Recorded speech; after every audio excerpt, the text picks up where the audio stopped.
our exploration of one of history's most enduring mysteries, the legendary lost city of Atlantis.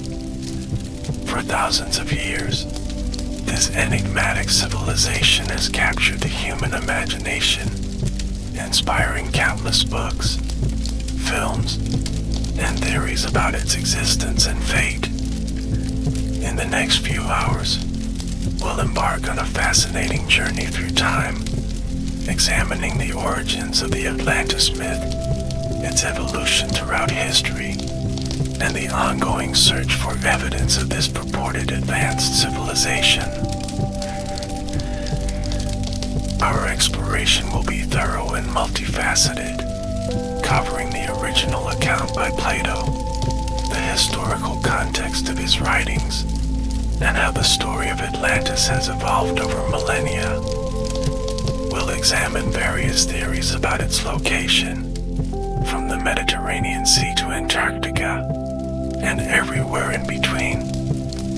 We'll also delve into the archaeological discoveries that some have linked to Atlantis, the scientific perspectives on whether such a place could have existed, and the cultural impact this legendary civilization continues to have on our world today. So settle in, relax, and allow yourself to be transported back through time as we unravel the mysteries of Atlantis, a story that begins in ancient Athens with the writings of one of history's greatest philosophers. The story of Atlantis begins with Plato, the renowned Greek philosopher who lived from approximately 428 to 348 BC. Plato is the earliest known source for the legend, introducing Atlantis in two of his dialogues, the Timaeus and the Critias, written around 360 BC. These works are part of Plato's later writings, composed when the philosopher was in his 70s, near the end of his illustrious career. In these dialogues, Plato presents the story of Atlantis through the character of Critias, who claims that the account was passed down through his family, originally from the Greek statesman Solon.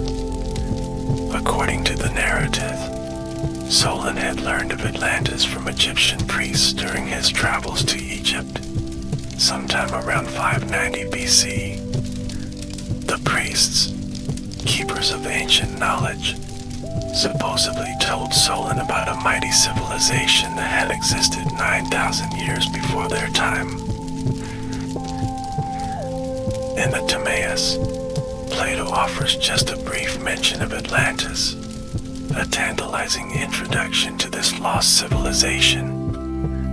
He writes that beyond the Pillars of Hercules, which most scholars identify as the Strait of Gibraltar, there lay an island larger than Libya and Asia combined. This vast island was home to a powerful and remarkable civilization, a naval power that conquered many parts of Western Europe and in Africa.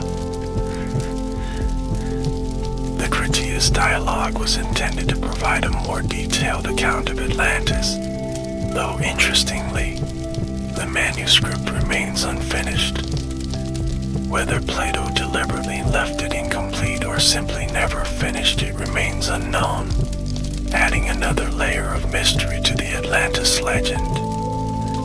Nevertheless, the Critias provides our most detailed description of the legendary civilization, painting a vivid picture of its geography, society, and eventual downfall.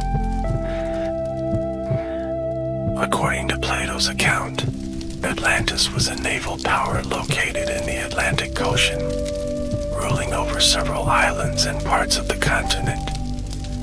The civilization began when Poseidon, god of the sea, fell in love with a mortal woman named Cleito. Poseidon created a dwelling for her on a mountain in the center of the island and surrounded it with alternating rings of land and water, effectively protecting her. Cleito gave birth to 5 pairs of male twins, rulers of Atlantis. The eldest of these children was Atlas, who became the first king of Atlantis and for whom the Atlantic Ocean and the legendary city were named. Poseidon divided the island into 10 portions, giving each of his 10 sons sovereignty over one section. Plato describes Atlantis as a marvel of engineering and architecture. The city was composed of concentric islands separated by moats and connected by bridges, allowing ships to pass from one ring to another. At the center was a hill where the descendants of Poseidon and Cleito lived, surrounded by a wall plated with precious metals. The outermost ring of water was connected to the ocean by a deep canal, allowing ships from distant lands to sail directly to the city's center. The land was incredibly fertile, producing 2 harvests each year. The island was rich in natural resources, including various metals and even the mysterious metal orichalcum, which Plato described as being more precious than any metal except gold. The Atlanteans had constructed magnificent palaces, temples, harbors, and docks. They had hot and cold fountains, bathhouses, and an elaborate system of canals for irrigation and transportation. The society of Atlantis was highly organized and prosperous.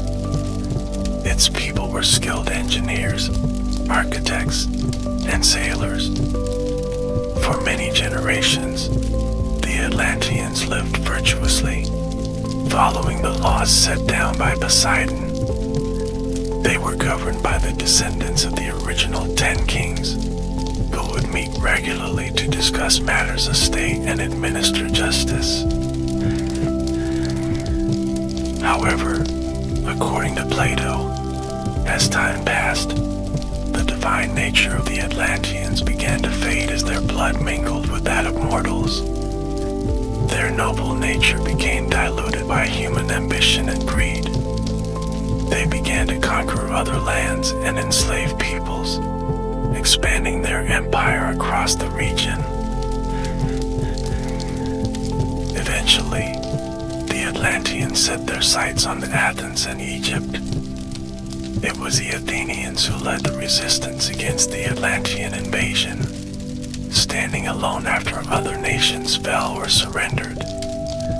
Against all odds, Athens defeated the mighty Atlantean navy, demonstrating the superiority of virtue over power and wealth.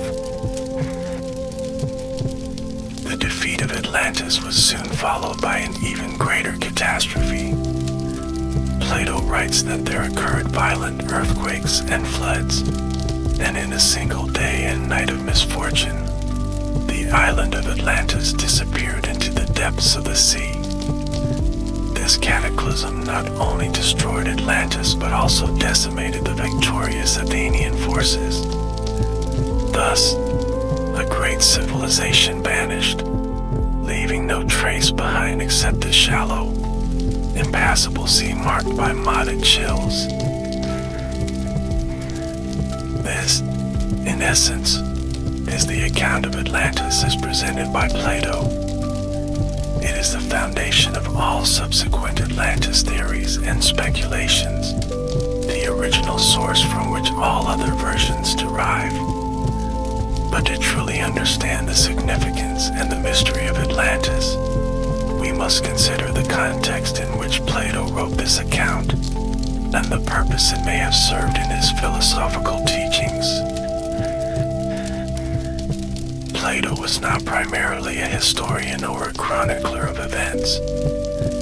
He was a philosopher who often used allegories, myths, and fictional dialogues to illustrate his ideas about ethics, politics, and metaphysics. Many scholars believe that the story of Atlantis was crafted as a philosophical allegory, designed to illustrate Plato's political theories about the ideal state and the dangers of corruption and hubris. Plato's works, particularly the Republic, he outlines his vision of an ideal state governed by philosopher kings. Atlantis, as initially described, shares many characteristics with this ideal state. It is ordered, prosperous, and governed by wise rulers who follow divine laws. Its downfall comes when it deviates from these principles, succumbing to greed and the desire for conquest. Similarly, Plato's portrayal of ancient Athens as the virtuous adversary of Atlantis aligns with his idealization of Athens before its own decline. Some scholars see the Atlantis story as Plato's warning to his contemporaries, illustrating the dangers that could befall Athens if it continued on a path of imperial ambition and immoral decay.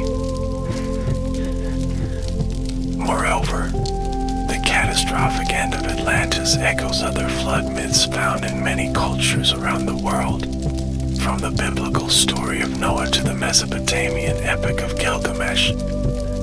These myths often serve as moral tales, showing divine punishment for human wickedness. Plato may have incorporated such elements to reinforce the moral dimension of his narrative. It's also worth noting that Plato places the story of Atlantis in the mouth of Critias, not in his own voice. This narrative device creates a certain distance between Plato and the tale, perhaps suggesting that he did not intend it to be taken as literal historical truth. Instead, it may have been meant as what scholars call a noble lie or a likely story, a fictional narrative that nevertheless contains important truths about human nature and society. Despite these considerations, Plato presents the story with many specific details, dates, measurements, descriptions of architecture and customs that give it a veneer of historical authenticity. He also frames it as a story passed down through generations, originating with Egyptian priests who were respected in the ancient world for their learning and historical records. This blending of philosophical allegory with apparent historical claims has led to centuries of debate about whether Plato intended the story to be taken literally, as a distorted memory of real events, or purely as a fictional illustration of his philosophical principles. This ambiguity is central to the enduring mystery and appeal of the Atlantis legend. In the immediate aftermath of Plato's writings, the reaction to the Atlantis story among his contemporaries and immediate successors is notably muted. Aristotle, Plato's most famous student, is reported to have dismissed the story with the saying, "He who invented Atlantis also destroyed it," suggesting he viewed it as a fictional creation of his teacher. Other ancient writers seem to have either ignored the story or treated it with skepticism. The absence of any mention of Atlantis in earlier Greek literature, including Homer's works, was particularly telling. If Atlantis had been a significant part of Greek historical or mythological tradition, it would likely have appeared in these earlier sources. Nevertheless, the seed planted by Plato would eventually grow into one of history's most enduring mysteries. The question of Atlantis, whether it existed, where it might have been located, and what might have happened to it, would capture imaginations for millennia to come. It is to this afterlife of the Atlantis myth, its evolution and transformation through the centuries, that we now turn our attention. After Plato's time, the story of Atlantis remained largely dormant for several centuries. Occasional references appear in the works of later Greek and Roman writers, but none add substantially to Plato's account. The Neoplatonists of the 3rd century CE showed renewed interest in the story, particularly Proclus, who commented extensively on Plato's Timaeus. However, they tended to interpret Atlantis allegorically, as representing cosmic or metaphysical principles rather than a literal place. During the Middle Ages, knowledge of Plato's works, including his account of Atlantis, was largely lost to Western Europe. The focus of medieval scholarship was on reconciling classical philosophy, particularly Aristotle, with Christian theology. Plato's dialogues, including the Timaeus and Critias, were preserved primarily in the Byzantine Empire and the Islamic world. The Renaissance brought a revival of interest in Plato's works, as scholars rediscovered and translated ancient Greek texts. The story of Atlantis re-entered Western consciousness, though initially as a philosophical allegory rather than a historical account.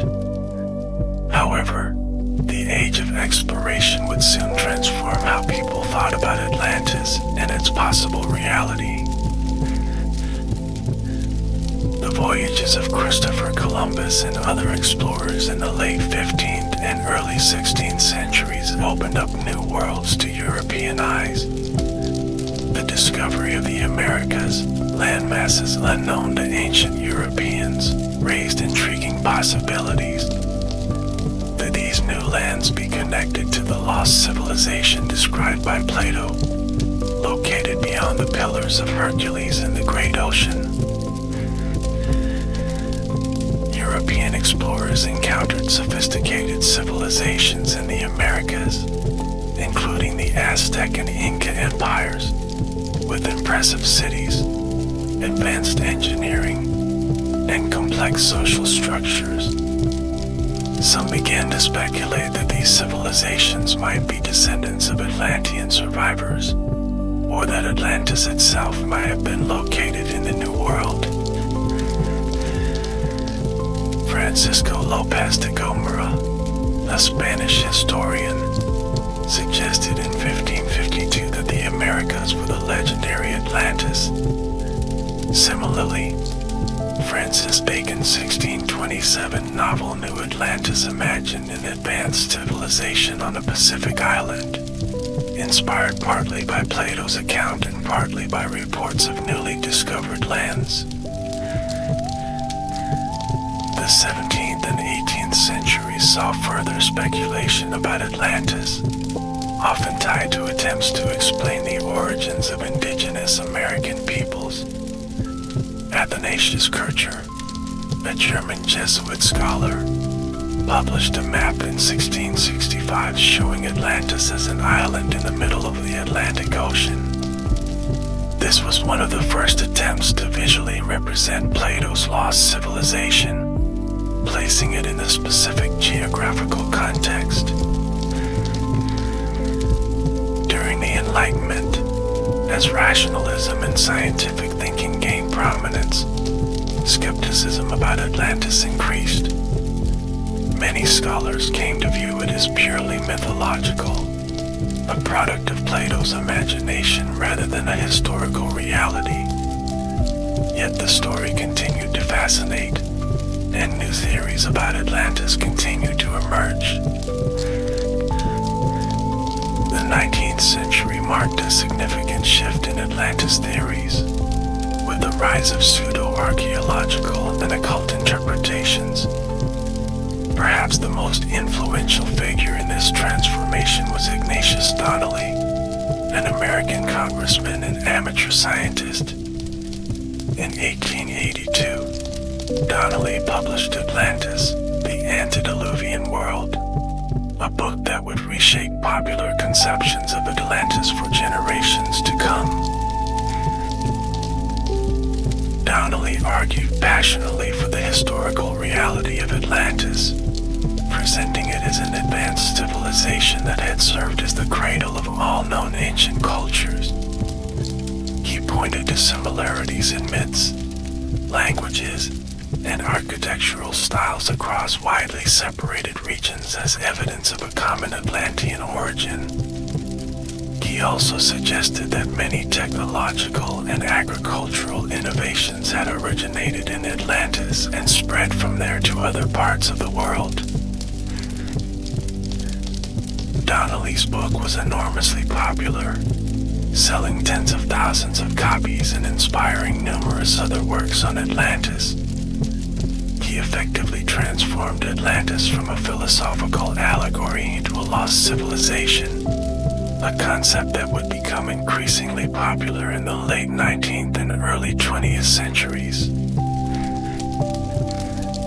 Around the same time, the emerging field of archaeology was uncovering evidence of genuinely ancient civilizations previously unknown to modern science. Heinrich Schliemann's excavation of Troy in the 1870s proved that places once thought mythical could have historical foundations. Arthur Evans's discovery of Minoan civilization on Crete in the early 1900s revealed a sophisticated Bronze Age culture that had been largely forgotten. These legitimate archaeological discoveries lent credibility to the idea that other lost civilizations might be waiting to be rediscovered. They also provided potential historical candidates for Atlantis itself. The Minoan civilization, centered on Crete and other Aegean islands, seemed particularly promising.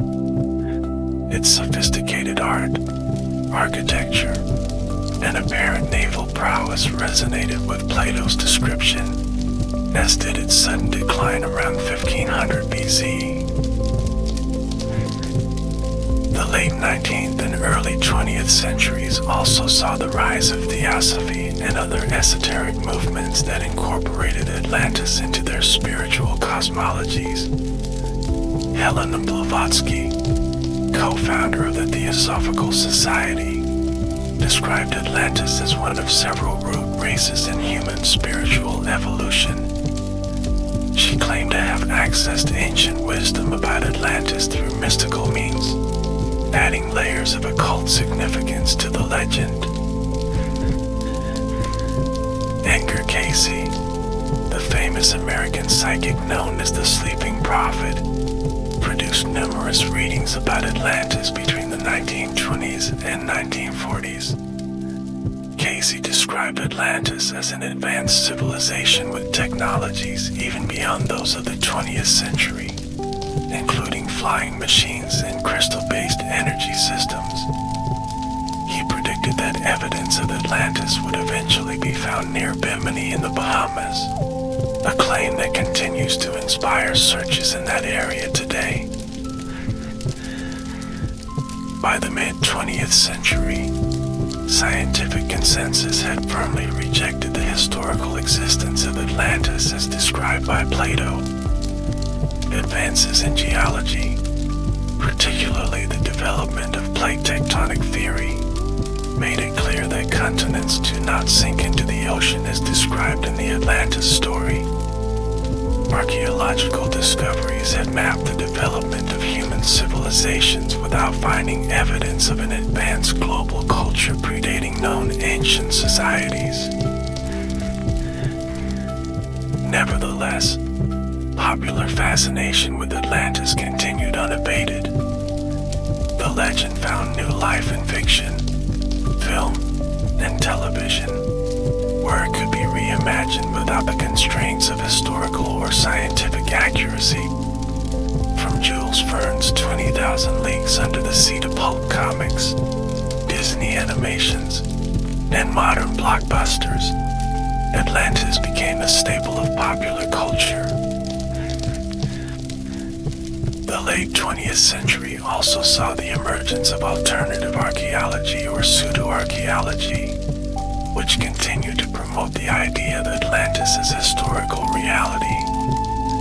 Authors like Graham Hancock and Charles Berlitz published popular books suggesting various locations for the lost civilization and connecting it to other mysteries like the Bermuda Triangle or the Great Pyramid. In the 21st century, Atlantis remains a powerful cultural symbol and a persistent mystery. Scientific consensus continues to view it as a fictional creation of Plato, yet researchers still occasionally propose new theories about historical events or locations that might have inspired the legend. The story continues to evolve, reflecting changing cultural preoccupations and the enduring human fascination with lost knowledge and vanished worlds. Now that we've traced the evolution of the Atlantis legend through history, let's explore some of the most significant theories about where Atlantis might have been located, if indeed it existed at all. These theories range from the scientifically plausible to the frankly fantastic, but each has its passionate advocates and has contributed to the rich tapestry of the Atlantis mystery. One of the most enduring theories places Atlantis in the Atlantic Ocean, in keeping with Plato's description of an island beyond the Pillars of Hercules. Some have suggested that Atlantis might have been a mid-Atlantic continent or a large island that truly did sink beneath the waves. Proponents point to the Mid-Atlantic Ridge, an underwater mountain range that runs north-south through the Atlantic, as a possible location. The Azores, Canary Islands, and Madeira have all been proposed as potential remnants of Atlantis. These archipelagos, volcanic in origin, rise from the Atlantic seabed and could theoretically be the mountaintops of a larger landmass. However, geological evidence shows these islands formed through volcanic activity, not from a sinking continent. Furthermore, they have been islands for millions of years, far longer than the time frame given in Plato's account. The idea of a mid-Atlantic Atlantis gained scientific support briefly in the early 20th century, before the development of plate tectonic theory. However, we now know that the floor of the Atlantic Ocean consists of relatively young oceanic crust, not sunken continental crust. The Atlantic has been widening gradually as the Americas drift away from Europe and Africa, not shrinking as would be required if a continent had disappeared there. Another popular theory identifies Atlantis with the Mediterranean island of Santorini, also known as Thera. Around 1600 BC, Santorini experienced one of the largest volcanic eruptions in recorded history. The Minoan eruption, as it is known, devastated the island and created a massive tsunami that affected the entire eastern Mediterranean. Prior to this catastrophe, Santorini was home to the advanced Minoan civilization, which had impressive architecture, art, and naval capabilities. The eruption not only destroyed settlements on Santorini itself, but may have contributed to the decline of Minoan civilization on nearby Crete. The parallels with Plato's account, an advanced island civilization destroyed by a natural disaster, are striking. Proponents of the Santorini theory suggest that Plato's account might be based on garbled memories of this historical catastrophe, passed down through generations before reaching the Egyptian priests and eventually Solon. The time frame would have been exaggerated and details embellished, but the core event, the destruction of an island civilization, would be based on historical fact. However, there are significant problems with identifying Santorini as Atlantis. The island is much smaller than the vast territory described by Plato. It lies within the Mediterranean, not beyond the Pillars of Hercules. And the chronology is wrong. The Minoan eruption occurred around 1600 BCE, not 9,000 years before Solon's time as stated in Plato's account. Some scholars have suggested that the Atlantic Ocean itself might be a misinterpretation. They propose that the Atlantis Plato described might actually have been located in or near the Black Sea. This theory gained prominence following the discovery of evidence for a massive flood in the Black Sea region around 5600 BCE, when rising Mediterranean waters breached the Bosporus and rapidly filled the Black Sea basin. This catastrophic flooding event, which would have inundated coastal settlements and displaced populations, has been suggested as a possible historical basis for various flood myths, including perhaps elements of the Atlantis story. Archaeological evidence has revealed prehistoric settlements now submerged beneath the Black Sea, lending some credibility to the idea of lost civilizations in this region. Another Mediterranean candidate is Malta, with its impressive prehistoric temples dating back to 3600 BCE. These megalithic structures demonstrate surprising architectural sophistication for their time, suggesting an advanced Neolithic culture. Some researchers have proposed that Malta and its surrounding islands might be remnants of a larger landmass that partially subsided, though geological evidence for such a scenario is lacking. Moving further afield, some theories place Atlantis in the Americas. This idea gained popularity after the European discovery of the New World and its advanced civilizations. Various locations have been proposed, from the Caribbean to Central America, South America, and even Antarctica. The Caribbean theory focuses on the Bahamas and the curious underwater formation known as the Bimini Road. Discovered in 1968, this submerged feature consists of linear arrangements of rectangular limestone blocks. Some have interpreted it as the remnants of an ancient harbor or road, possibly connected to Atlantis. Geologists, however, generally view it as a natural formation of beach rock. Central American theories connect Atlantis to the Maya or Aztec civilizations. Proponents point to superficial similarities between Mesoamerican pyramid building cultures and aspects of Plato's description. However, these civilizations emerged thousands of years after the purported destruction of Atlantis and developed independently from Old World cultures.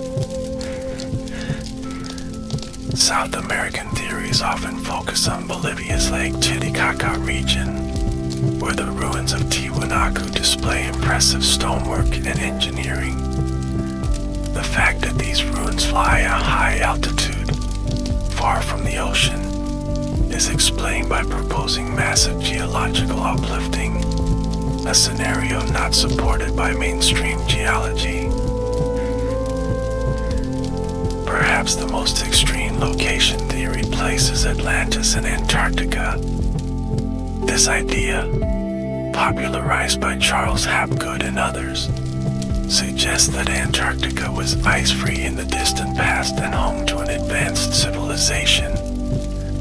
Proponents point to the Piri Reis map, a 16th century Turkish map that some claim shows the coastline of an ice-free Antarctica. However, geological evidence firmly establishes that Antarctica has been ice covered for millions of years, long before humans evolved.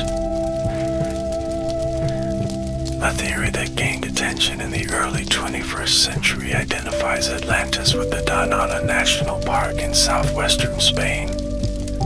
In 2004, German physicist Rainer Kuhne claimed to have identified Atlantis using satellite imagery, pointing to structures buried in the marshlands near Cadiz.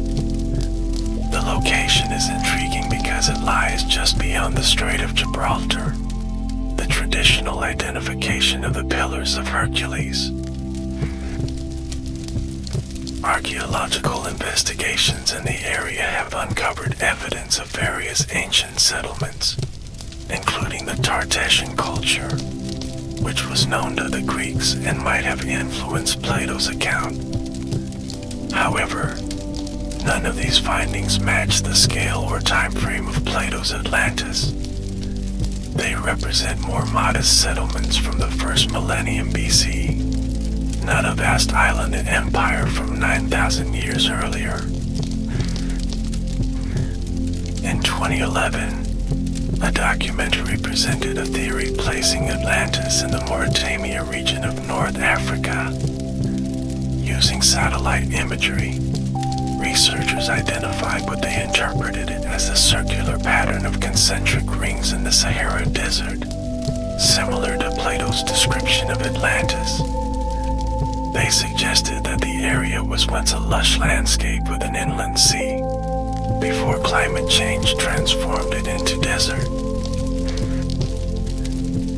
While the Sahara was indeed greener in the past, with lakes and rivers supporting human populations until around 5000 BCE, there is no evidence of an advanced civilization on the scale described by Plato. The archaeological record shows Neolithic communities, not a technologically sophisticated empire. Some scholars have looked to the British Isles, particularly Ireland, as a possible inspiration for Atlantis. They point to similarities between aspects of Celtic mythology and elements of Plato's account. However, these theories generally acknowledge that Plato's description is heavily embellished and symbolically rather than literally accurate. A more recent theory connects Atlantis to the Sea Peoples, mysterious maritime raiders who attacked Egypt and other eastern Mediterranean civilizations around 1200 BC. The identity and origins of these peoples remain controversial, but some scholars have suggested they might have come from a confederation of Aegean or Mediterranean coastal cultures. Their defeat and subsequent disappearance from history could have contributed to legends of a lost civilization. In addition to these specific location theories, some researchers have taken a more abstract approach, suggesting that Atlantis might represent a composite of various historical events and places. Rather than searching for a single location that matches all aspects of Plato's description, they propose that the story incorporates elements from multiple sources. For example, the flooding of the Black Sea, the Minoan eruption on Santorini, conflicts between Athens and various naval powers, and memories of submerged coastal settlements might all have contributed elements to the Atlantis narrative. Through oral transmission and literary embellishment, these disparate elements could have coalesced into the single narrative recorded by Plato. This composite approach has much to recommend it from a scholarly perspective. It acknowledges the literary and philosophical dimensions of Plato's work while still allowing for historical inspirations. It also helps explain why so many different locations seem to match some, but never all, aspects of the Atlantis description. Another perspective reframes the question entirely, suggesting that searching for Atlantis as a geographical location misses the point of Plato's story. From this view, Atlantis functions primarily as a philosophical construct, a thought experiment designed to illustrate Plato's ideas about government, ethics, and the rise and fall of civilizations. This interpretation focuses on how Atlantis operates within Plato's dialogues, not as a historical claim but as a narrative device. The detailed description serves to make the philosophical message more engaging and memorable. Much as Plato's famous allegory of the cave uses a vivid scenario to illustrate abstract concepts about perception and reality. Having explored the various theories about where Atlantis might have been located, let's now turn to the scientific perspective on this enduring mystery. How do modern scientists from various disciplines, archaeology, geology, oceanography, and others, approach the question of Atlantis? From an archaeological perspective, the fundamental problem with Atlantis is the complete absence of physical evidence. Despite advances in archaeological techniques and extensive exploration of the Mediterranean region and beyond, no artifacts, structures, or sites have been conclusively identified as Atlantean. Archaeology has documented the gradual development of human societies from hunter-gatherer groups to early farming communities, and eventually to the first cities and states. This developmental sequence is well established and leaves little room for an advanced global civilization predating known ancient cultures. The technological capabilities described by Plato, sophisticated metallurgy, engineering, and naval architecture, emerged gradually over thousands of years, not suddenly from a single source. Moreover, archaeological evidence shows that human civilizations developed independently in different parts of the world, with distinct characteristics reflecting local resources, environments, and cultural traditions. This pattern contradicts the idea of a single, global source of civilization like Atlantis. From a geological perspective, the most problematic aspect of the Atlantis story is the claim that an entire continent or large island suddenly sank beneath the ocean. Modern geology, built on the theory of plate tectonics, has thoroughly mapped the structure and history of the Earth's crust. Continents do not sink, as they consist of relatively light crustal material that essentially floats on the denser mantle beneath. While geological processes can cause changes in land elevation through volcanism, earthquakes, subsidence, or erosion, these processes generally operate slowly over geological timescales. Dramatic changes, such as volcanic island formation or collapse, typically affect relatively small areas, not entire continents or large islands as described by Plato. Oceanography and marine geology have mapped the seafloor extensively, particularly in the Atlantic and Mediterranean. These surveys have revealed no evidence of sunken continents or large islands that have disappeared within human history. The Atlantic Ocean floor consists primarily of oceanic crust that formed through seafloor spreading, not sunken continental material. Climate science and paleoclimatology have reconstructed past sea levels with considerable precision. While sea levels have risen significantly since the end of the last ice age by about 120 meters over the past 20,000 years, this increase has been gradual, not sudden as in Plato's account. This rising sea level has submerged coastal areas worldwide, which might have contributed to flood myths but cannot explain the catastrophic destruction described for Atlantis. Anthropology and comparative mythology offer perhaps the most productive scientific approach to understanding Atlantis. Flood myths appear in cultures worldwide, suggesting they reflect common human experiences with coastal flooding, tsunamis, or other water-related disasters. disasters. The universality of these myths suggests they emerge from shared experiences rather than describing a single historical event. Linguistic and genetic studies have mapped the spread and diversification of human languages and populations with increasing precision. These patterns show no evidence of a common global civilization within the time frame specified by Plato. Instead, they reveal distinct regional developments with limited interconnections until relatively recent times.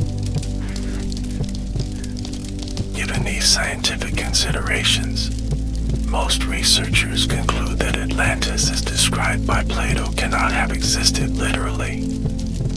However, this does not mean the story is entirely fictional. As we've seen, it might incorporate memories of real historical events, places, and peoples, transformed through cultural transmission and literary creativity. This scientific perspective does not diminish the cultural significance of the Atlantis myth. Many important myths contain profound truths about human nature, society, and our relationship with the natural world, even if they are not literally true. The enduring appeal of Atlantis speaks to fundamental human concerns about hubris, catastrophe, and the fragility of civilization. Now that we've examined the historical development of the Atlantis legend and the scientific perspective on its plausibility, let's explore why this story continues to fascinate us. What is it about Atlantis that has allowed it to maintain such a powerful hold on our collective imagination for thousands of years? One of the most compelling aspects of the Atlantis myth is its embodiment of the lost golden age narrative. Human cultures worldwide share a tendency to imagine a past era when life was better, people were nobler, and knowledge was greater than in the present. This narrative pattern appears in many forms, from the biblical Garden of Eden to Hesiod's Ages of Man to modern nostalgia for simpler times. Atlantis represents a lost golden age of human achievement, a civilization that supposedly reached heights we can only imagine before being lost forever. This narrative appeals to our sense that something valuable has been lost from human experience, that our ancestors possessed wisdom or capabilities that we have forgotten. It offers the tantalizing possibility that we might recover this lost knowledge and thereby solve contemporary problems. Related to this is the appeal of hidden or forbidden knowledge. The idea that crucial information has been concealed, forgotten, or suppressed exerts a powerful attraction. It suggests that the official narrative is incomplete, that there are deeper truths waiting to be discovered by those willing to look beyond conventional wisdom. The Atlantis legend fits perfectly into this template. It promises access to ancient wisdom and advanced technology, supposedly lost for millennia but potentially recoverable through dedicated research. This aspect of the myth has particular appeal in times of crisis or rapid change, when existing knowledge seems inadequate to address current challenges. Atlantis also embodies the cautionary tale of hubris and downfall. In Plato's account, Atlantis begins as a virtuous society but gradually becomes corrupt, greedy, and militaristic. Its destruction comes as divine punishment for this moral decay, a warning about the consequences of straying from proper ethical principles. This moral dimension resonates with contemporary concerns about environmental destruction, technological overreach, and societal decline. Many modern interpretations of Atlantis emphasize ecological themes, suggesting that the Atlanteans destroyed themselves through misuse of advanced technology or failure to live in harmony with nature. In an era of climate change and environmental degradation, such cautionary tales have particular relevance. The mystery aspect of Atlantis is another key to its enduring appeal. Humans are naturally drawn to puzzles and enigmas, particularly those that seem potentially solvable but remain elusive. The tantalizing details in Plato's account, specific measurements, architectural features, social structures, invite attempts at correlation with archaeological findings or geographical features. This mystery aspect creates a perpetual search, with each new theory or discovery reigniting interest in the possibility of finally solving the Atlantis riddle. The very absence of conclusive evidence ensures that the search continues, with each generation bringing new techniques, technologies, and perspectives to the investigation. The psychological concept of the exotic other also contributes to Atlantis' appeal. Human cultures often project their hopes, fears, and fantasies on the distant or unknown societies. Atlantis serves as a blank canvas for such projections, allowing each era and culture to reimagine it according to contemporary preoccupations and ideals. In the 19th century, when European colonialism was at its height, Atlantis was often depicted as the original superior civilization from which all others derived. During the Cold War, some Atlantis theories emphasized advanced technologies and weapons, reflecting anxiety about nuclear power. More recently, environmentalist interpretations have portrayed Atlantis as an ecological paradise destroyed by human greed. The adaptability of the Atlantis myth to different cultural contexts is remarkable. It has been incorporated into New Age spirituality, science fiction, political ideology, and environmental activism. It has been used to support white supremacist theories of history and, conversely, to critique Western imperialism. This versatility ensures that the story remains relevant across changing historical circumstances. From a narrative perspective, Atlantis possesses all the elements of a compelling story. It features a dramatic rise and fall, a morality tale, and a cataclysmic ending. It combines elements of utopia and dystopia, showing both the heights human civilization can achieve and the dangers of corruption and hubris. The visual imagery, concentric rings of land and water, gleaming temples, ships passing through canals, is vivid and memorable. These narrative qualities have made Atlantis irresistible to storytellers throughout history. From Victorian adventure novels to modern blockbuster films, the Lost Civilization has provided a setting for countless fictional explorations. Each adaptation adds new layers to the myth, enriching its cultural resonance and ensuring its continued transmission to new generations. The participatory aspect of the Atlantis mystery also contributes to its longevity.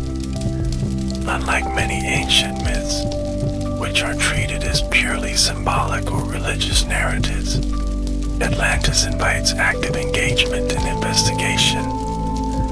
Amateur researchers, professional scientists, and creative artists can all contribute to the ongoing conversation about what Atlantis was, where it might have been located, and what lessons it might hold for us today. This participatory dimension creates communities of interest around Atlantis, from academic conferences to online forums, documentary film productions to amateur expeditions.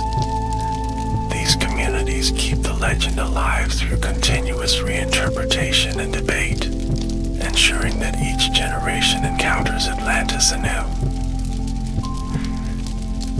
Finally, the Atlantis myth speaks to fundamental human concerns about mortality, transience, and the fragility of civilization. The sudden destruction of an entire advanced society reminds us that even the greatest human achievements can be lost, that catastrophe can strike without warning, and that much of what we value may eventually be forgotten. In an era of accelerating technological change and increasing awareness of existential threats, from climate change to nuclear war, pandemic disease to artificial intelligence, these themes have particular resonance. Atlantis offers both a warning about potential catastrophe and a reassurance that humanity has faced and survived disasters before. For all these reasons, the legend of Atlantis continues to exert a powerful influence on our collective imagination. It has transcended its origins in Plato's philosophical dialogues to become a cultural archetype, a story that shapes how we think about human history, technological progress, environmental responsibility, and the cyclical nature of civilization. Whether or not Atlantis ever existed as a physical place, its existence as a cultural phenomenon is undeniable and significant. The questions it raises about the nature of historical knowledge, the relationship between myth and history, the patterns of rise and fall in human societies remain as relevant today as they were when Plato first introduced the story over 2 millennia ago. Now, let's explore how the legend of Atlantis has manifested in popular culture throughout history, particularly in the modern era. This cultural afterlife of Atlantis reveals much about how ancient myths are repurposed and reimagined to address contemporary concerns and desires. Literature has been perhaps the most fertile ground for Atlantis reimaginings.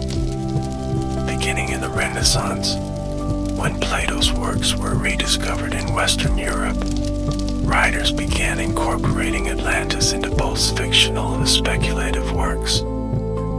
Francis Bacon's New Atlantis, 1627, depicted a utopian society on a remote island, using the Atlantis framework to outline his vision of an ideal scientific community. The 19th century saw an explosion of Atlantis literature, reflecting both the era's fascination with ancient civilizations and its imperial ambitions. Jules Verne featured Atlantis in 20,000 Leagues Under the Sea, 1870, with Captain Nemo exploring the submarine ruins of the lost civilization. This portrayal, emphasizing advanced technology and mysterious underwater ruins, would influence countless later depictions. In 1882, Minnesota Congressman Ignatius Donnelly published Atlantis, the Antediluvian World, a pseudoscientific work that became extraordinarily influential. Donnelly argued that Atlantis was the cradle of civilization, the source of all advanced cultures worldwide. Though rejected by scholars, his work captured the public imagination and inspired numerous fictional treatments. The late 19th and early 20th centuries saw Atlantis incorporated into occult and esoteric traditions. Helena Blavatsky, founder of Theosophy, described Atlantis as home to one of several root races in human spiritual evolution. Her writings influenced numerous other occult authors, though expanded on the supposed spiritual and technological achievements of the Atlanteans. The pulp fiction era of the 1920s and 1930s embraced Atlantis enthusiastically. The lost civilization became a staple setting for adventure stories, particularly in magazines like Weird Tales. Robert E. Howard, creator of Conan the Barbarian, incorporated Atlantis into his fictional prehistory, as did his contemporary Clark Ashton Smith. Comic books adopted Atlantis as a key location in various fictional universes. Perhaps most famously, DC Comics introduced Aquaman as the King of Atlantis in the 1940s, creating an underwater civilization that continues to feature in comics, television, and films today. Marvel Comics also developed its own version of Atlantis, ruled by the character Namor the Submariner. Science fiction writers have repeatedly returned to Atlantis, using it to explore themes of lost technology, ancient astronauts, and cyclical history. Marion Zimmer Bradley's The Fall of Atlantis, 1987, reimagined the lost civilization through a feminist lens, while authors like A.G. Riddle have incorporated Atlantis into techno-thrillers about ancient conspiracies and hidden technologies. Film and television have further popularized the Atlantis myth.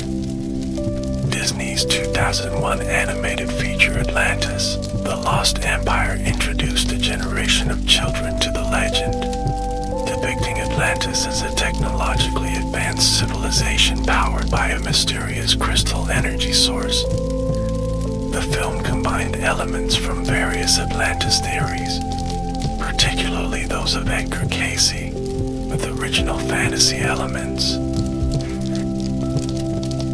The television series Stargate Atlantis, 2004 to 2009, reimagined Atlantis as an alien city ship that had been abandoned on Earth millions of years ago before being rediscovered by modern humans.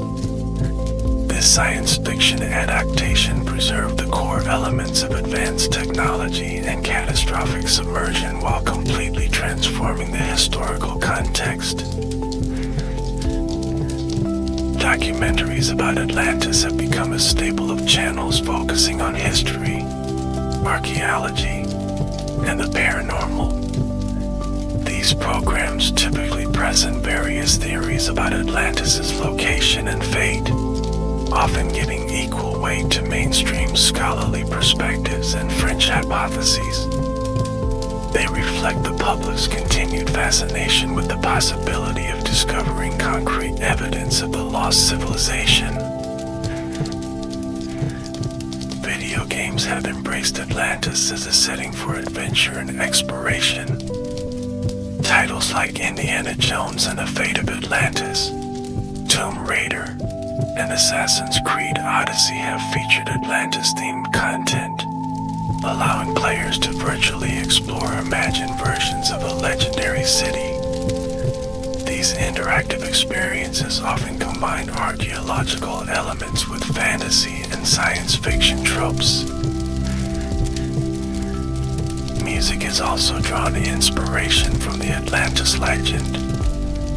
From Donovan's 1968 hit Atlantis to modern electronic and new age compositions, musicians have used the lost civilization as a metaphor for spiritual transcendence, environmental concerns, or the search for hidden wisdom. Music festivals and events named for Atlantis often emphasize themes of transformation and revelation. Architecture and design have been influenced by imagined Atlantean aesthetics. Art Deco, with its emphasis on geometric patterns and monumental scale, sometimes incorporated elements inspired by speculative reconstructions of Atlantis. Contemporary hotels, resorts, and entertainment complexes, particularly in coastal locations, often use Atlantis themes in their design and marketing. The internet age has created new platforms for Atlantis enthusiasm. Online forums, social media groups, and websites dedicated to Atlantis research allow people worldwide to share theories, images, and personal interpretations. These communities range from scholarly to speculative, demonstrating the legend's continued ability to inspire investigation and creative thought. Tourism has capitalized on Atlantis associations. Locations theorized as possible sites for the lost civilization, from Santorini to Bimini, Spain to Morocco, often promote these connections to attract visitors. Luxury resorts named Atlantis in the Bahamas, Dubai, and elsewhere offer immersive experiences inspired by the legend, complete with underwater-themed architecture and attractions. Academic conferences, museum exhibitions, and publications continue to examine the Atlantis legend from historical, archaeological, and cultural perspectives. These scholarly approaches typically focus not on finding Atlantis itself, but on understanding why the story has remained so compelling across different eras and cultures. They examine Plato's original text in its historical context and trace how the legend has evolved over time. Environmental movements sometimes invoke Atlantis as a cautionary tale about human hubris and ecological destruction. The image of an advanced civilization destroyed by catastrophe, possibly of its own making, resonates with contemporary concerns about climate change, rising sea levels, and environmental degradation. In this context, Atlantis serves as a powerful metaphor for the potential consequences of failing to live in harmony with nature. Political and social commentary occasionally references Atlantis to discuss contemporary issues of technological risk, cultural decline, or geopolitical conflict. The lost civilization becomes a mirror for reflecting on current societal challenges and potential futures, both utopian and dystopian. These uses demonstrate how ancient myths can provide frameworks for thinking about modern problems. Atlantis has even influenced fashion, jewelry, and personal aesthetics. Atlantean or oceanic styles often feature blue and green color palettes, wave-like patterns, and motifs derived from marine life or imagined ancient symbolism. These design elements connect wearers to the romantic associations of the lost civilization, its supposed harmony with the sea, and its legendary beauty. The pervasiveness of Atlantis in popular culture demonstrates its status as what scholars call a cultural meme, an idea that replicates and evolves across different contexts, adapting to new media and concerns while maintaining its essential characteristics.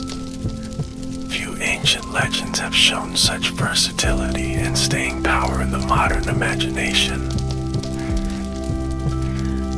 What's particularly notable about Atlantis in popular culture is how it transcends the boundary between fiction and purported fact.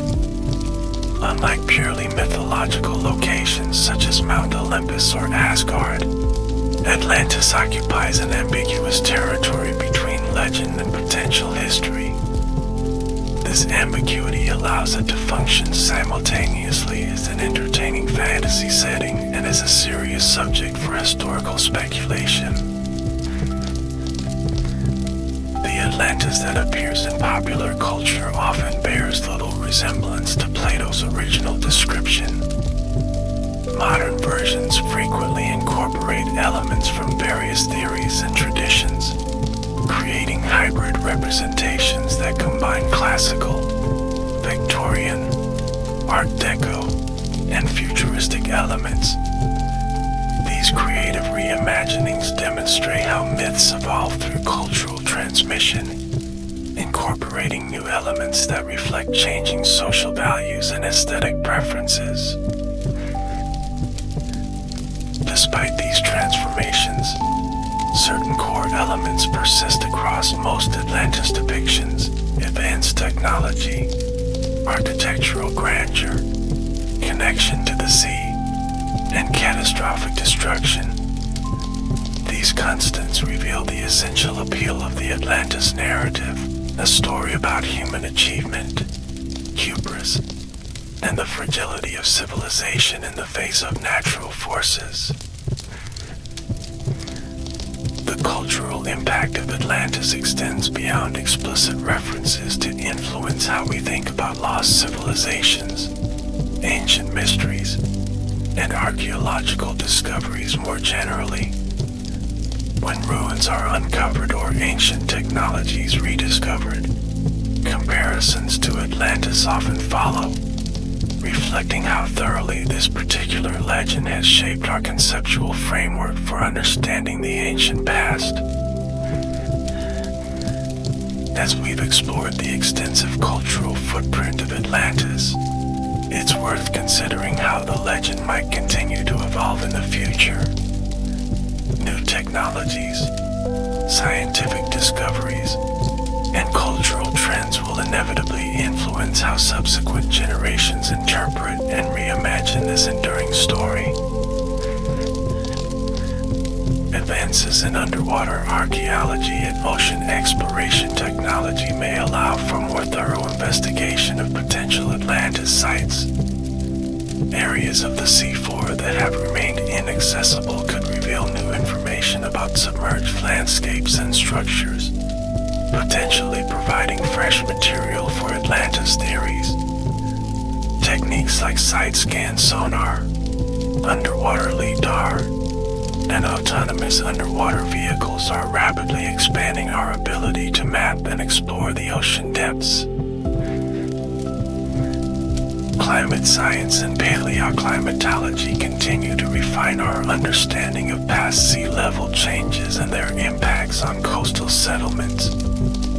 As researchers document how rising waters at the end of the last ice age submerged vast coastal plains worldwide, they provide context for understanding how memories of lost landscapes might have contributed to flood myths, including perhaps aspects of the Atlantis story. Genetic research and bioarchaeology are revealing increasingly detailed information about population movements and cultural connections in prehistory. These findings may influence theories about possible historical inspirations for Atlantis, either supporting or challenging proposals about specific ancient cultures and their interactions.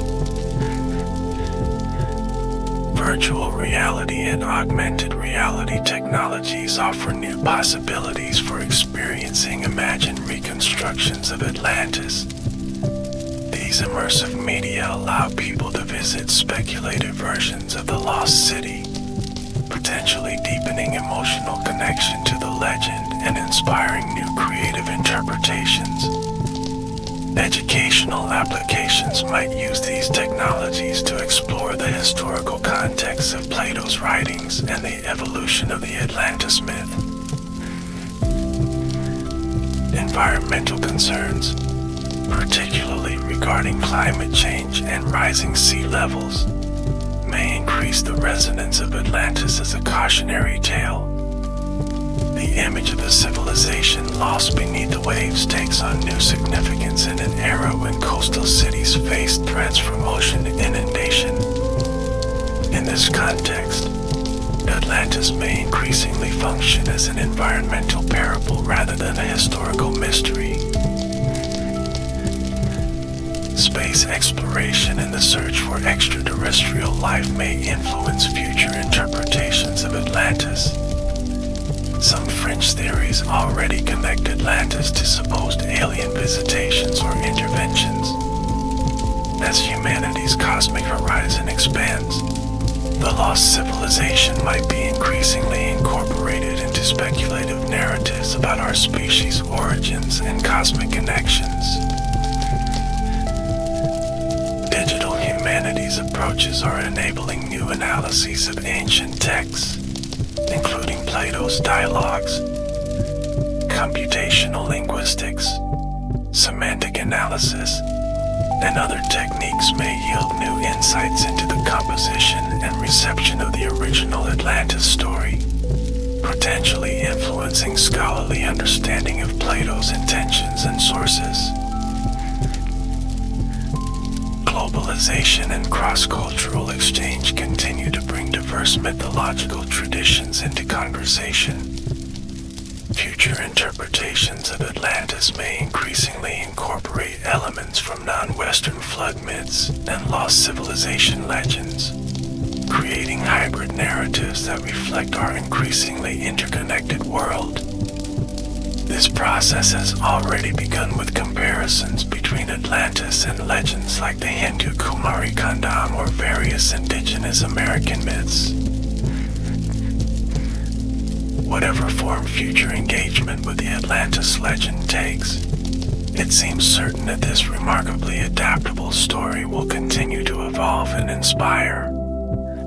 Nearly 2,400 years after Plato first mentioned the lost civilization, Atlantis remains a powerful symbol of human achievement, vulnerability, and the enduring quest to understand our past. As we near the conclusion of our exploration of Atlantis, let's reflect on what this enduring legend reveals about human nature, our relationship with the past, and our hopes and fears for the future. The persistence of the Atlantis myth demonstrates humanity's deep fascination with our own history. We are a species obsessed with origins, where we came from, how we developed, and what might have been lost along the way. This historical curiosity reflects our self-consciousness as temporal beings, aware of our place in a long continuity of human experience stretching back into the distant past. Atlantis represents one answer to the question of origins. It offers an alternative historical narrative that imagines a more glorious past than conventional archaeology and history suggest. This narrative satisfies a longing for meaning and grandeur in human origins, suggesting that our ancestors achieved greater things than we have recognized and that we might be heirs to forgotten wisdom. The legend also reflects our ambivalent relationship with technology and progress. Atlantis is typically portrayed as technologically superior to other ancient civilizations, possessing knowledge and capabilities beyond its time. This aspect of the myth speaks to both our pride in human innovation and our anxiety about its consequences. On one hand, the advanced technology of Atlantis represents human potential and achievement, what we can accomplish through ingenuity and organized effort. On the other hand, the civilization's catastrophic end often serves as a warning about technological hubris, the dangers of overreaching, and the potential for our creations to lead to our downfall. This technological ambivalence has particular relevance in our current historical moment. As we develop increasingly powerful technologies, from artificial intelligence to genetic engineering, nuclear energy to geoengineering, we face profound questions about how to manage these capabilities responsibly. The story of an advanced civilization destroyed by catastrophe, possibly of its own making, serves as a potent metaphor for contemporary concerns. Atlantis also embodies our complex relationship with authority and expertise. The search for Atlantis has often positioned itself in opposition to mainstream mainstream academic views, challenging conventional wisdom and institutional knowledge. This aspect reflects a tension between established expertise and alternative perspectives that runs throughout human intellectual history. At its best, this questioning spirit embodies healthy skepticism and openness to new possibilities. History is full of examples where unconventional ideas eventually prove correct, overturning established paradigms. At its worst, however, it can manifest as rejection of methodological rigor, evidence-based reasoning, and the accumulated knowledge of generations of scholars. The Atlantis legend illuminates this tension. It reminds us of the value of both established methods and creative thinking, of both careful evaluation of evidence and willingness to consider unlikely possibilities. The most productive approach lies not in dogmatic assertion of either mainstream or alternative perspectives, but in careful, open-minded evaluation of claims based on evidence and logical reasoning. The story of Atlantis also reveals our tendency to project contemporary concerns onto the past. Each era has reimagined Atlantis according to its own preoccupations and values. Victorian era interpretations often emphasized racial hierarchies and imperial themes, reflecting the colonial mindset of the time. Cold War era versions frequently focused on advanced weapons and technologies, mirroring anxiety about nuclear conflict. Today's interpretations often emphasize environmental themes and spiritual values. This pattern of projection is not unique to Atlantis, but characterizes much of our engagement with the past. We tend to see history through the lens of our own experience, finding reflections of our concerns in the stories of earlier times. This projection is not inherently problematic. Indeed, it's one way that cultural myths remain relevant and meaningful across generations. However, it becomes problematic when we mistake our projections for historical reality, when we assume that people of the past shared our worldview, values, and concerns. The Atlantis legend reminds us of the importance of historical empathy, attempting to understand past societies on their own terms, recognizing their differences from our own. When we approach Plato's original account in its historical and philosophical context, we gain insights not only into the possible meanings of the Atlantis story, but also into the worldview of classical Athens, its values, concerns, and intellectual traditions. Finally, the enduring appeal of Atlantis speaks to our need for wonder and mystery in a world that can seem thoroughly mapped, cataloged, and explained. Despite tremendous advances in our understanding of the natural world and human history, we retain a desire for the unknown, the unexplained, the potentially magical. Atlantis offers a space for this sense of wonder. It suggests that beyond the boundaries of current knowledge lie discoveries that could transform our understanding of ourselves and our past. This openness to mystery and possibility is a valuable counterbalance to excessive certainty or rigid thinking. It reminds us that human knowledge remains incomplete and that the world may still contain surprises. In essence, the story of Atlantis continues to captivate us because it speaks to fundamental aspects of human nature and experience. It addresses our curiosity about origins, our ambivalence about technology, our relationship with authority and expertise, our tendency to project ourselves onto the past, and our need for wonder and mystery, countless ways. It functions as all great myths do, as a mirror in which we see ourselves reflected. Whether or not Atlantis existed as a physical place, its existence as a cultural phenomenon is real and significant. The search for Atlantis, literal or metaphorical, continues to inspire exploration, creativity, and reflection. In this search, we may discover not a lost continent, but something perhaps more valuable, deeper understanding of ourselves, our past, and our place in the grand narrative of human civilization. As we conclude our journey through the legend of Atlantis, from its origins in Plato's dialogues to its countless reimaginings throughout history, we are left with a profound appreciation for the power of story to shape human understanding across millennia.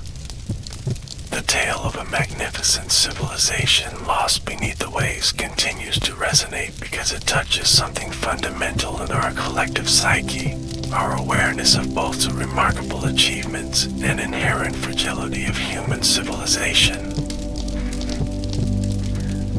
Perhaps this is the true significance of Atlantis, not as a geographical location to be discovered or a historical mystery to be solved, but as a powerful metaphor that helps us contemplate our own civilization's greatness and vulnerability.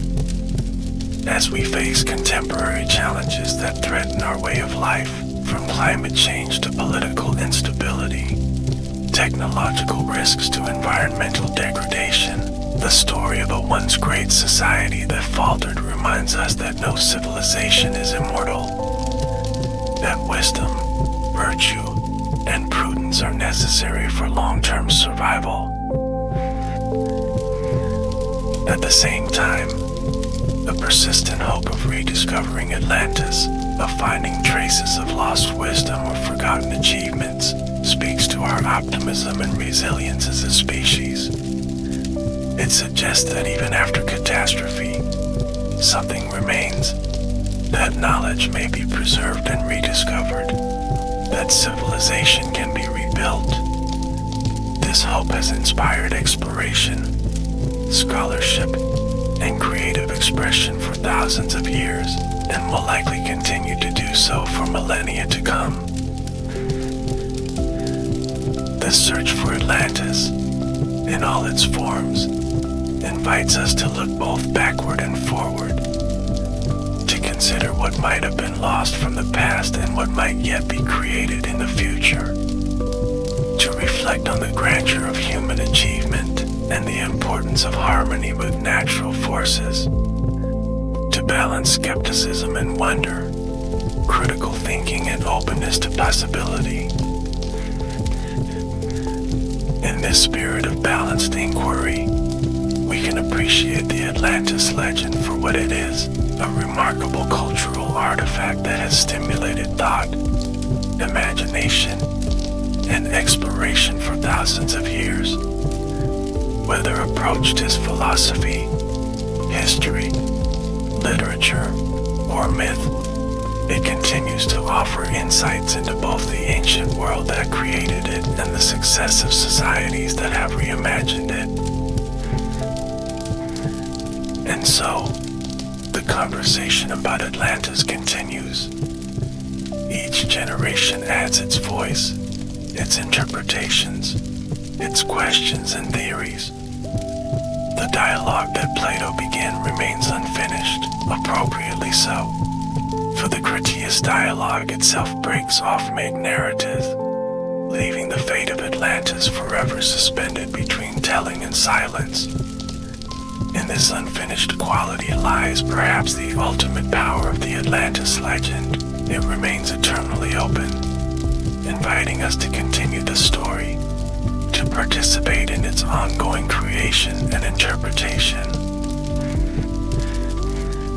As you drift towards sleep, imagine the waves closing over that legendary island, its temples and canals, its gardens and harbors. Picture the knowledge and achievements of its people, preserved perhaps in some form, waiting to be rediscovered. Consider what wisdom the story of Atlantis might hold for our own civilization, standing as we do on the shore of an uncertain future, between achievement and vulnerability, knowledge and mystery, memory and forgetting. In the depths of dreams, perhaps you'll visit those sunken halls, walk those forgotten streets, glimpse that lost world that has captivated humanity for more than 2,000 years. And perhaps, like generations before us, you'll awaken with questions, inspirations, and a sense of wonder about the vast ocean of history, with its countless stories waiting beneath the surface, some lost forever, others preserved in the timeless dialogue of human culture. The mystery of Atlantis reminds us that some questions have no final answers, only ongoing conversation. In that conversation, across time and culture, we find not certainty but connection with our ancestors who first told these tales, with our contemporaries who reimagined them, and with future generations who will receive them from us, transformed yet again by the passage of time and the endless creativity of the human spirit. May the waters close gently over you as sleep approaches, carrying you to shores of dream and possibility, where Atlantis awaits, eternal and ever-changing, lost and yet somehow always with us, a story without end.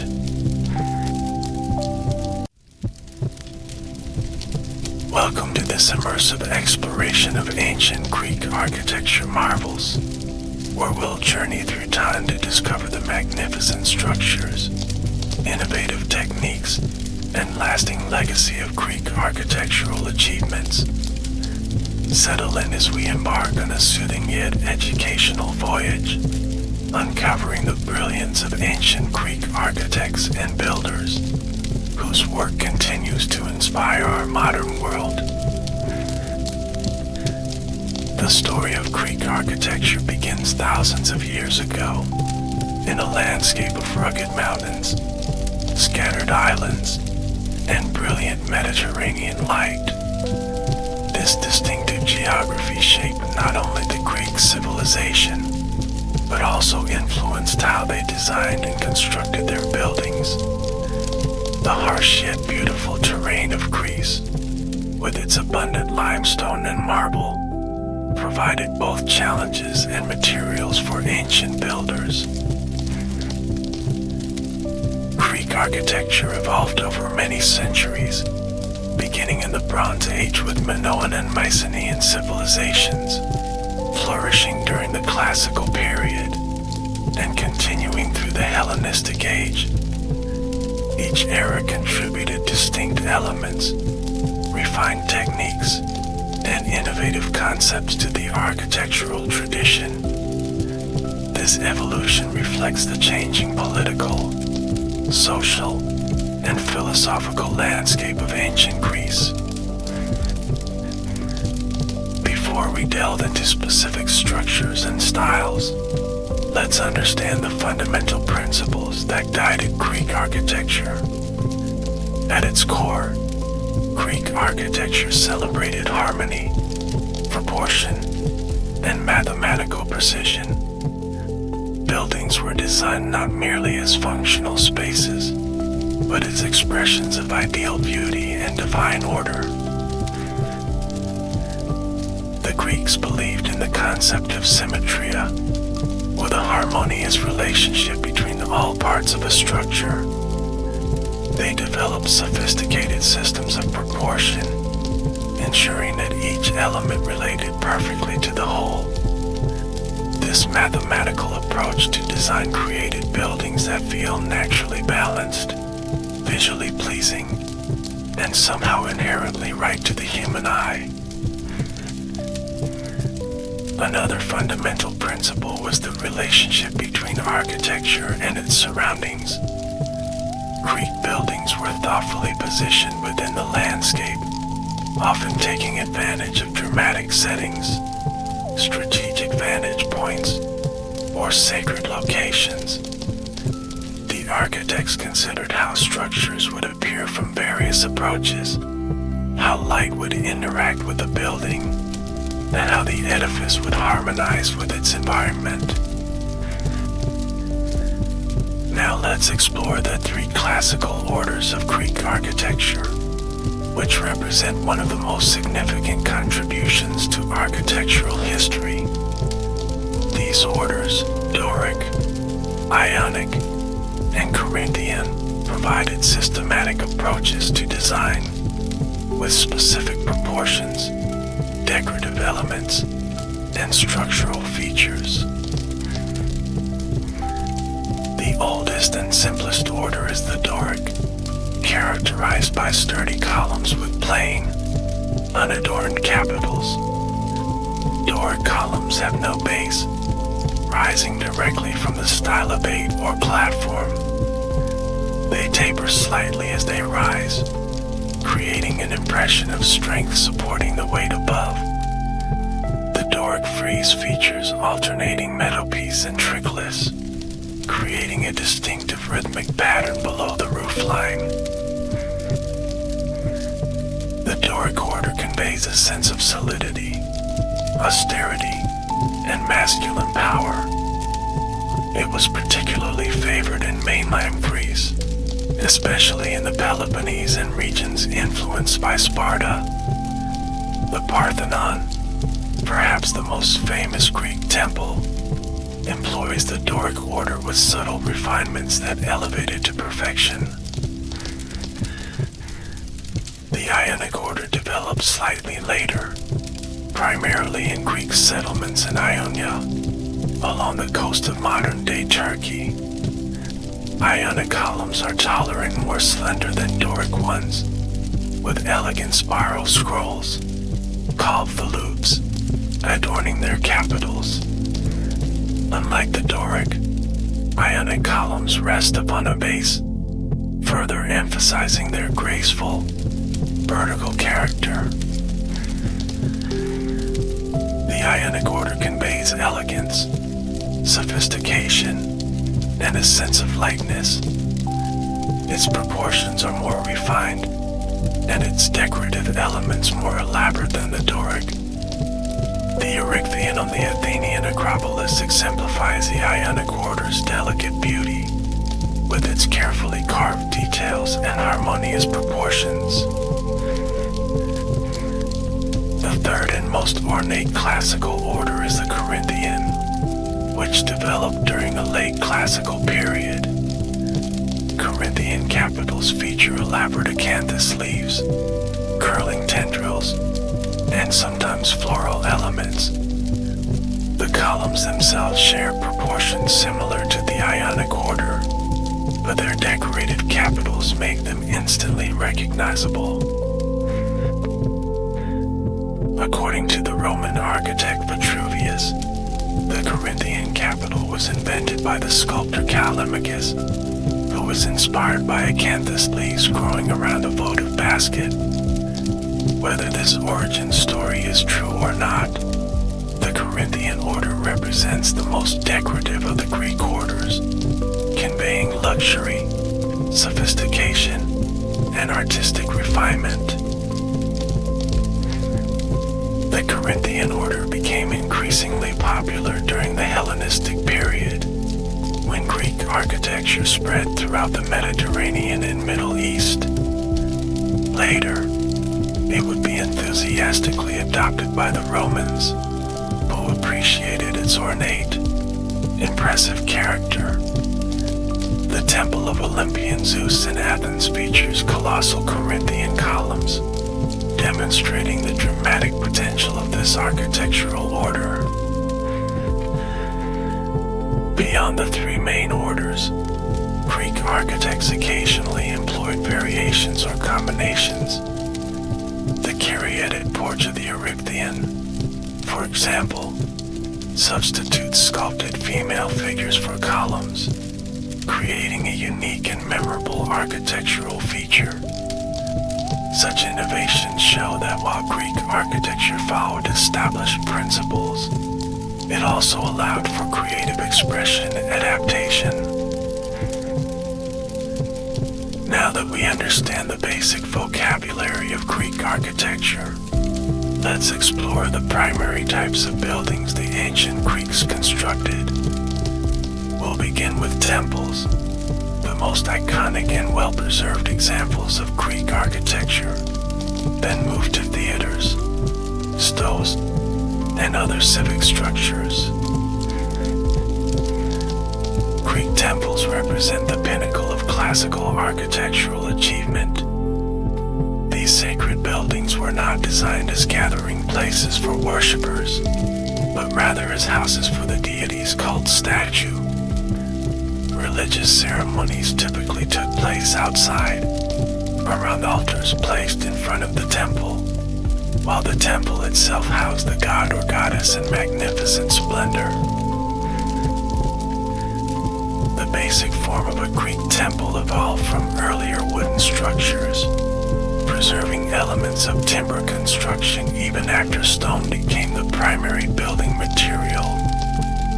This phenomenon, where architectural materials persist despite change, is called skeuomorphism, and it helps explain many distinctive elements of Greek temples.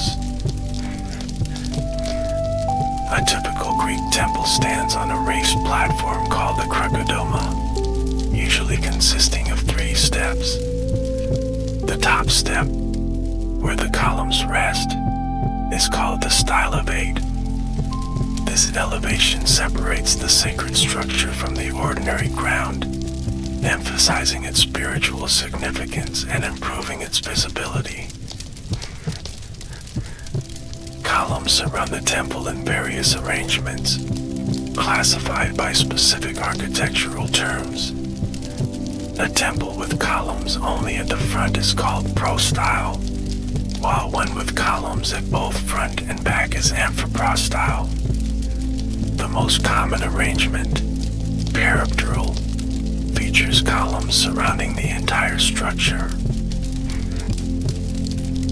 The number of columns also followed certain patterns.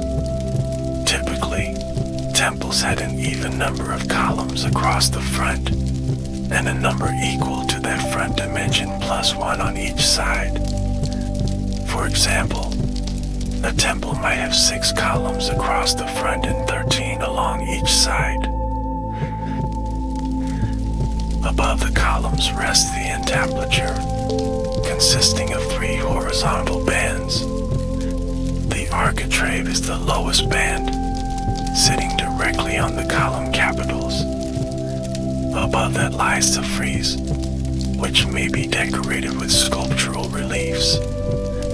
Finally, a cornice projects outward, providing protection from rainwater and a strong visual termination to the entablature.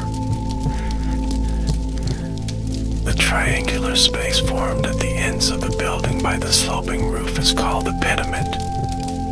This area often contained elaborate sculptural compositions depicting mythological scenes, divine figures, or historical events.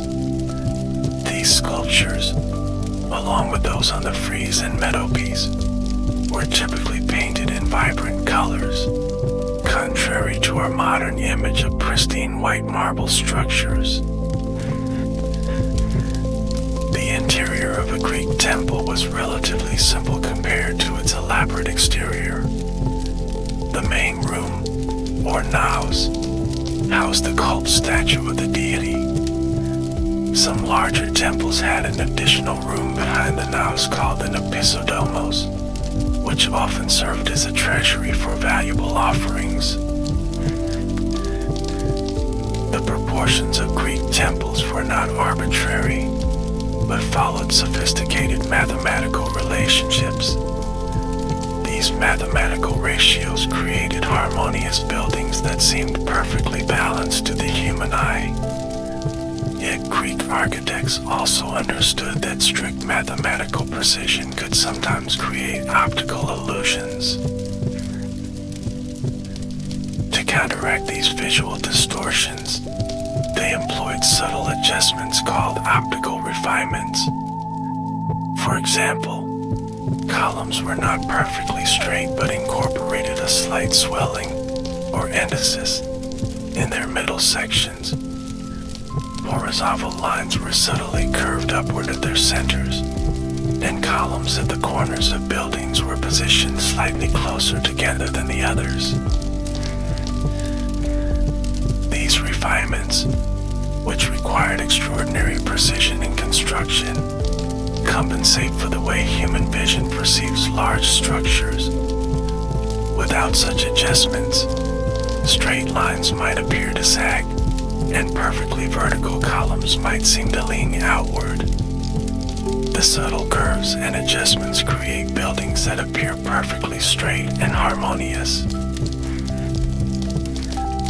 Now let's examine some of the most remarkable examples of Greek temples, beginning with the crowning achievement of Greek architecture, the Parthenon.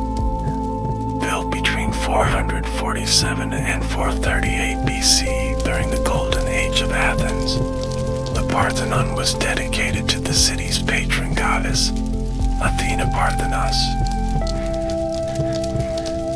Designed by architects Ignis and Callicrates under the supervision of the sculptor Phidias, the Parthenon represents the perfect expression of the Doric order. It stands on the Acropolis, a natural citadel rising above Athens, visible from throughout the ancient city. The Parthenon's dimensions follow a precise mathematical ratio called the golden section, creating a sense of perfect harmony and balance. It features 8 columns across the front and back, and 17 along each side. The columns themselves incorporate entasis, and the entire structure employs numerous optical refinements. What makes the Parthenon truly remarkable is the sophistication of these refinements. There is hardly a straight line in the entire building. The stylobate curves upward slightly in the middle. The columns lean inward almost imperceptibly, and the corner columns are slightly thicker than the others. These subtle adjustments create a building that appears perfectly regular, demonstrating the Greeks' profound understanding of human perception. The Parthenon originally featured elaborate sculptural programs in its metopies, frieze, and pediments. The metopiece depicted battles between various mythological opponents, including Greeks fighting centaurs, gods battling giants, and Greeks against Amazons.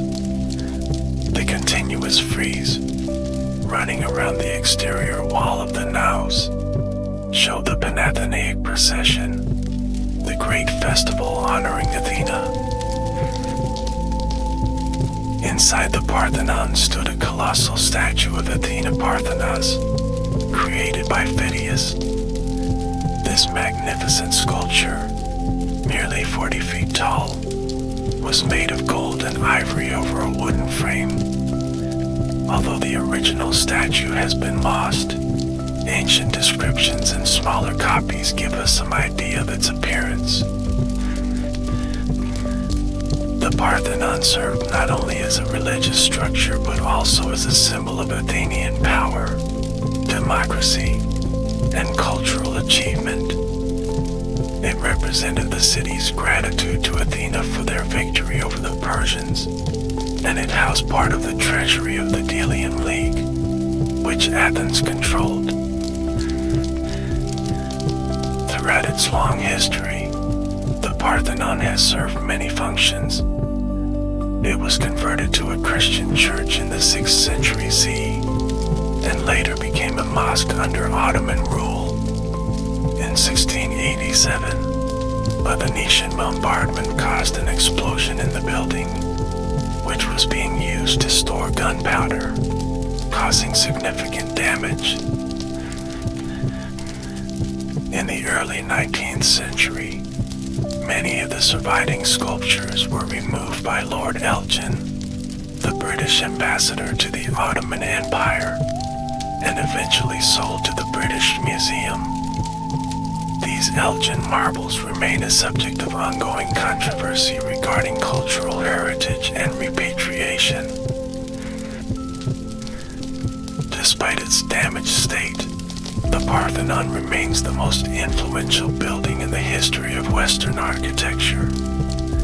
Its perfect proportions, sophisticated refinements, and harmonious integration of architecture and sculpture have inspired countless buildings across the centuries, from ancient Roman temples to modern government buildings. While the Parthenon represents the pinnacle of the Doric order, another remarkable temple on the Athenian Acropolis exemplifies the Ionic style.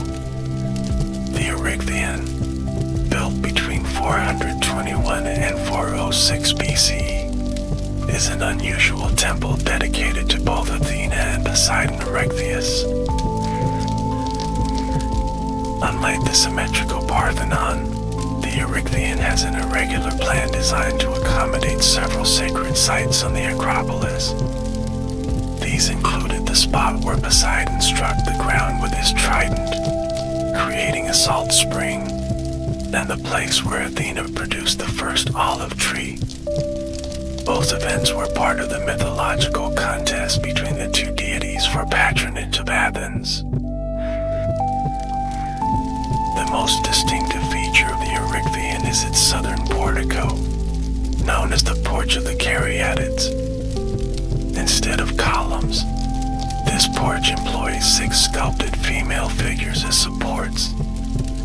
These Caryatids wear flowing robes and have their hair arranged in elaborate braids, yet they convey a sense of effortless strength as they support the entablature above. The figures are not identical but share the same stance, with one leg slightly bent, creating a subtle rhythm across the porch. The Caryatids we see today on the site are replicas, with 5 of the originals housed in the Acropolis Museum, and 1 in the British Museum. The Erechtheion demonstrates that Greek architecture, while following established principles, could also respond creatively to unique requirements. Its irregular plan and innovative features show the flexibility within the classical tradition, allowing architects to adapt to specific sacred or functional needs. Moving away from Athens, let's consider another magnificent example of Greek temple architecture. The Temple of Apollo at Base. Built in the mid-5th century BC, this remote temple in the mountains of Arcadia combines elements of all 3 architectural orders. The exterior of the Temple of Apollo features Doric columns, while the interior employed Ionic columns along the sides of the naos.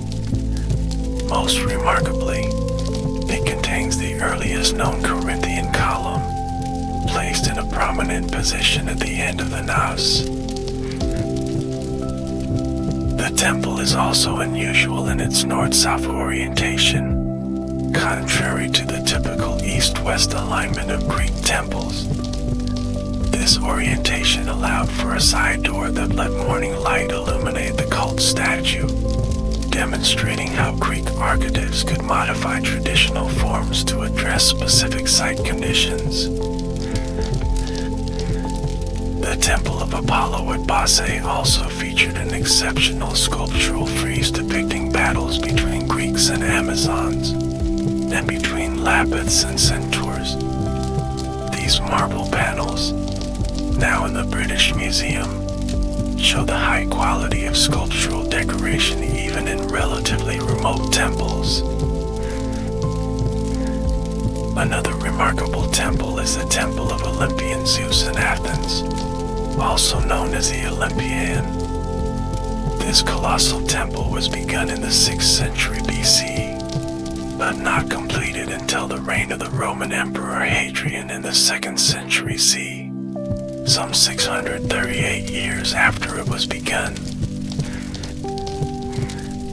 The Olympian was one of the largest temples in the ancient world, with a footprint of approximately 108 by 41 meters. It featured enormous Corinthian columns, over 17 meters tall, arranged in a dipterloctestyle plan, meaning it had 8 columns across the front and 2 rows of columns surrounding the cella. Of the original 104 columns, only 15 remain standing today, yet they still convey the overwhelming scale and grandeur of this structure. When complete, the temple would have housed a massive chryselephantine, gold and ivory, statue of Zeus, rivaling the famous statue at Olympia. The Temple of Olympian Zeus represents the monumental aspirations of Greek architecture, particularly during the Hellenistic period when scale and grandeur became increasingly important. It also demonstrates how Greek architectural traditions continued and evolved under Roman patronage. On the island of Sicily, Greek colonists built several magnificent temples that survive in various states of preservation. The Valley of the Temples at Agrigento contains multiple Doric temples, including the exceptionally well-preserved Temple of Concordia. Built around 440 to 430 BCE, the Temple of Concordia remains one of the most complete Greek temples in existence. Its remarkable state of preservation is due to its conversion into a Christian church in the 6th century CE, which ensured its continued maintenance through the centuries. The Temple of Concordia exemplifies the standard Doric peridoral temple, with 6 columns across the front and back, and 13 along each side. Its proportions follow the classical ratios, and it demonstrates how Greek colonial architecture maintained the high standards of the mainland. Another impressive Sicilian structure is the Temple of Segesta, built around 420 BC but never completed. The temple has a complete exterior colonnade, but lacks a roof and interior cella. This unfinished state offers archaeologists and historians valuable insights into Greek construction techniques. The Temple of Segesta stands in magnificent isolation on a hilltop, demonstrating how Greek architects selected dramatic settings to enhance the impact of their buildings. The golden limestone columns glow in the Sicilian sunlight, creating an unforgettable impression against the blue Mediterranean sky. In southern Italy, at Pastum, ancient Poseidonia, 3 well-preserved Greek temples demonstrate the evolution of the Doric order. The oldest, the Temple of Hera I, also called the Basilica, dates from around 550 BC and shows the archaic characteristics of early Doric architecture. This temple has an unusual 9 columns across its front, rather than the even number typically used in later temples. Its columns are stocky with pronounced emphasis, and the capitals have a wide, flaring echinus, characteristic of early Doric style. The second temple at Pastum, dedicated to Athena, was built around 500 BCE and shows a transition toward more refined proportions. The third temple, Temple of Hera II, dates from about 460 to 450 BC and demonstrates the fully developed Doric order, with more slender columns and elegant proportions.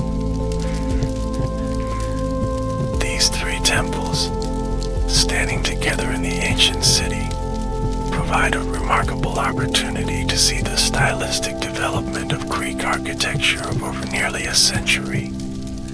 They illustrate how the Doric order evolved from its somewhat heavy, archaic beginnings to achieve the perfect balance of the classical period.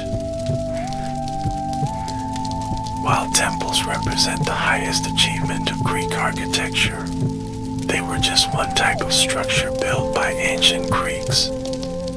Equally important to Greek civic life were theaters, which developed into sophisticated architectural forms supporting the vibrant dramatic traditions of ancient Greece. Greek theaters were typically built into hillsides, using the natural slope to support semicircular seating areas called the theatron. This arrangement provided excellent sight lines and acoustics, allowing thousands of spectators to see and hear performances clearly. The central performance area, called the orchestra, was usually circular and served as the stage for the chorus. Behind the orchestra stood the scene, a building that functioned as both backdrop and backstage area. Between the scene and orchestra was the proscenium, an elevated stage where much of the action took place. The Theater of Dionysus in Athens, built into the southern slope of the Acropolis, is the birthplace of Greek tragedy. Here, the works of Aeschylus, Sophocles, and Euripides were first performed, establishing theatrical traditions that continue to influence drama today. Though much altered in Roman times, the Theater of Dionysus could accommodate up to 17,000 spectators. It featured stone seating, with special marble thrones in the front row for priests and dignitaries. The central throne, reserved for the priest of Dionysus, was especially elaborate, befitting the god of theater's representative. Perhaps the best preserved Greek theater is the Theater of Epidaurus, built in the 4th century BCE as part of the sanctuary of Asclepius. This magnificent structure seats around 14,000 people and is renowned for its perfect acoustics, allowing even a whisper from the orchestra to be heard in the highest rows. The Theater of Epidaurus achieves its remarkable acoustic properties through its precise geometric design. The semicircular seating area has a slope of 26 degrees, creating ideal sight lines. The limestone seats reflect sound waves without distorting them, while the circular orchestra helps project actors' voices evenly throughout the theater. So perfect is the design of the Theater of Epidaurus that it continues to host performances today, more than 2,400 years after its construction. Modern actors performing there find they need minimal amplification, as the ancient architect's understanding of acoustics remains unsurpassed. Other notable Greek theaters include the theater at Delphi, dramatically positioned within the sacred precinct, with spectacular views of the valley below. The theater at Pergamon is unusually steep, built into a sharply sloping hillside, creating a vertigo-inducing but visually striking space. These theaters were not just entertainment venues but important civic and religious spaces. Dramatic festivals honored the god Dionysus and were considered sacred events. Theater performances explored profound philosophical, ethical, and political questions, engaging citizens in collective reflection on their values in society. Another important type of Greek civic architecture was the stoa, a covered colonnade or portico that served multiple functions in ancient cities. stoves typically featured a row of columns along one side, supporting a roof that sheltered an open-sided walkway. These versatile structures provided protection from sun and rain, creating comfortable spaces for commerce, conversation, and contemplation. Shops often occupied the back wall of stoves, while the colonnaded front remained open to a street, agora, or sanctuary. The most famous stoa was the stoa poikiloa, or painted stoa, in the Athenian agora. This structure took its name from the paintings of historical and mythological scenes that adorned its walls. It was here that the philosopher Zeno taught, giving rise to the Stoic school of philosophy, whose name derives from this very building. The Stoa of Attilas, a later addition to the Athenian agora, has been reconstructed in modern times. This two-story stoa gives visitors a clear sense of how these structures functioned in ancient civic life. The ground floor housed shops, while the upper level provided additional space for walking and gathering. In the Hellenistic period, increasingly elaborate stoves were constructed throughout the Greek world. The island of Delos features remains of several stoves that define its commercial agora. In Pergamon, a massive stoa extended over 200 meters, creating an impressive public space in the upper city. The agora itself, the central public space of a Greek city, represents another important aspect of Greek civic architecture. Unlike the formal, monumental forms later built by Romans, Greek agoras evolved organically over time, with buildings added as needed. The Athenian agora, excavated by American archaeologists since 1931, reveals the complex development of the civic center over centuries. Various administrative buildings, temples, fountains, and monuments surrounded an open space where citizens gathered for everything from political assemblies to daily shopping. Key buildings in the Athenian agora included the Boulaterion, where the Council of 500 met, the circular fellows, which serve as dining quarters for counselors on duty, and law courts where democratic justice was administered. The arrangement of these buildings reflected and facilitated the democratic government of Athens. Another distinctive Greek architectural form was the telos, a circular building typically surrounded by a colonnade. The purpose of these round structures varied, but many appear to have had religious significance. The most famous examples include the telos at Delphi, in the sanctuary of Athena Pranea, and the Philippan at Olympia. The telos at Delphi, built around 380 to 370 BC, featured 20 Doric columns on its exterior and 10 Corinthian columns inside. Its marble building materials and central location in the sanctuary suggest its importance, though its exact function remains somewhat mysterious. The Philippan at Olympia was commissioned by Philip II of Macedon after his victory at the Battle of Chaeronea in 338 BC. This circular structure housed chryselephantine statues of Philip's family, including his son Alexander the Great. It represented a bold political statement, placing the Macedonian royal family among the sacred dedications at this Pan-Hellenic sanctuary. Greek domestic architecture, while less monumental than public buildings, also followed clear principles of design. The typical Greek house was inward-facing, presenting blank walls to the street but opening onto a central courtyard. This arrangement provided security, privacy, and protection from the elements.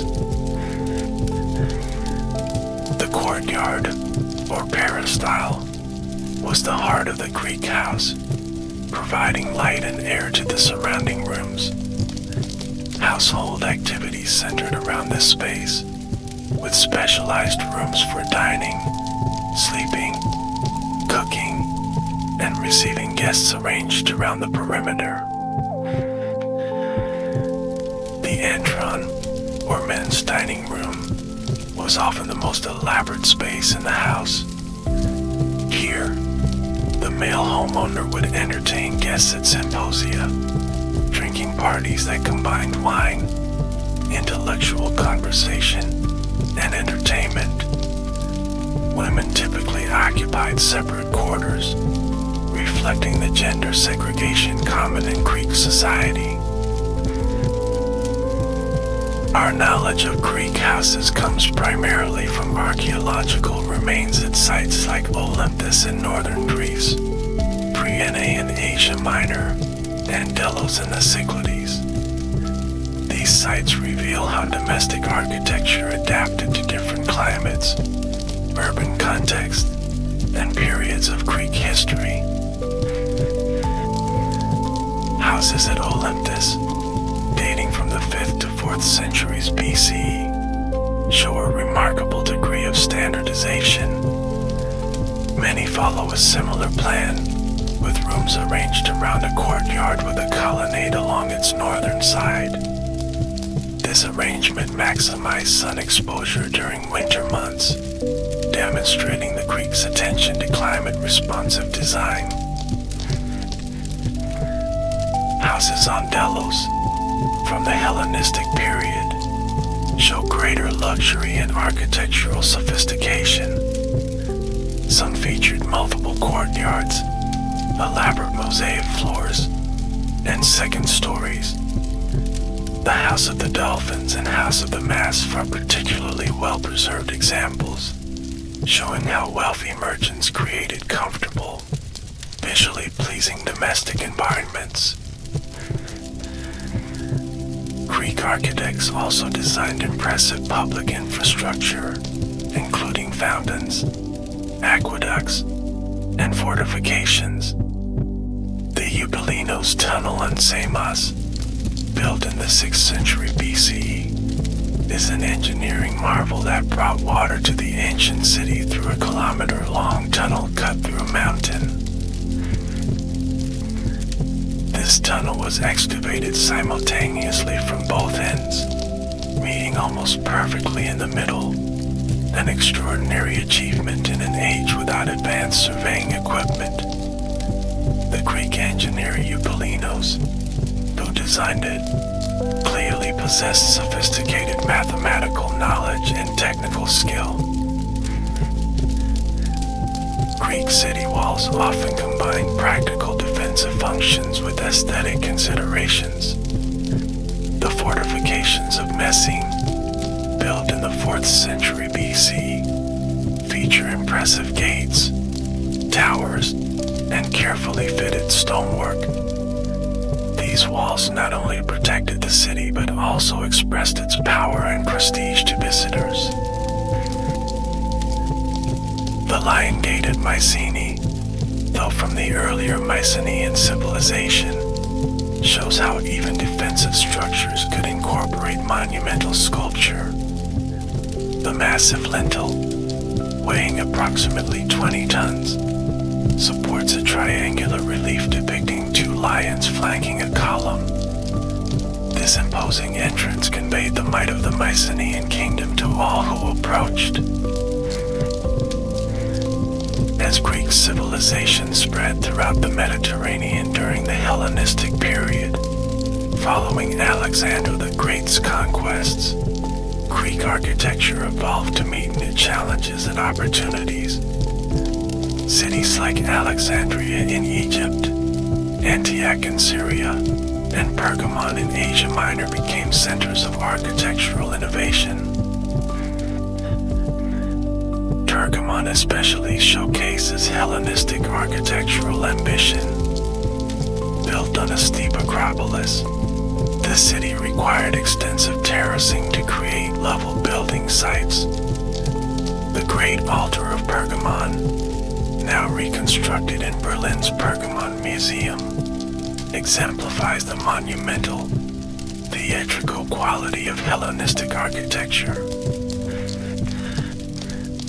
The altar featured a massive U-shaped sculptural frieze depicting the battle between gods and giants, a mythological theme that symbolized the triumph of civilization over barbarism. The dramatic, deeply carved reliefs represent a departure from the more restrained classical style, showcasing the emotional intensity characteristic of Hellenistic art. Another Hellenistic architectural marvel was the Lighthouse of Alexandria, one of the 7 wonders of the ancient world. Built around 280 BCE on the island of Pharos, this structure stood approximately 100 meters tall, making it one of the tallest buildings of the ancient world. The lighthouse consisted of 3 sections, a square base, an octagonal middle, and a circular upper section topped by a statue. At its summit, a fire reflected by mirrors projected light that could reportedly be seen from 35 miles away. Although destroyed by earthquakes, its influence on subsequent lighthouse design was enormous. The mausoleum at Halicarnassus, another of the 7 wonders, combined Greek architectural elements with local Anatolian traditions.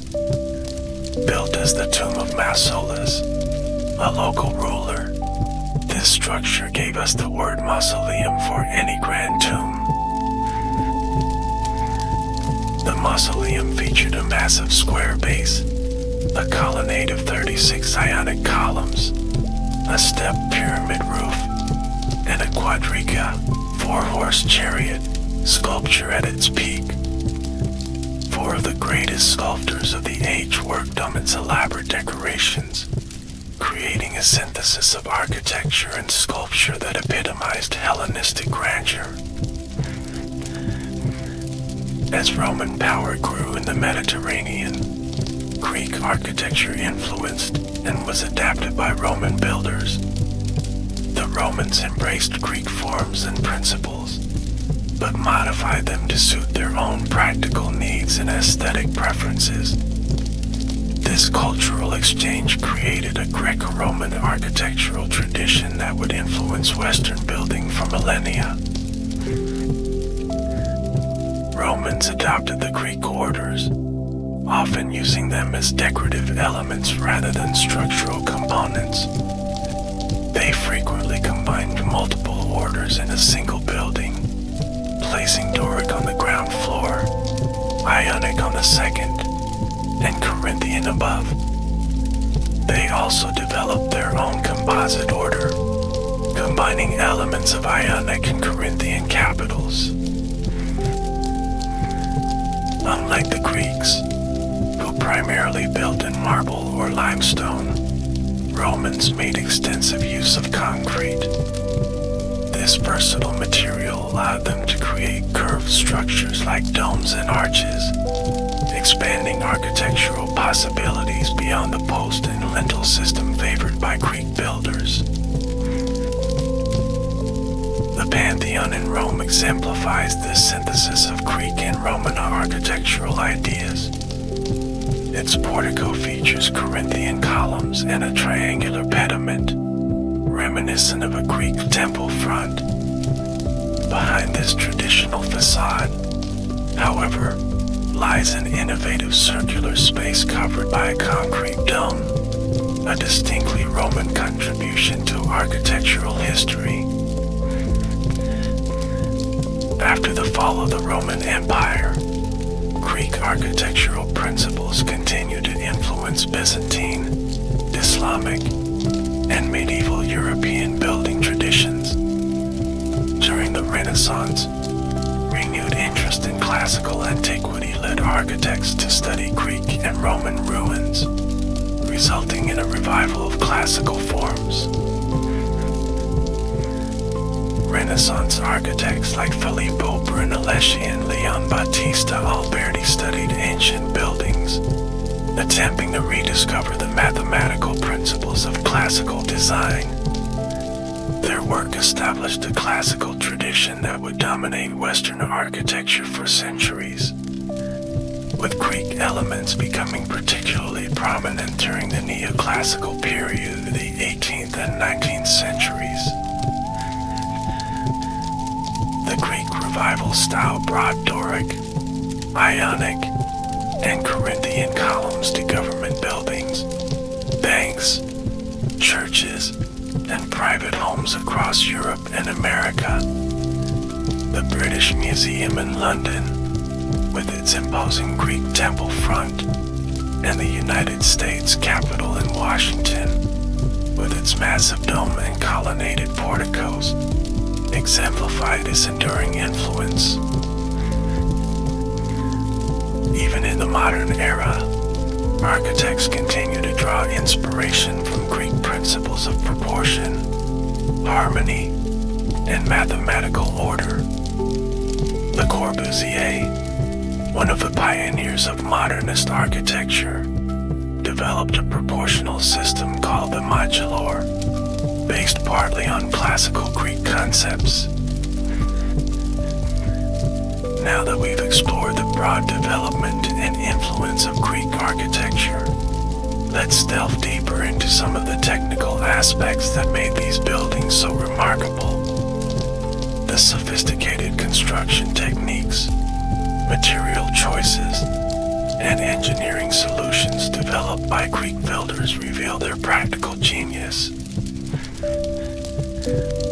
Greek temples were typically constructed of locally available stone, with marble preferred when available. The honey-colored limestone of Sicily, the brilliant white Pentelic marble of Athens, and the slightly gray tinged Parian marble each gave regional buildings their distinctive character. Stones were cut into blocks with incredible precision, often fitting together so perfectly that no mortar was required. At the Temple of Apollo at Basse, some joints are so precise that a modern piece of paper cannot be inserted between blocks. This level of craftsmanship required highly skilled stoneworkers and sophisticated tools. For columns, the Greeks developed a system of drums or cylindrical sections stacked on top of each other. A central dowel, often made of wood or bronze, aligned these drums. The surfaces were worked to fit precisely, with center points established using a compass-like tool. To ensure perfect contact between column drums, masons employed a technique called anathyrosis. Only the edges of the joining surfaces were smoothed to precision, while the centers were slightly hollowed. This approach ensured that pressure was distributed evenly around the perimeter, preventing cracking. For the fluting of columns, workers first created flat facets around the column, then hollowed out the channels between them. Doric columns typically had 20 flutes, while Ionic columns had 24. These vertical channels enhanced the visual rhythm of the colonnade and created appealing patterns of light and shadow. The entablature above the columns required particularly large stone blocks, especially for the architrave, which had to span the distance between columns. These massive stones were raised into position using a system of ropes, pulleys, and wooden cranes. Lewis irons, inserted into specially cut holes in the blocks, provided secure attachment points for lifting apparatus. Roof construction involved wooden rafters supporting terracotta tiles. edges of the roof were finished with decorative elements including antifixes, ornamental tiles placed along the eaves, and agrateria, sculptural elements at the peak and corners of the pediment. One of the most surprising aspects of Greek architecture, revealed by archaeological research, is the extensive use of color. Contrary to the popular image of pristine white buildings, Greek temples were painted in vibrant hues. Traces of pigment found on ancient structures indicate that columns, friezes, and sculptural elements were brightly colored. The architectural term for this practice is polychromy, meaning many colors. Red, blue, and gold were particularly common in architectural decoration. Blue backgrounds made sculptural friezes stand out, while red was often used for architectural details. Even the seemingly white marble surfaces may have been treated with a thin-tinted wash called kenosis. This mixture of wax and pigment protected the stone while giving it a subtle coloration and lustrous finish. The overall effect would have been much more colorful and ornate than the austere white ruins we see today. The Greeks also developed sophisticated systems for water management in their buildings. Temple roofs featured carefully designed drainage systems to channel rainwater, preventing damage to the structure. Decorative water spouts, often in the form of lion heads, directed water away from the building's foundations. In theaters, drainage channels were incorporated into the orchestra circle and under the seating areas. This practical concern for water management reflects the Greeks' holistic approach to architecture, which addressed aesthetic, structural, and functional requirements. Acoustics were another area where Greek architects displayed remarkable skill. The design of theaters, odeons, musical performance venues, and even temples took into account how sound would behave in these spaces. Some researchers believe that bronze vessels mentioned by Vitruvius were placed in theaters to enhance acoustic properties, acting as ancient sound resonators.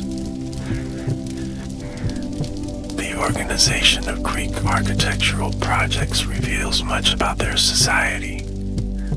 Major buildings were typically commissioned by the polis, city-state, with funding coming from public treasuries, wealthy citizens, or war spoils. Detailed financial accounts for some projects, such as the Erechtheion, have survived, giving us insights into ancient construction economics. Projects were overseen by an architect who designed the building and supervised its construction. The Greek word architect literally means chief builder, reflecting the practical, hands-on nature of the profession in antiquity.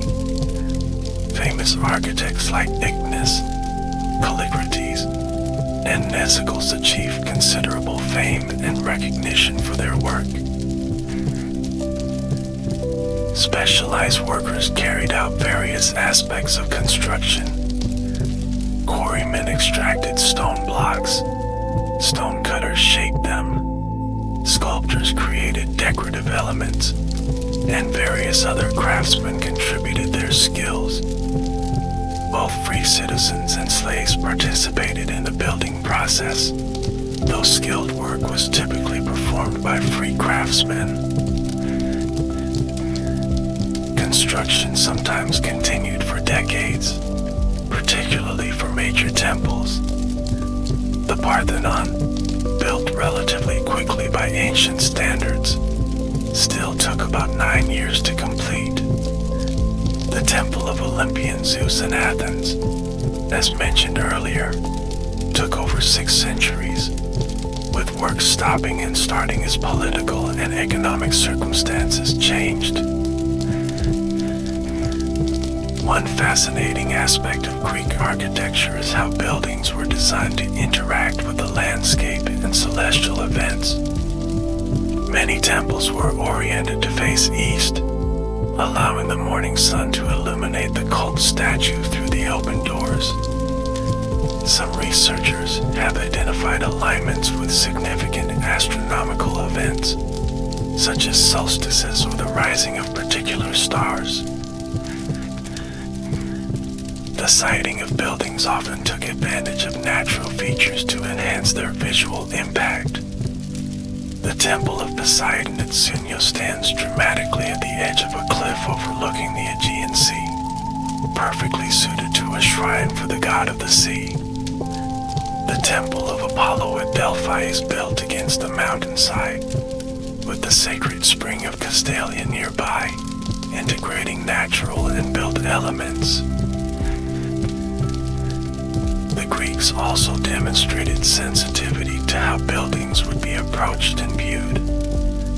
The winding path up the Athenian Acropolis, for example, was designed to reveal the Parthenon gradually, creating a processional experience rather than an immediate frontal view.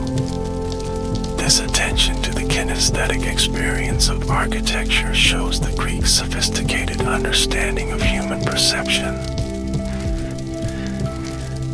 Sanctuaries like Delphi and Olympia featured multiple buildings arranged in relation to each other, creating unified sacred landscapes rather than isolated structures. The positioning of treasuries, temples, altars, and monuments created spatial relationships that guided visitors through these complex sites. The role of architecture in Greek religion cannot be overstated. Temples were not congregational spaces but houses for the deity, manifesting divine presence in the community. The impressive exteriors, visible to all, contrasted with the restricted interiors, accessible primarily to priests. This distinction between public exterior and restricted interior reflected Greek religious practices. Major rituals took place outdoors, around altars in front of temples, where animal sacrifices were performed and communal meals sometimes followed. The temple itself housed the cult statue and valuable offerings, serving as the god's symbolic residence. Beyond their religious significance, Greek buildings served important political and social functions. The architecture of the Athenian Acropolis, rebuilt under Pericles after the Persian Wars, clearly expressed Athenian power, wealth, and democratic ideals. The massive building program, funded partly by tribute from Athens' allies in the Delian League, provided employment for numerous citizens. The sculptural program of the Parthenon celebrated Athenian myths, history, and values, visually reinforcing civic identity. Similarly, the organization of Greek civic spaces reflected and supported their political systems. The open agora, with its stalls and public buildings, provided space for the commercial, social, and political interactions necessary for democratic governance. Architecture both shaped and was shaped by the unique political experiments of ancient Greek city-states. The Greek architectural tradition was not monolithic but varied regionally. Each major area of the Greek world developed distinctive characteristics, responding to local conditions, materials, and cultural influences. These regional variations enrich the overall tradition while maintaining its fundamental principles. In the Western Greek colony, colonies of Sicily and southern Italy, known as Magna Graecia, temples tended to be larger and sometimes more experimental than those of mainland Greece. The Temple of Zeus at Agrigento, for example, was among the largest Greek temples ever constructed, with partially engaged columns of enormous scale. In Asia Minor, Greek architects favored the more decorative Ionic order, developing it to its highest refinement. The Temple of Artemis at Ephesus, another of the seven wonders, exemplified the monumental scale and elaborate decoration characteristic of this region. Island architecture, particularly in the Cyclades, often featured smaller, simpler structures due to limited resources and space. Yet even these modest buildings maintain the principles of proportion and harmony fundamental to Greek design. The Temple of Apollo on Delos provides an excellent example of island architecture, elegant despite its relatively small scale. As we've explored, Greek architecture encompasses far more than just a set of building styles or techniques. It represents a comprehensive approach to creating built environments that fulfill practical needs while expressing cultural values and aspirations. Its influence extends from ancient Rome to contemporary design, making it one of humanity's most enduring cultural achievements. Let's now consider the legacy of Greek architecture and its continued relevance in our modern world. Why do buildings created thousands of years ago continue to fascinate us? And what can contemporary designers and society learn from these ancient structures? Perhaps the most fundamental contribution of Greek architecture is its emphasis on harmony, proportion, and mathematical order. The Greeks believed that beauty arose from balanced relationships between parts, not from arbitrary decoration or personal expression. This principle continues to inform design thinking across disciplines. The Greek understanding of how buildings relate to human scale has been particularly influential.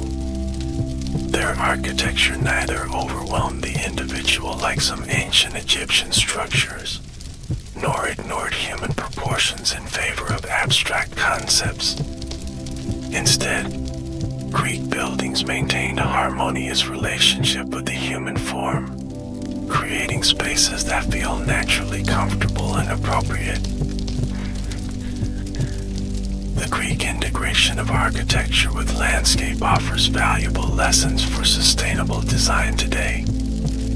Greek builders worked with rather than against their sites, orienting buildings to take advantage of natural light and views, while responding sensitively to topography.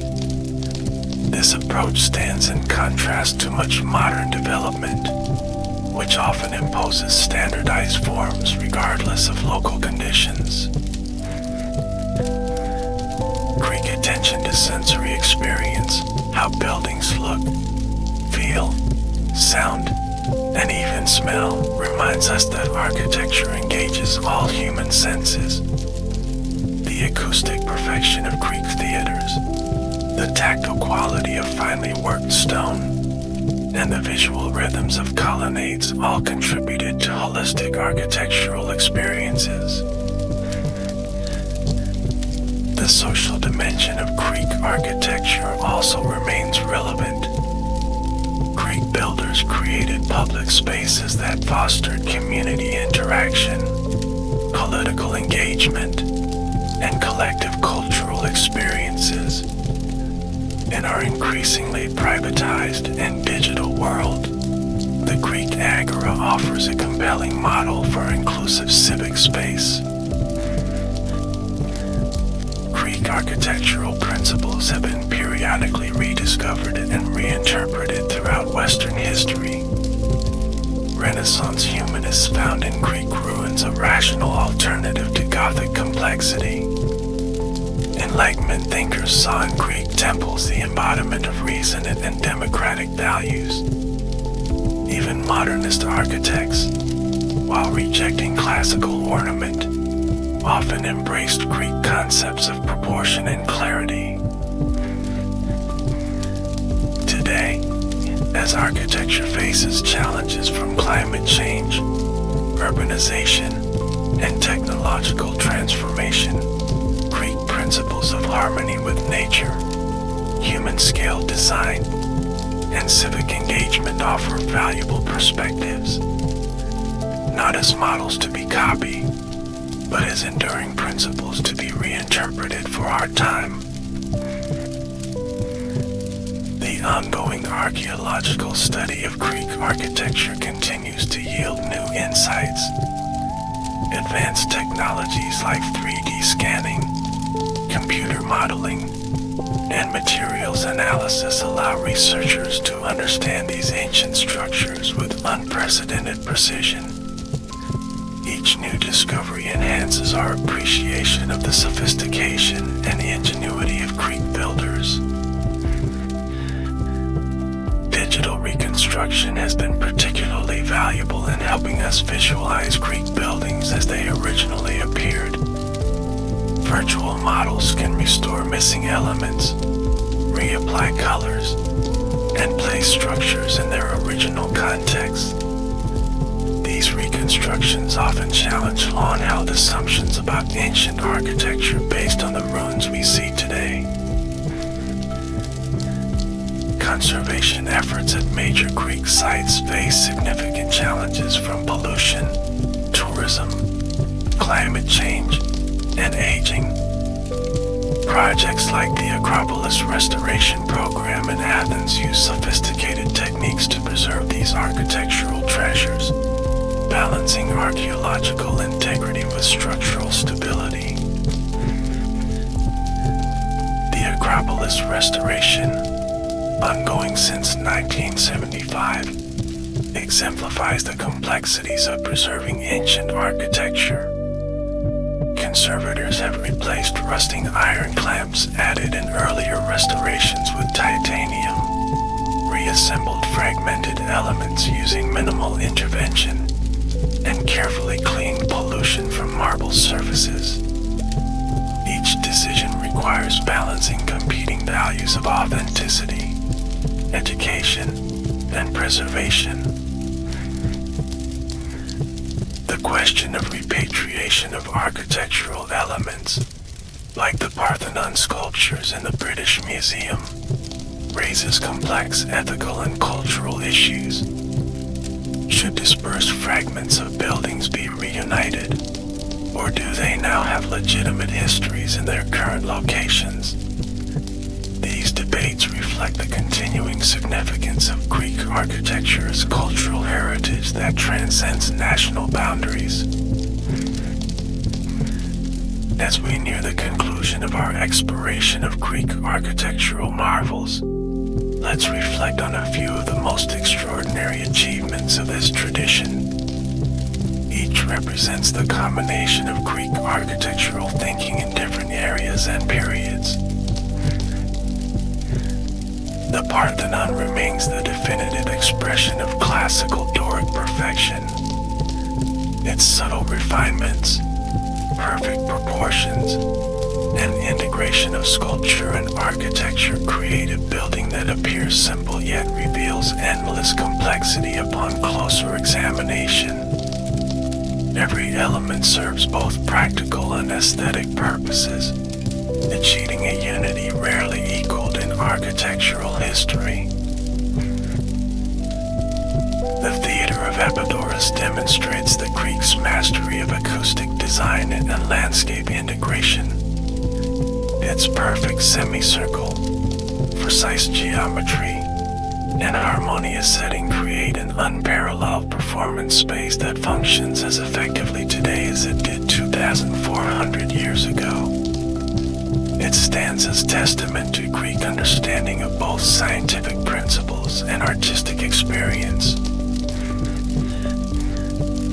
Temple of Apollo at Base shows the creativity within the Greek architectural tradition.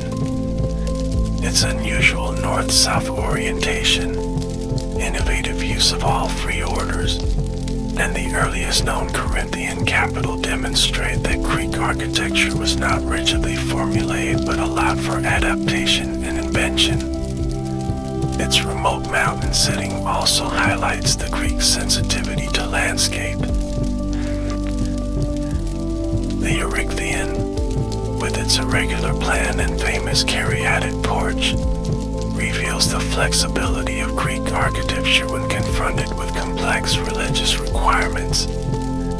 Rather than imposing a symmetrical template, the architects created a building that responds elegantly to its site and sacred functions. Its refined ionic details display Greek craftsmanship at its most sophisticated. The Sanctuary of Delphi, with its integrated complex of buildings ascending the mountainside, exemplifies the Greek approach to sacred landscapes. The treasury of the Athenians, Temple of Apollo, theater, and stadium create a unified experience for pilgrims, with architecture framing and enhancing the dramatic natural setting. The Athenian Agora, with its stoves, temples, and civic buildings, represents the architectural framework for the world's first democracy. The spatial relationships between buildings created settings for the commercial, political, and social interactions that defined Athenian citizenship.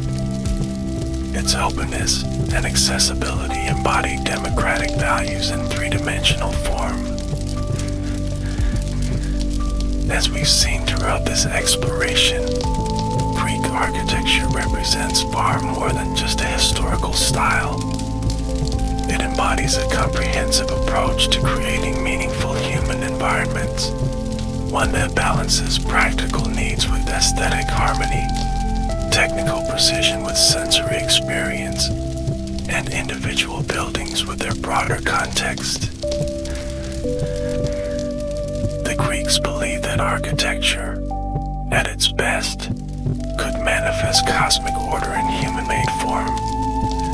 Their buildings express fundamental relationships between part and whole, structure and decoration, human and divine.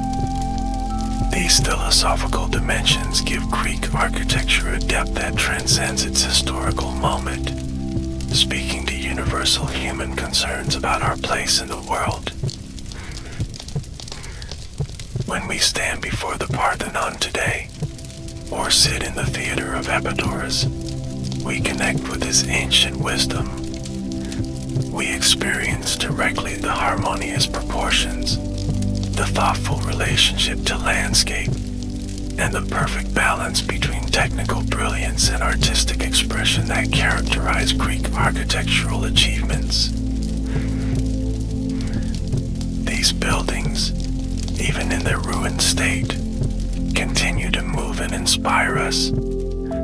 They demonstrate that architecture at its best is not merely building, but a profound cultural expression that can transcend time, speaking across millennia of shared human experience. In their carved marble and carefully positioned stones, the ancient Greeks left us not just monuments, but messages about beauty, harmony, and our relationship with the cosmos. As we complete our journey through the architectural marvels of ancient Greece, I hope you've gained a deeper appreciation for these remarkable achievements. From the mathematical precision of their proportions to the sensual experience of light unfluted columns, Greek architecture continues to offer lessons in how we might create more beautiful, meaningful, and harmonious built environments today. The Greeks' architectural legacy reminds us that great buildings do more than shelter us. They elevate the human spirit and connect us to something larger than ourselves.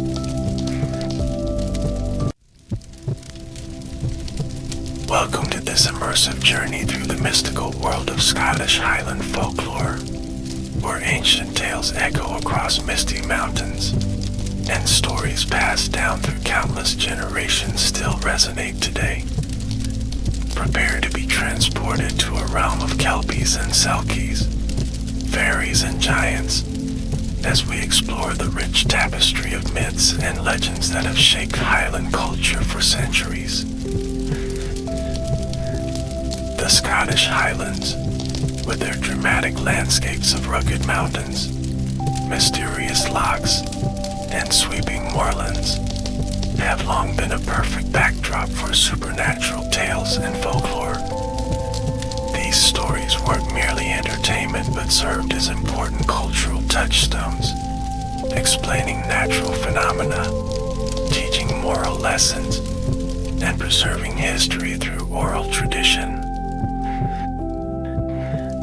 As we begin our exploration, imagine yourself seated by a peat fire in a stone cottage, as the wind howls across the heather-covered hills outside. The smell of wood smoke fills the air, and perhaps a dram of whiskey warms your hands. This is how tales were traditionally shared, passed down through generations in the Gaelic tradition, where communities would gather to share stories, music, and dance. The word Cayley itself comes from the Gaelic term meaning visit or gathering, and these social events were crucial for maintaining community bonds, especially during the long, dark Highland winters. Before television, radio, or books were widespread, storytelling was both entertainment and a way of preserving cultural knowledge. Let us begin our journey by understanding the historical context that shaped these tales. The Highland culture developed somewhat separately from the rest of Scotland, with its own distinct language, customs, and social structures. Gaelic was the predominant language, and with it came a unique worldview that infused the local folklore. The clan system, which dominated Highland society for centuries, played a significant role in how stories were preserved and shared. Each clan had its own tales of heroic ancestors, supernatural encounters, and prophetic dreams. These stories helped strengthen clan identity and loyalty, while also explaining local landmarks and historical events. Christianity arrived in the Highlands with St. Columba in the 6th century, but unlike in many other regions, it didn't entirely displace older beliefs. Instead, Christian and pre-Christian elements merged together, creating a unique spiritual landscape where both could coexist. Many ancient holy wells and sacred sites were simply rededicated to Christian saints, while maintaining their association with healing or other magical properties. This syncretism, or blending of belief systems, is evident throughout Highland folklore.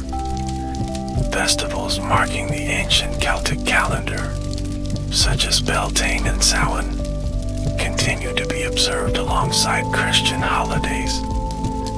Supernatural beings were sometimes recast as fallen angels or souls in purgatory, allowing people to maintain their traditional beliefs within a Christian framework.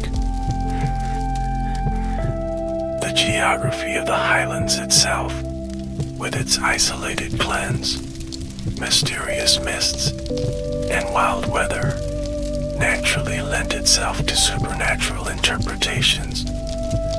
When fog rolls down from a mountain, obscuring familiar landmarks, it's not difficult to imagine otherworldly beings lurking within. The seemingly alive quality of the landscape, with its ever-changing moods, contributed to the animistic elements in Highland folklore. Now, let us turn our attention to the supernatural inhabitants that populate the Highland folk tradition.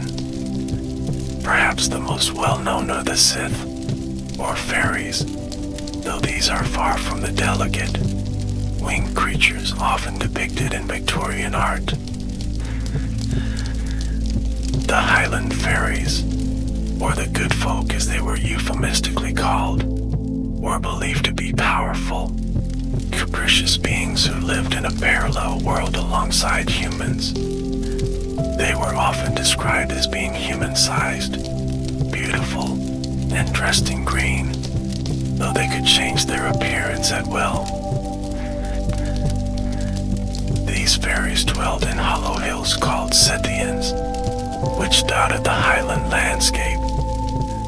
Certain knolls and mounds were widely recognized as fairy dwellings, and people would take care not to disturb these places, especially after dark.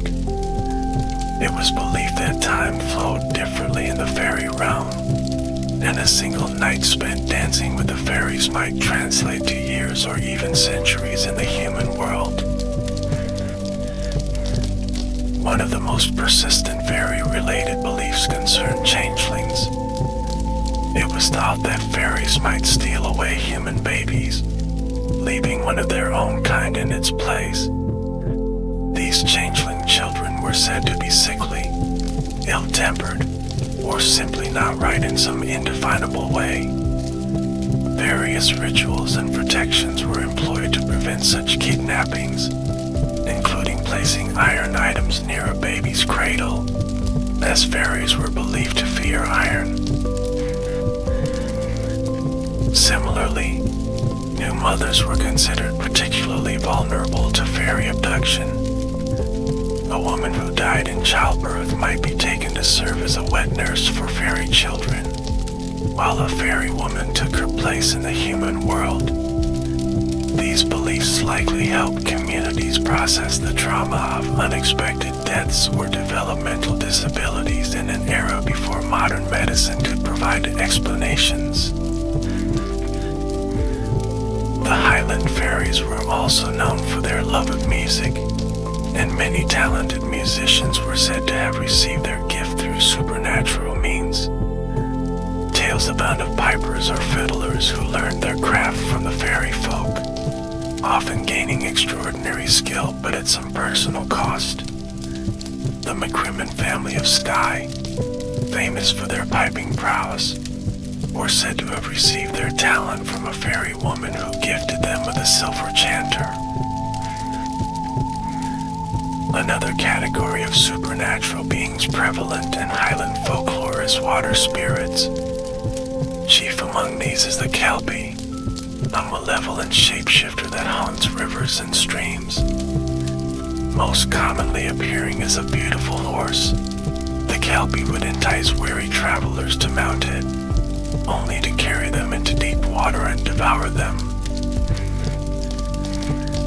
The Kelpie could also assume human form, typically appearing as a handsome young man with wet hair and seaweed in his clothing.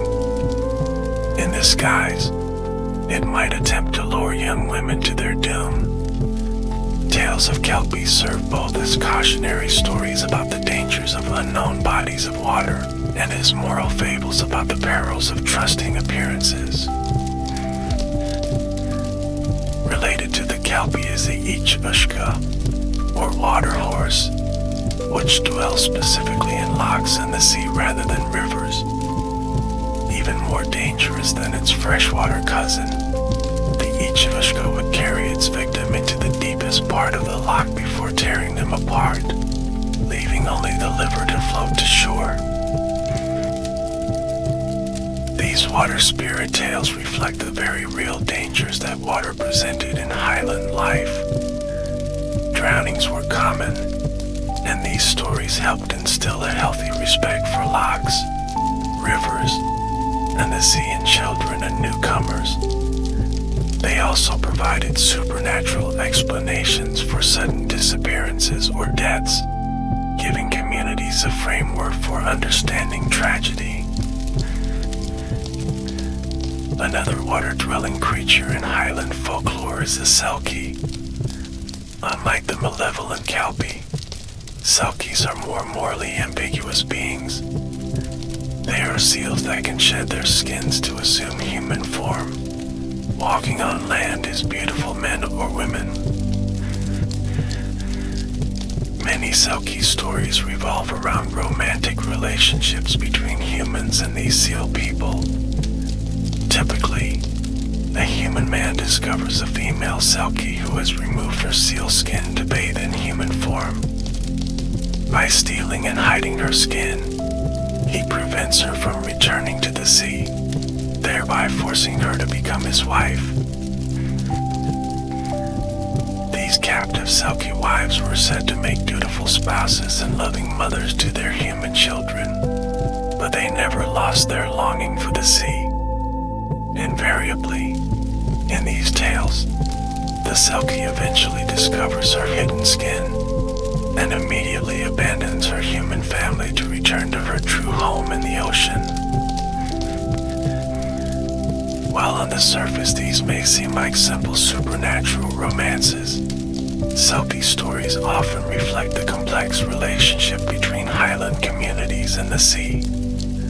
They speak to themes of freedom versus captivity, the tension between family obligations and personal desire, and the sometimes tenuous nature of marriage in traditional societies.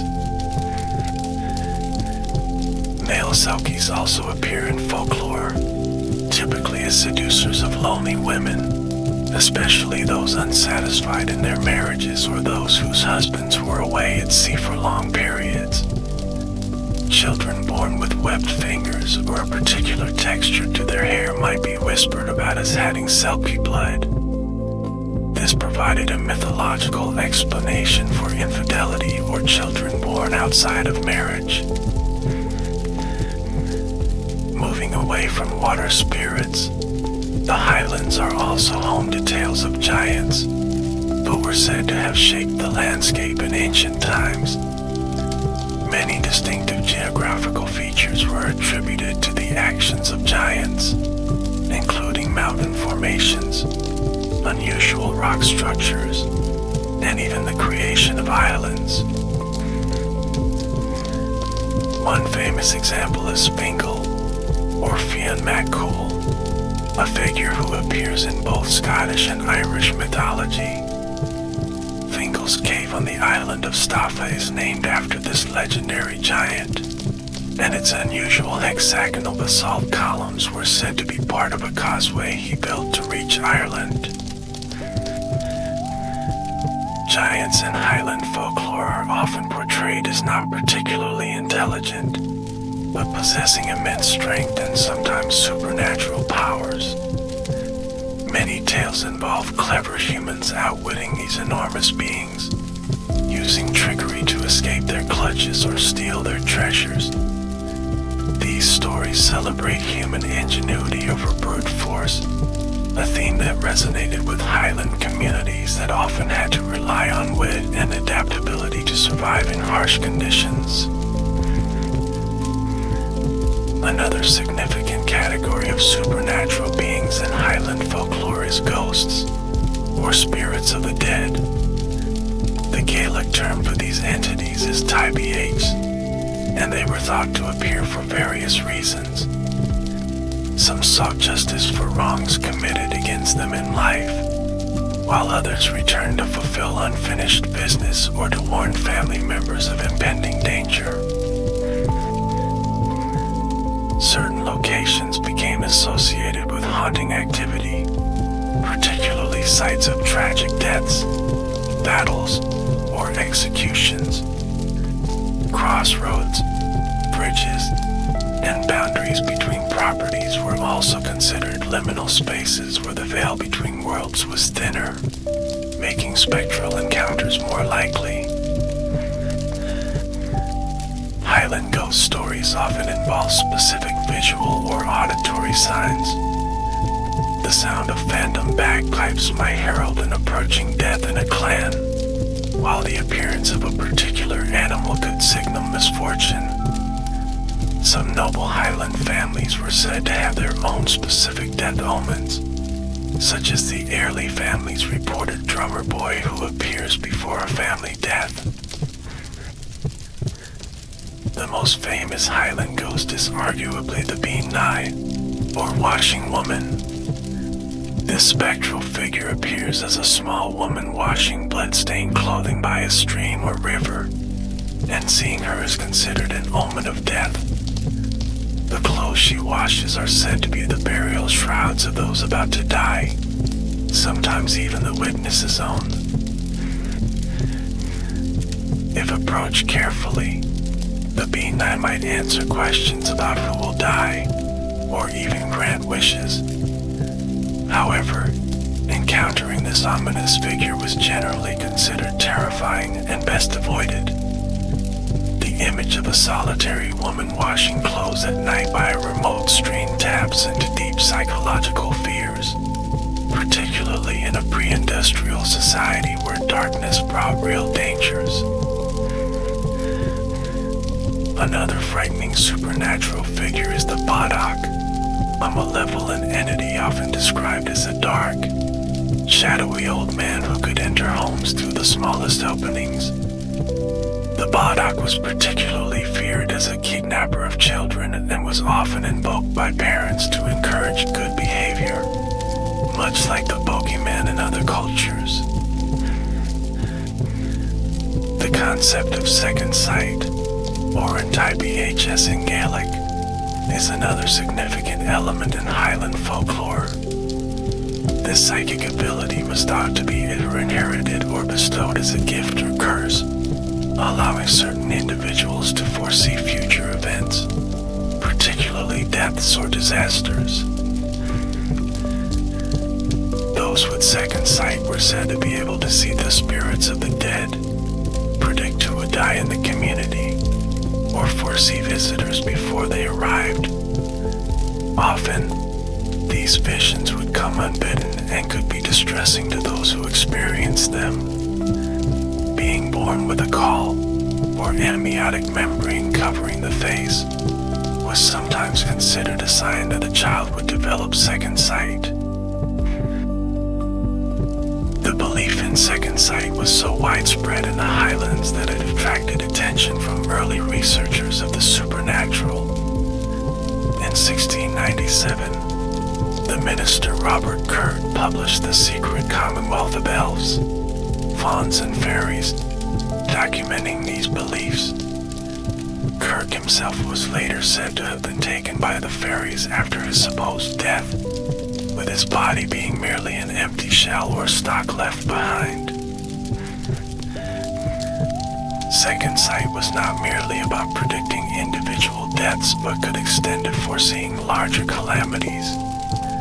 There are accounts of seers who allegedly predicted significant historical events, such as the Battle of Culloden or the Highland clearances.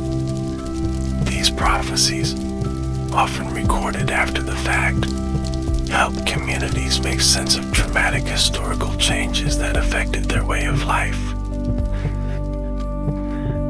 Closely related to the concept of second sight is the belief in premonitions and omens.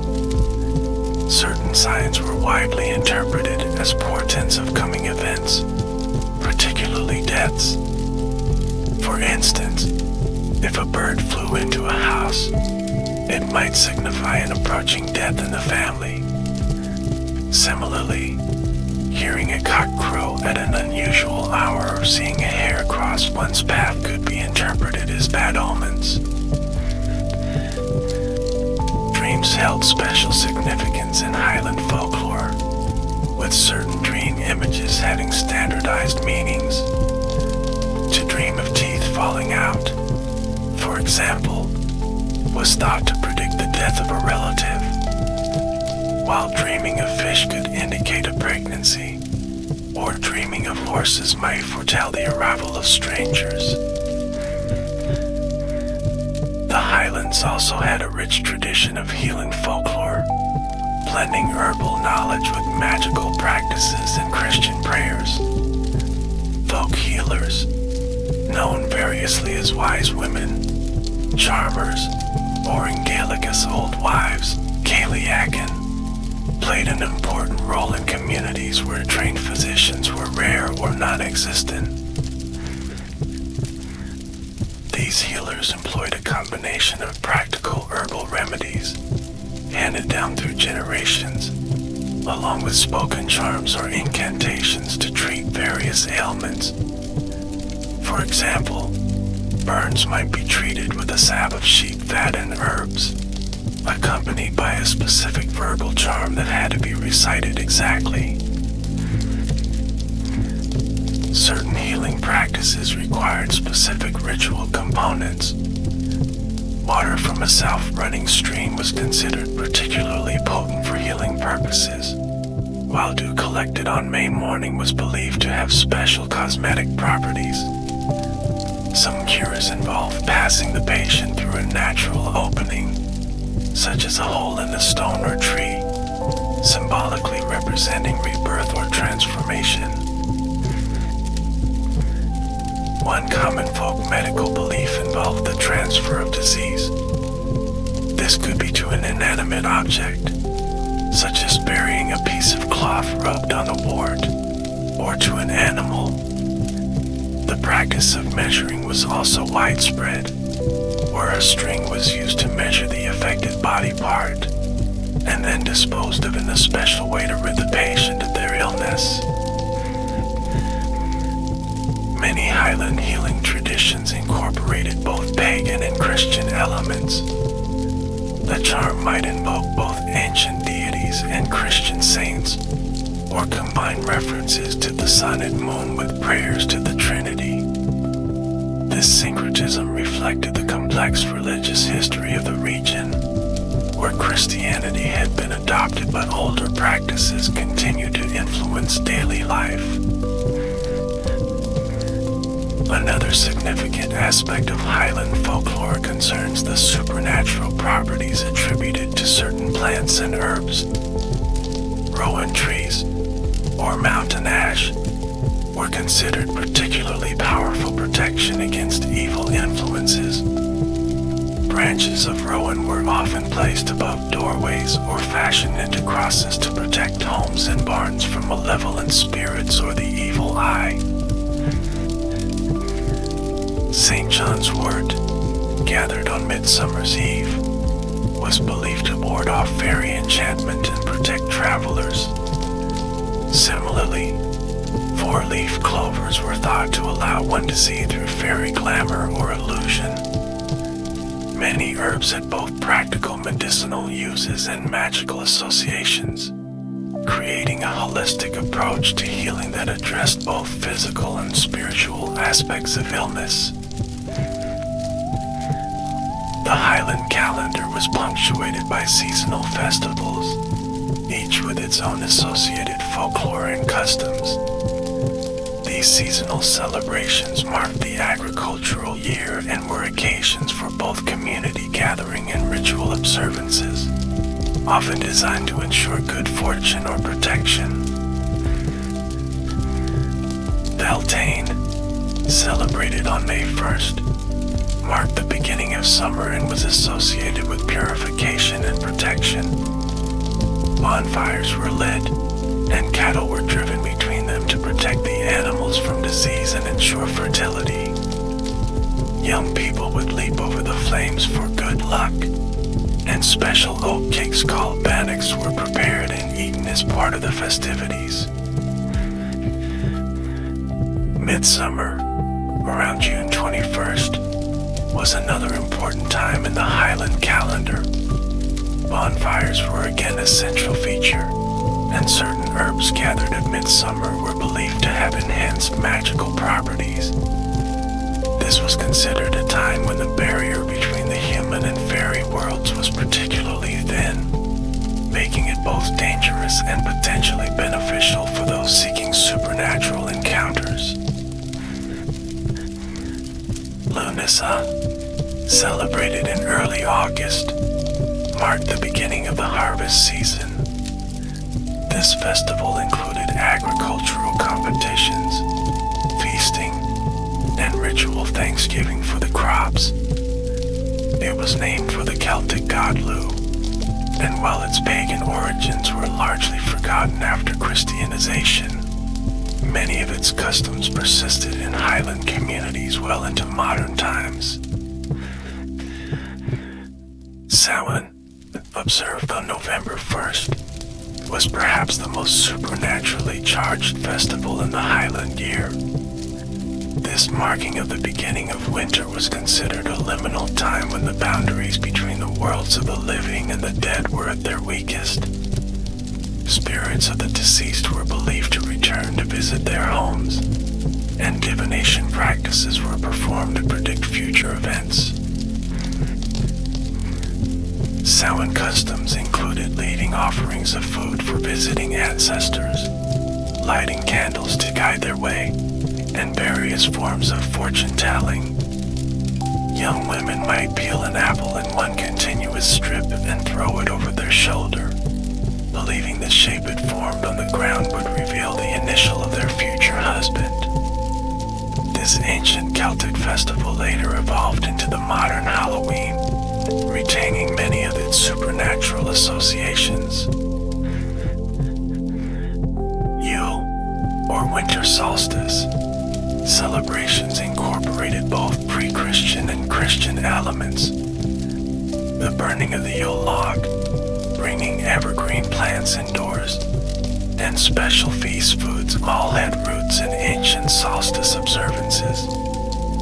These practices were later incorporated into Christmas celebrations, creating the hybrid holiday tradition still observed in many Highland communities today. Throughout the year, certain days were considered particularly lucky or unlucky for specific activities. For example, it might be considered unwise to begin a journey on a Friday, or fortunate to move into a new home during a waxing moon. These calendar-based beliefs helped structure daily life and decision-making in traditional Highland communities. Weather folklore was especially important in the Highlands, where farming and fishing communities were highly dependent on being able to predict meteorological conditions. Numerous rhymes and sayings helped people forecast weather patterns based on natural signs, from the behavior of animals to the appearance of clouds or the moon.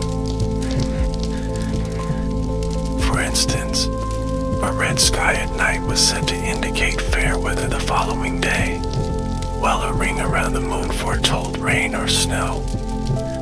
Seabirds flying inland was a warning of an approaching storm, and certain flowers closing their blooms suggested impending rainfall. Many of these observations had genuine meteorological bases, representing generations of careful environmental observation encoded in folklore. The Highland landscape itself features prominently in folklore, with many natural features having associated legends. Mountains were often said to be petrified giants or the sites of ancient battles between supernatural beings. Unusual rock formations might be explained as the work of giants, fairies, or the devil himself. Loch Ness, now world famous for its alleged monster, has a folklore tradition dating back centuries before the modern Nessie phenomenon began. Water horses were said to inhabit many Highland lochs, including Loch Ness, and these earlier legends likely influenced the development of the modern monster story. Saint Columba himself was said to have encountered a water beast in the River Ness in the 6th century, commanding it to retreat in the name of God. Sacred wells and springs dot the Highland landscape, many associated with healing properties or as places to make offerings. Some were dedicated to pre-Christian deities and later rededicated to saints, but their reputation for supernatural power often remained intact. Pilgrims would visit these sites seeking cures for specific ailments, following prescribed rituals such as walking sunwise around the well or leaving offerings of coins or cloth. considered sacred or magical, particularly those growing alone or in unusual locations. These fairy trees, often hawthorns or rowan trees, were treated with great respect and fear. Cutting down such a tree was believed to bring terrible misfortune, and there are modern accounts of road plans being altered to avoid removing a lone hawthorn believed to be a fairy dwelling. Stone circles and standing stones, prehistoric monuments scattered throughout the Highlands, naturally attracted supernatural explanations in folklore. Some were said to be giants, or people turned to stone as punishment for some transgression, often for the sin of working on the Sabbath. Others were believed to come alive at certain times, such as Midsummer's Eve or New Year, walking to a nearby river to drink. The Callanish stones on the Isle of Lewis inspired the legend of the Shining One, a bright figure said to walk among the stones at dawn during the summer solstice. Other stone circles were associated with healing powers, fertility rituals, or as meeting places for fairy courts. These ancient monuments connected Highland communities to their distant past, providing a tangible link to ancestors who had lived in the same landscapes thousands of years earlier. Highland folklore also includes many tales of hidden or lost treasures. These range from fairy gold, which often turns to leaves or dust when removed from its enchanted context, to actual hoards supposedly buried by clan chiefs or wealthy individuals during times of conflict. Many of these treasure tales are attached to specific locations, providing a magical dimension to local geography. One recurring motif involves treasure hidden during the Jacobite risings, particularly after the Battle of Culloden in 1746. As government forces hunted down Jacobite supporters, valuable items were reportedly buried for safekeeping, with owners often killed before they could return to retrieve them. These stories reflect the historical trauma of the post-Culloden period, when Highland culture was systematically suppressed by the British government. Animals feature prominently in Highland folklore, with many species having particular supernatural associations. The deer was especially significant, considered by some to be a fairy cattle herded by supernatural beings. White deer were particularly auspicious, and encountering one was thought to bring special blessing or luck. Seals held a special place due to their association with selkies. Many coastal communities believed that seals were human souls in animal form, or that they were fallen angels condemned to live partly in the water. Killing seals was sometimes avoided out of fear that they might be enchanted humans or ancestors, and there are tales of seal hunters being cursed for their actions. Birds also carried significant folklore associations. Ravens and crows were often seen as omens of death, though they could also be respected for their intelligence and considered sources of wisdom. The cuckoo's first call of spring was carefully noted for divination purposes, with the direction it was heard from indicating good or bad fortune for the coming year. The cock was believed to have power against supernatural beings, with its morning crow driving away night spirits. A cock crowing at midnight, however, was considered a dire omen. Roosters with unusual coloring, particularly those that were completely black, were sometimes thought to have special powers against witchcraft and evil influences. Speaking of witchcraft, the belief in witches and their powers was widespread in Highland communities well into the 19th century. The Scottish witch hunts of the 16th and 17th centuries affected the Highlands less severely than southern Scotland, but belief in magical abilities, both beneficial and harmful, remained strong. Highland witches were not necessarily viewed as satanic in the continental European sense. Instead, they were often considered individuals with inherited or acquired magical knowledge that could be used for good or ill. Some were essentially folk healers whose practices included supernatural elements, while others were feared for their ability to cast curses or cause harm through magical means. The evil eye, or Drogshwil in Gaelic, was a particularly feared form of malevolent power. Someone possessing the evil eye could allegedly cause harm to people, animals, or property simply by looking at them with envy or ill will.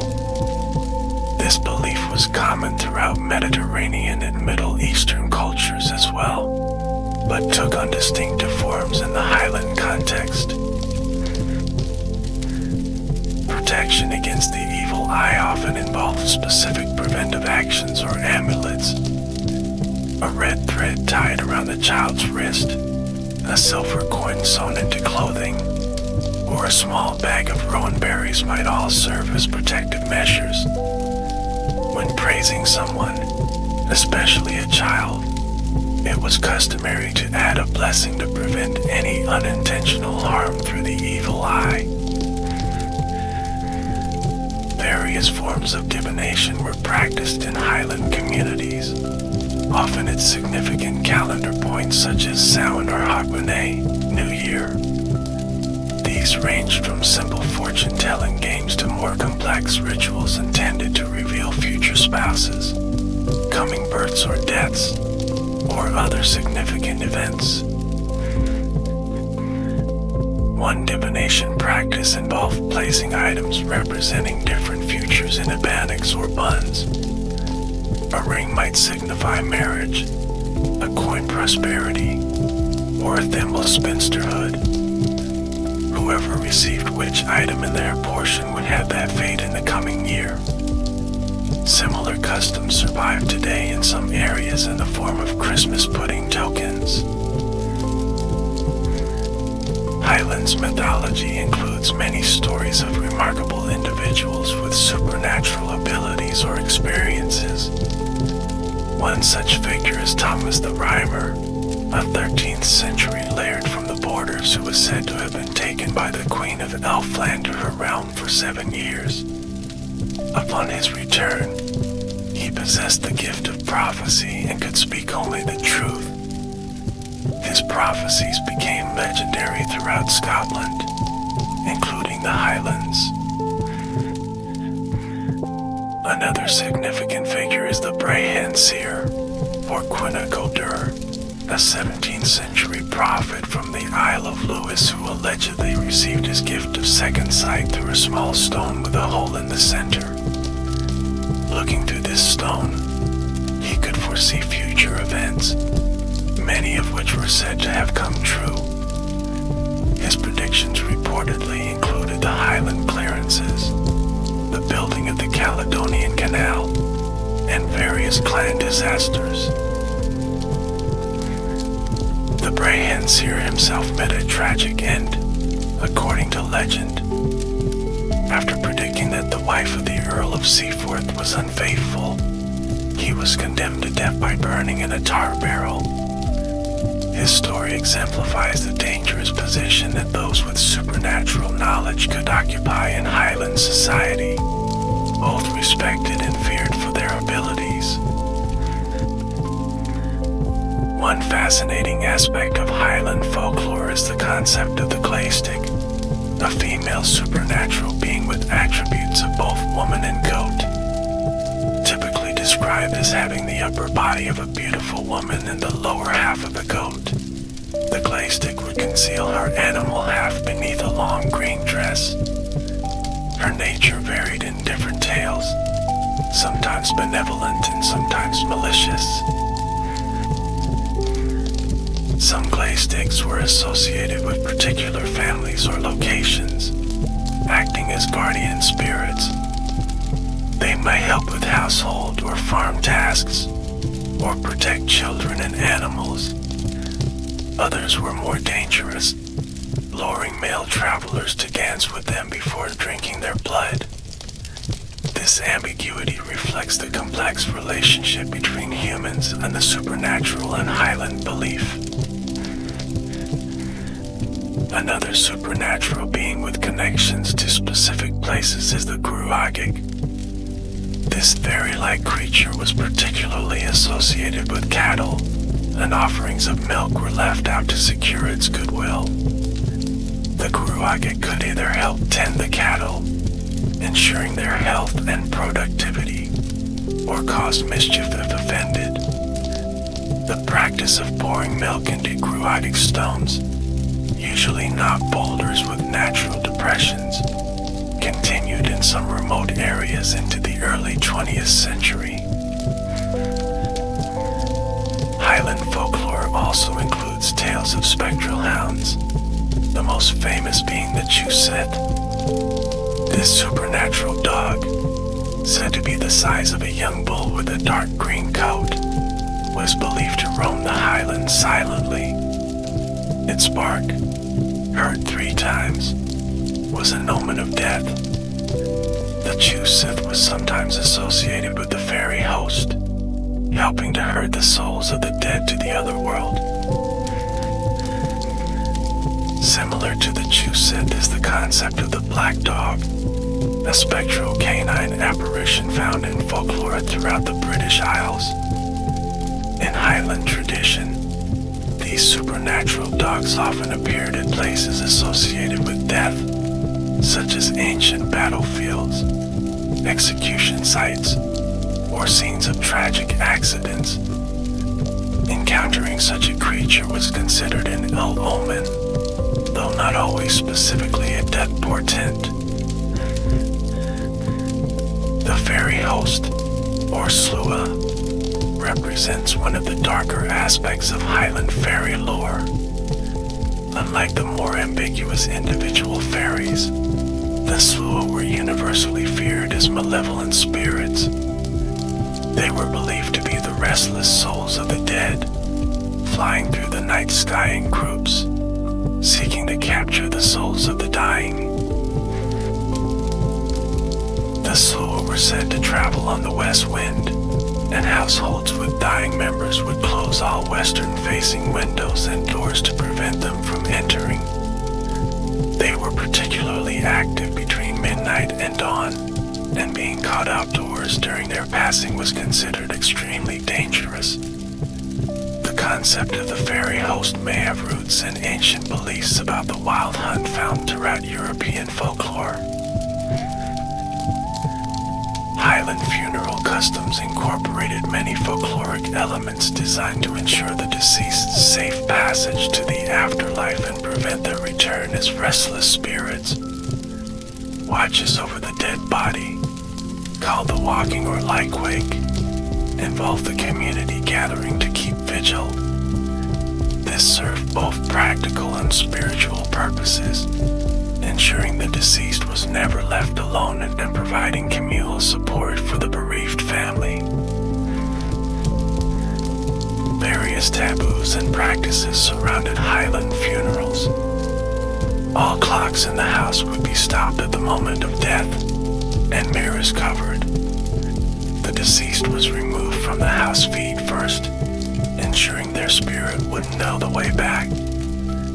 In some areas, the funeral procession would take a circuitous route to the burial ground, again to confuse any spirit that might try to return.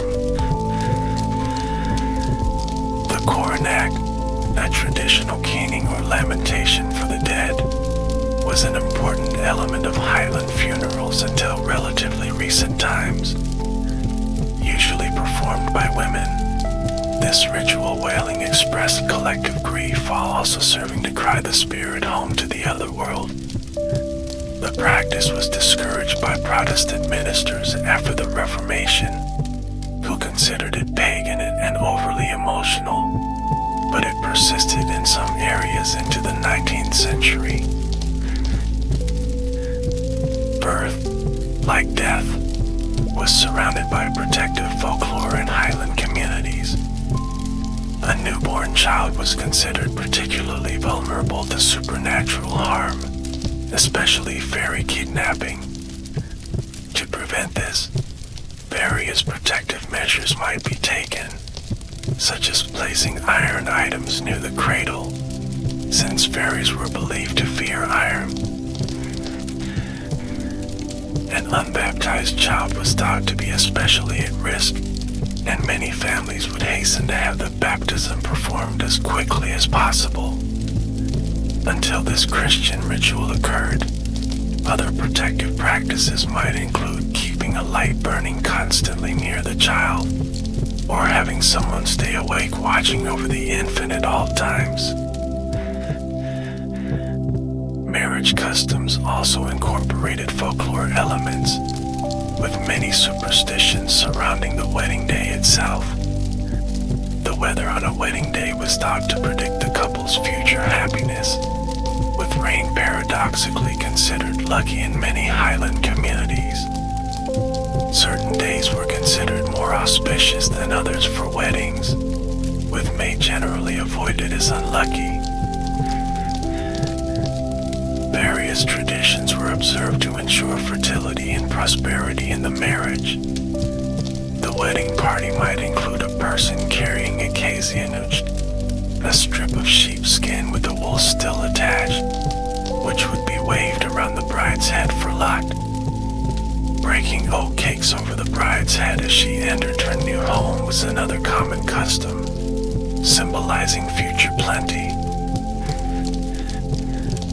Highland folklore includes numerous stories explaining the origins of clan names, territories, and traditions.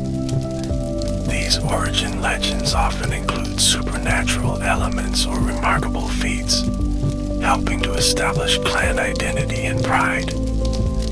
They also frequently serve to legitimize clan claims to particular lands or leadership positions. The MacLeod clan, for instance, possesses the famous fairy flag, a sacred banner said to have been given to the clan chief by his fairy lover.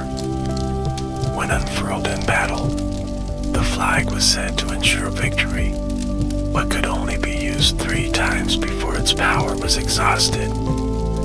This relic, still preserved at Dunbeacon Castle, represents the intersection of folklore, family history, and physical artifact.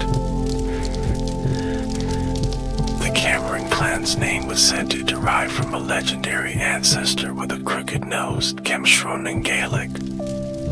The Mackenzie clan allegedly began when a Highland chief rescued the King of Scotland from a charging stag, earning royal gratitude and lands.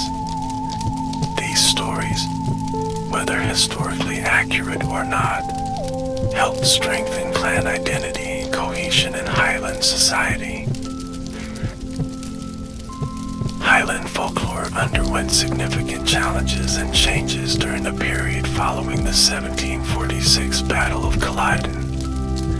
The subsequent ban on Highland dress, language, and customs, while never completely successful, to disrupt traditional cultural transmission. The Highland clearances of the 18th and 19th centuries further dispersed communities that had preserved local folklore for generations. Paradoxically, this period of cultural suppression coincided with growing interest in Highland folklore among antiquarians and early folklorists. James Macpherson's publication of what he claimed were translations of ancient Gaelic poems by the bard Ossian, beginning in 1760, created an international sensation. While later scholarship revealed that Macpherson had substantially embellished and invented much of his material, his work sparked interest in authentic Highland culture and traditions. The Victorian era brought renewed fascination with Highland culture, spearheaded by Queen Victoria herself, who established a royal residence at Balmoral Castle. This period saw both genuine preservation efforts and romantic reimaginings of Highland folklore and customs, sometimes making it difficult to separate authentic tradition from Victorian invention. Nevertheless, this interest helped rescue many folkloric elements that might otherwise have been lost. Collectors like J.F. Campbell of Isla made invaluable contributions during this period. Campbell's 4-volume Popular Tales of the West Highlands, 1860 to 1862, preserve numerous stories in their original context, often recording them in both Gaelic and English. His respectful approach to informants and attention to detail set a high standard for later folklore collection.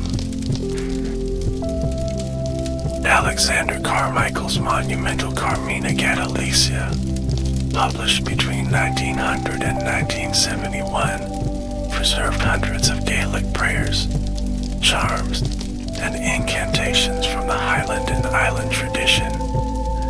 Collected primarily in the Outer Hebrides, these texts reveal the deep interweaving of Christian and pre-Christian elements in Highland spiritual life.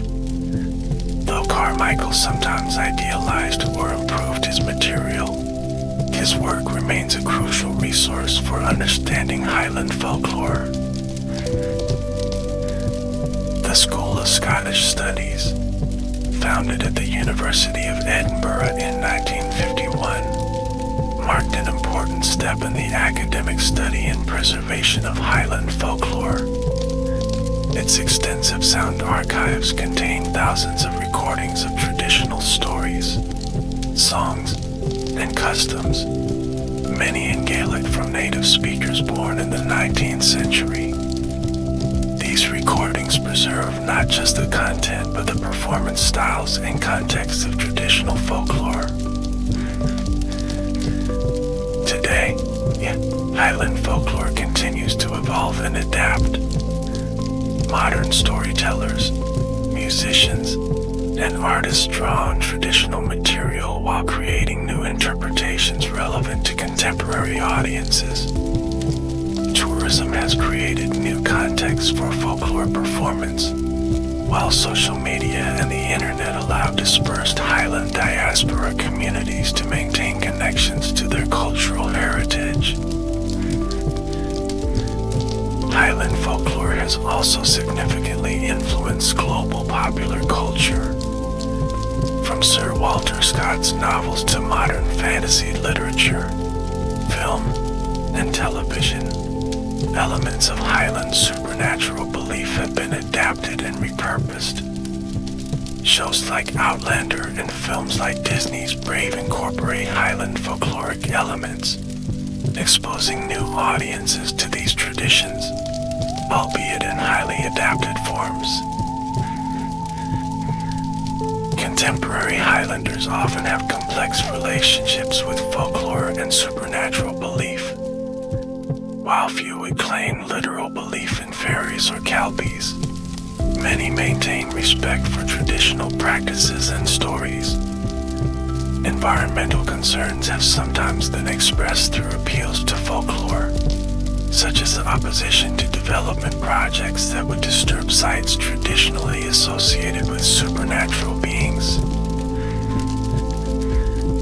The Gaelic language, central to traditional Highland folklore, has experienced a revival in recent decades, with increased teaching in schools, dedicated television and radio programming, and growing numbers of learners. Gaelic has gained new vitality. This linguistic revival supports the transmission of folklore in its original cultural context and linguistic form. Academic interest in Highland folklore remains strong, with scholars analyzing not just the stories themselves but their social functions, historical context, and contemporary relevance. Humanities projects have made historical folklore collections more accessible, allowing both scholars and community members to engage with this cultural heritage. One area of particular scholarly interest is the role of landscape in Highland folklore. The connection between specific geographical features and their associated stories reveals how landscape and narrative intertwine to create cultural meaning. Place names often preserve references to folkloric beings or events, embedding supernatural narratives in the physical environment. Another significant research focus examines how Highland folklore reflects and responds to historical trauma.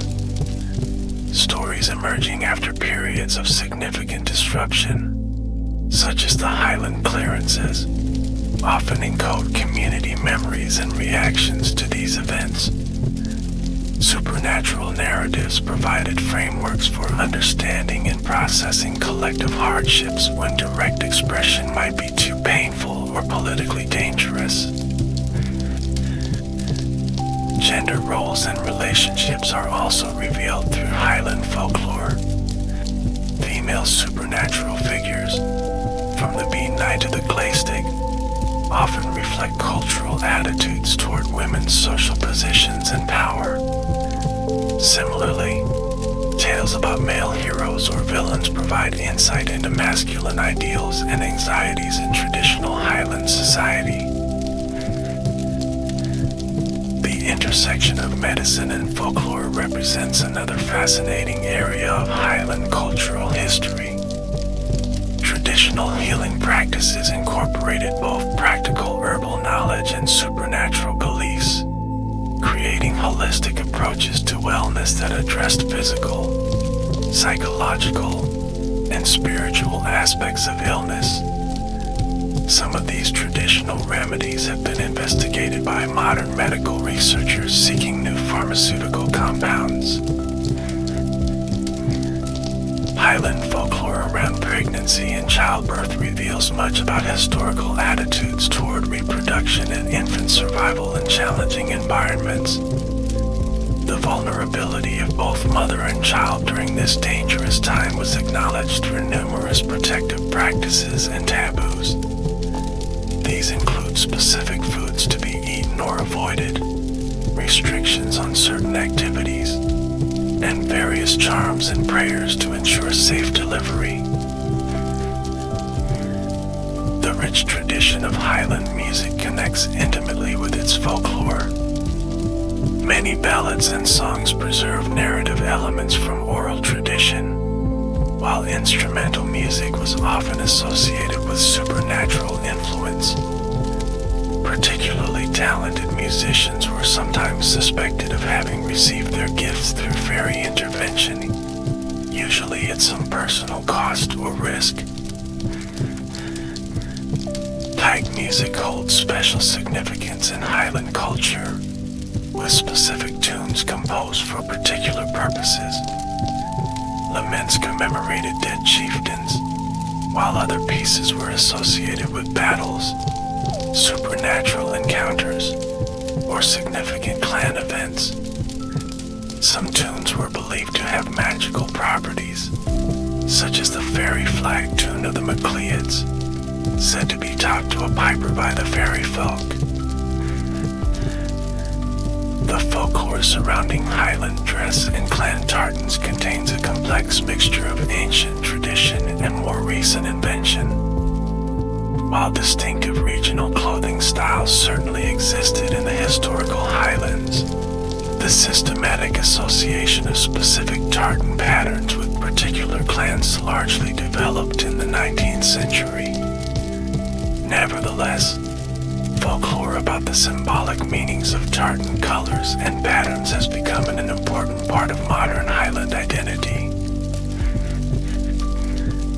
Weapons, particularly the ski-and-dubh, black knife, and the claymore sword, feature in numerous Highland tales and customs. The ritualized placement of the ski-and-dubh in the sock during formal dress originated from the historical practice of declaring peaceful another's home by making a concealed weapon visible. Such customs reflect the complex honor codes that govern traditional Highlands society. Food and drink in Highland culture accumulated their own body of folklore and custom. Whiskey, in particular, was associated with both hospitality rituals and medicinal uses. The water from specific springs was prized for whiskey production, sometimes due to their supposed supernatural properties. Traditional foods like haggis became surrounded by their own mythologies and rituals, eventually becoming symbolic of Highland identity. The concept of hospitality held tremendous importance in Highland culture, with numerous folkloric tales emphasizing the sacred nature of the host-guest relationship. Stories often feature supernatural punishment for those who violate hospitality customs, while reward comes to those who offer shelter and food even to strangers. These values reflected the practical realities of survival in the harsh landscape where mutual aid was essential. Highland folklore includes numerous accounts of second sight manifesting as premonitions of death. One common form was the TBHS, or corpse lights, spectral illumination said to mark the path a future funeral procession would take. Those with second sight might see these lights days or weeks before a death occurred, tracing the exact route from the deceased home to the burial ground.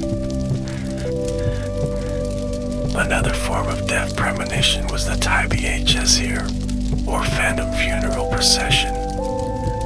A person with second sight might encounter what appeared to be a real funeral, complete with mourners and coffin, only to have the vision vanish.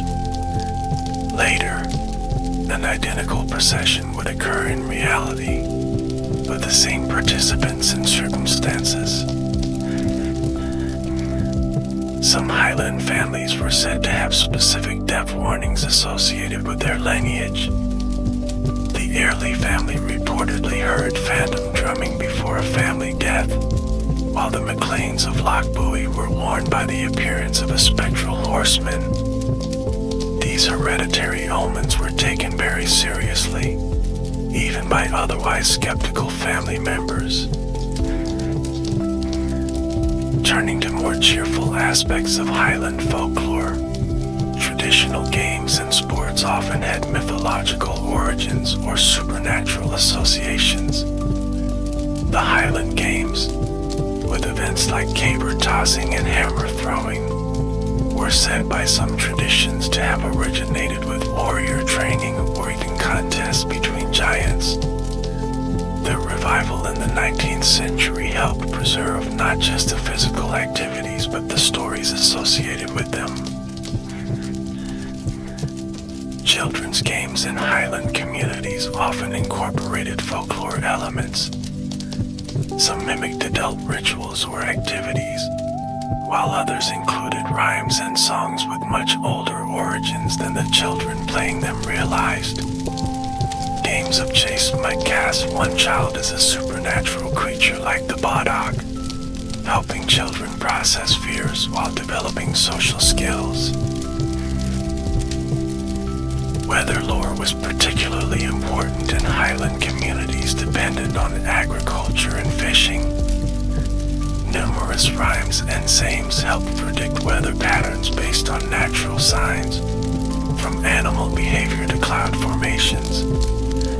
Many of these observations had sound meteorological bases, representing generations of careful environmental observation codified in easily remembered forms. Red skies at night, a sailor's delight. Red skies in morning, sailors take warning. This well-known weather saying has variants in Highland tradition, reflecting the importance of predicting storms in communities where fishing provided essential sustenance. Similar sayings pertain to agricultural activities, helping farmers determine the best times for planting and harvesting. Astronomical folklore was also significant in Highland tradition. The movements of stars and planets were carefully observed and incorporated into a complex body of lore. The Pleiades star cluster, for instance, was known in Gaelic as the Seven Sisters and used as a seasonal marker and navigational aid. Celestial events like eclipses and comets were often interpreted as omens, usually of coming strife or significant change. The Northern Lights, or Aurora Borealis, visible in the Highland skies, inspired various folkloric explanations. Some communities saw them as the spirits of ancestors dancing in the sky, while others interpreted the shifting colors as battles between supernatural forces. The Gaelic name for the phenomenon, Náfirclas, translates approximately as the nimble men, reflecting their dynamic, dancing quality. Highland folklore included numerous protective charms and amulets. Some were crafted from specific materials believed to have inherent power, such as rowan wood or certain stones. Others derived their efficacy from being blessed, inscribed with prayers, or fashioned into particular shapes. These objects provided psychological comfort and a sense of agency in the face of unpredictable dangers. Naturally hold stones, called witch stones or hag stones, were particularly valued for their protective properties. Looking through such a stone was said to allow one to see through fairy glamour or identify witches in disguise. They were hung in byres to protect livestock, or near household entrances to prevent evil from entering. Water from specific wells or springs was believed to have healing or protective properties, especially when collected at particular times. Dawn on May Day or at midsummer were especially potent moments for gathering such water, which might then be used throughout the year for treating ailments or blessing homes. Some wells were associated with specific cures, such as healing eye problems or warding off infertility. Certain plants were widely recognized for their protective qualities. The rowan tree, or mountain ash, was perhaps the most significant, with its bright red berries believed to ward off evil influences. Crosses made of rowan twigs were placed above doors. Moss sprigs might be sewn into clothing or placed in cattle byres for protection. St. John's wort, particularly when gathered on Midsummer's Eve, was another powerful protective herb in Highland tradition. Its yellow flowers, reminiscent of the sun, were associated with light conquering darkness. The plant was used to ward off evil spirits and was sometimes woven into garlands or hung over doors during midsummer celebrations. Sacred numbers appear throughout Highland folklore. 3 and 7 were particularly significant, with many ritual actions requiring threefold repetition to be effective. Healing charms often specified that a particular action be performed for 3 consecutive mornings, or that a remedy be applied at 3 specific times of day. 7, meanwhile, was associated with completion and cosmic order. Directional symbolism was also important. Movement sunwise or clockwise was considered auspicious and life-affirming. Many ritual actions, from stirring food to circling holy wells, had to be performed in this direction. Moving counterclockwise, or widdershins, was associated with ill fortune or deliberate cursing. was generally avoided except in specific magical contexts. Color symbolism features prominently in Highland folklore. Red, the color of blood and fire, had protective associations and was often incorporated into defensive charms. Green, while the color of nature and growth, was also associated with the fairy folk and therefore approached with caution. Blue, particularly light blue, was thought to repel evil influences, which is why it was often painted on doors and window frames. Highland folklore includes numerous stories about remarkable individuals who transcended normal human limitations. Some were said to possess supernatural strength, like the legendary Angus MacAskill from Burnaby, whose feats of strength passed into folklore. Others were renowned for seemingly impossible skills, such as navigating treacherous waters in conditions that would defeat ordinary sailors. Tales of remarkable journeys form another category of Highland folklore. These range from physical travels through dangerous or enchanted landscapes to spiritual journeys to otherworldly realms. Stories of individuals who visited fairy hills or traveled to the land of the dead and returned with special knowledge were part of the tradition that helped communities understand the boundaries between different states of existence. Time itself functions differently in many Highland folkloric narratives. A common motif involves individuals who spend what seems like a brief period in a fairy realm, only to discover upon their return that years or even centuries have passed in the human world. These stories explore the relativity of time and the disconnection between different planes of existence, themes that resonated in communities marked by seasonal rhythms and cyclical understanding of time. Highland folklore often features boundary states and liminal zones, places or times that exist between defined categories. Twilight and dawn, neither fully day nor night, were considered particularly magical or dangerous. Similarly, physical boundaries like doorways, crossroads, and shorelines were places where supernatural encounters were more likely. The threshold of a home held particular significance in Highland belief. Various protective measures focused on this boundary between inside and outside, domestic and wild, safe and dangerous. Iron items might be placed under the threshold, or protective herbs hung above the door to prevent malevolent beings from entering. Crossroads represented another powerful liminal space in Highland folklore. These junctions where paths intersect were associated with supernatural encounters, divination practices, and sometimes healing rituals. Some traditions held that oaths sworn at crossroads had special binding power, while others suggested that certain magical operations could only be effective if performed at such locations.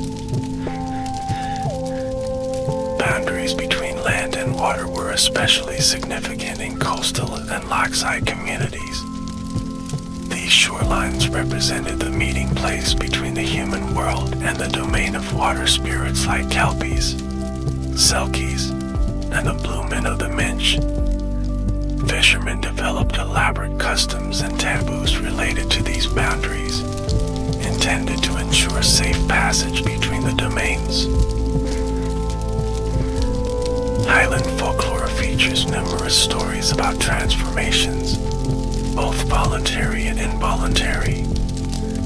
Shape-shifting beings like selkies and kelpies represented one type, but humans too might be transformed as punishment, reward, or protection.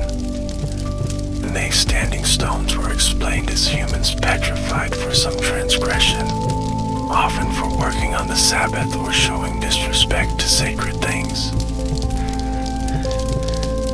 Tales of transformation often explore the boundaries between human and animal, or between physical and spiritual states of being. In some stories, individuals gain the ability to understand animal speech after eating certain foods or undergoing particular experiences. This motif reflects the intimate connection between Highland communities and the natural world upon which they depended. Highland folklore often engages with moral questions through supernatural narratives.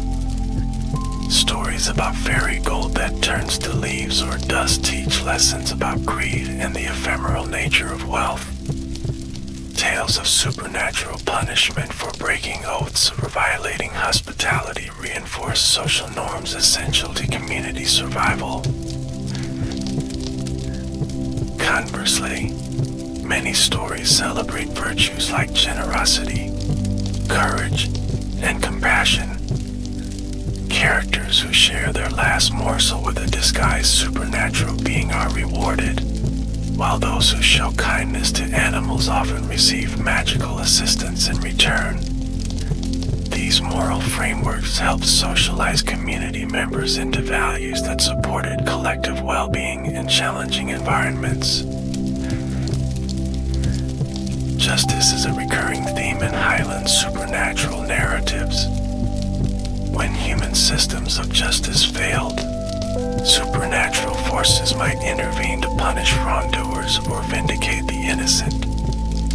Ghost stories often feature spirits returning to reveal murders or other crimes that went unpunished in life, providing a cultural mechanism for addressing injustice when formal legal systems were remote or ineffective.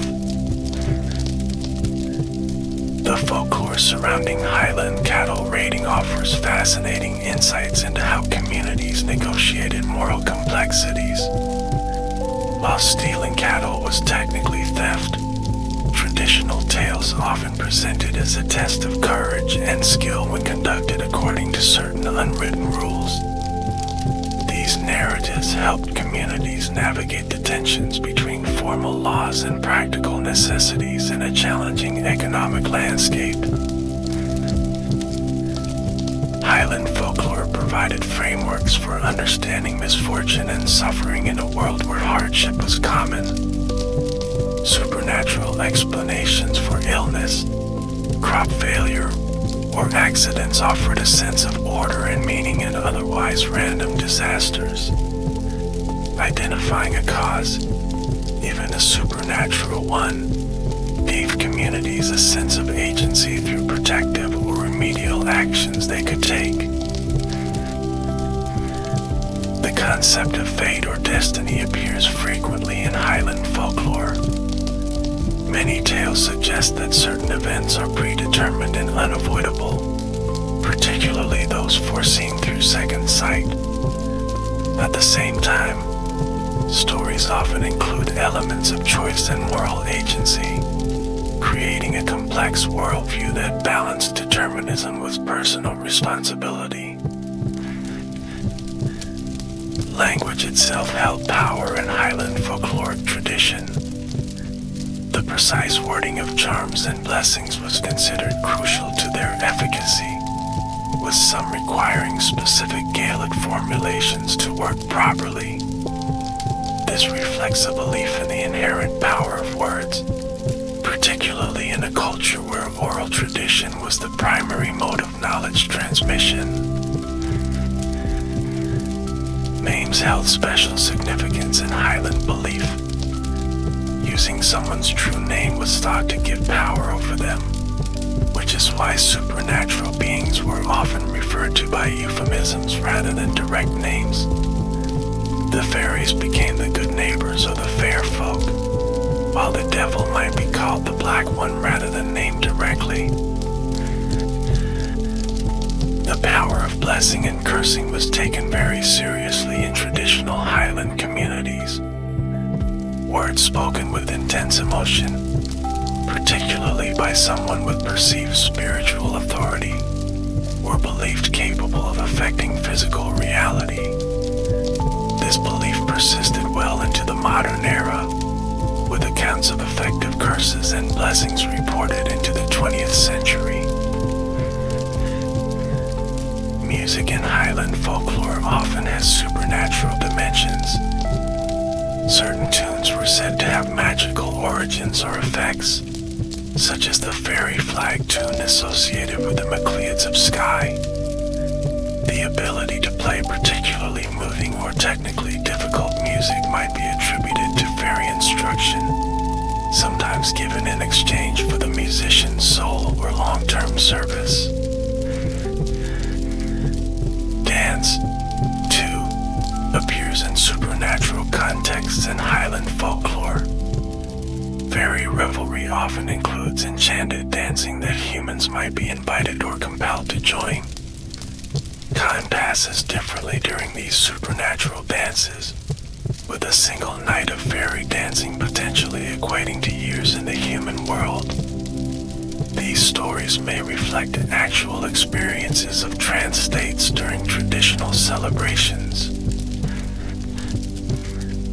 Highland folklore includes complex stories about treasure and wealth. While discovering fairy gold or hidden treasure features in many tales, such findings often come with conditions or prove ephemeral. These narratives reflect the economic realities of Highland life, where subsistence was the norm and sudden wealth was both desired and viewed with suspicion. Supernatural tales often feature negotiations or contracts between humans and otherworldly beings. These agreements frequently include specific terms and conditions, with severe penalties for breaking them. Such stories reflect the importance of oath-keeping in Highland society, where one's word was a binding commitment in communities where written contracts were rare. Dreams held special significance in Highland folklore, serving as both omens and channels for supernatural communication. Specific dream images had standardized interpretations, allowing communities to decode their meaning. Particularly significant dreams might be shared with the community and recorded in oral tradition, especially as subsequent events appeared to confirm their prophetic nature. Highland folklore includes numerous accounts of dream visitations from the dead. These experiences were not necessarily considered frightening but often provided comfort or important information. A deceased relative might appear in a dream to reveal the location of a lost item, warn of coming danger, or simply reassure the dreamer of their continued existence in some form. The veil between worlds was considered thinner at certain times, allowing for supernatural encounters or communications. Samhain, later Halloween, was the most significant of these times, but other calendar points like Beltane, May 1st, and Midsummer were also associated with increased supernatural activity. During these liminal periods, special precautions might be taken to protect households and individuals. Attitudes toward the supernatural in Highland tradition were rarely simple. The same entities might be feared in some contexts and solicited for help in others. This ambivalence reflects the complex relationship between Highland communities and the uncertain, sometimes dangerous environment they inhabited, where both threats and resources came from the same landscape. The geographical isolation of many Highland communities contributed to the preservation of folklore long after similar beliefs had faded in more accessible regions. Remote glens and islands developed distinctive local traditions, sometimes preserving ancient elements lost elsewhere. This isolation also allowed for regional variations in familiar stories, creating a rich tapestry of interconnected but distinct folkloric traditions. Highland reflects the intimate connection between communities and their specific local landscapes. Stories are often tied to particular geographical features, making the physical environment itself a repository of cultural memory. A specific rock, tree, or pool might be associated with a supernatural event, ensuring that the landscape itself served as a mnemonic device for cultural narratives. The oral transmission of Highland folklore followed specific patterns and conventions. Professional storytellers, called Sinakoi and in Gaelic, were highly respected figures who preserved and performed traditional narratives. These individuals often had prodigious memories, capable of recalling hundreds of stories, genealogies, and poems. Stories were not simply entertained but served multiple social functions. They preserved historical information, reinforced community values, provided explanations for natural phenomena, and offered psychological frameworks for understanding hardship and change. The communal experience of storytelling also strengthened social bonds, particularly during the long winter months when outdoor work was limited. The Highland tradition of hospitality to strangers was reinforced by folklore. Numerous tales feature supernatural beings testing humans by appearing as travelers seeking shelter. Those who provide generous hospitality are rewarded, while those who turn away the stranger face supernatural punishment. These stories had practical value in communities where mutual aid was essential for survival in a challenging environment. Highland folklore includes many narratives about the relationship between humans and animals. These range from tales of people rescuing or being rescued by animals, to stories about magical beasts, to accounts of humans transforming into animal form. Such stories reflect the intimate ecological knowledge of communities dependent on hunting, fishing, and animal husbandry.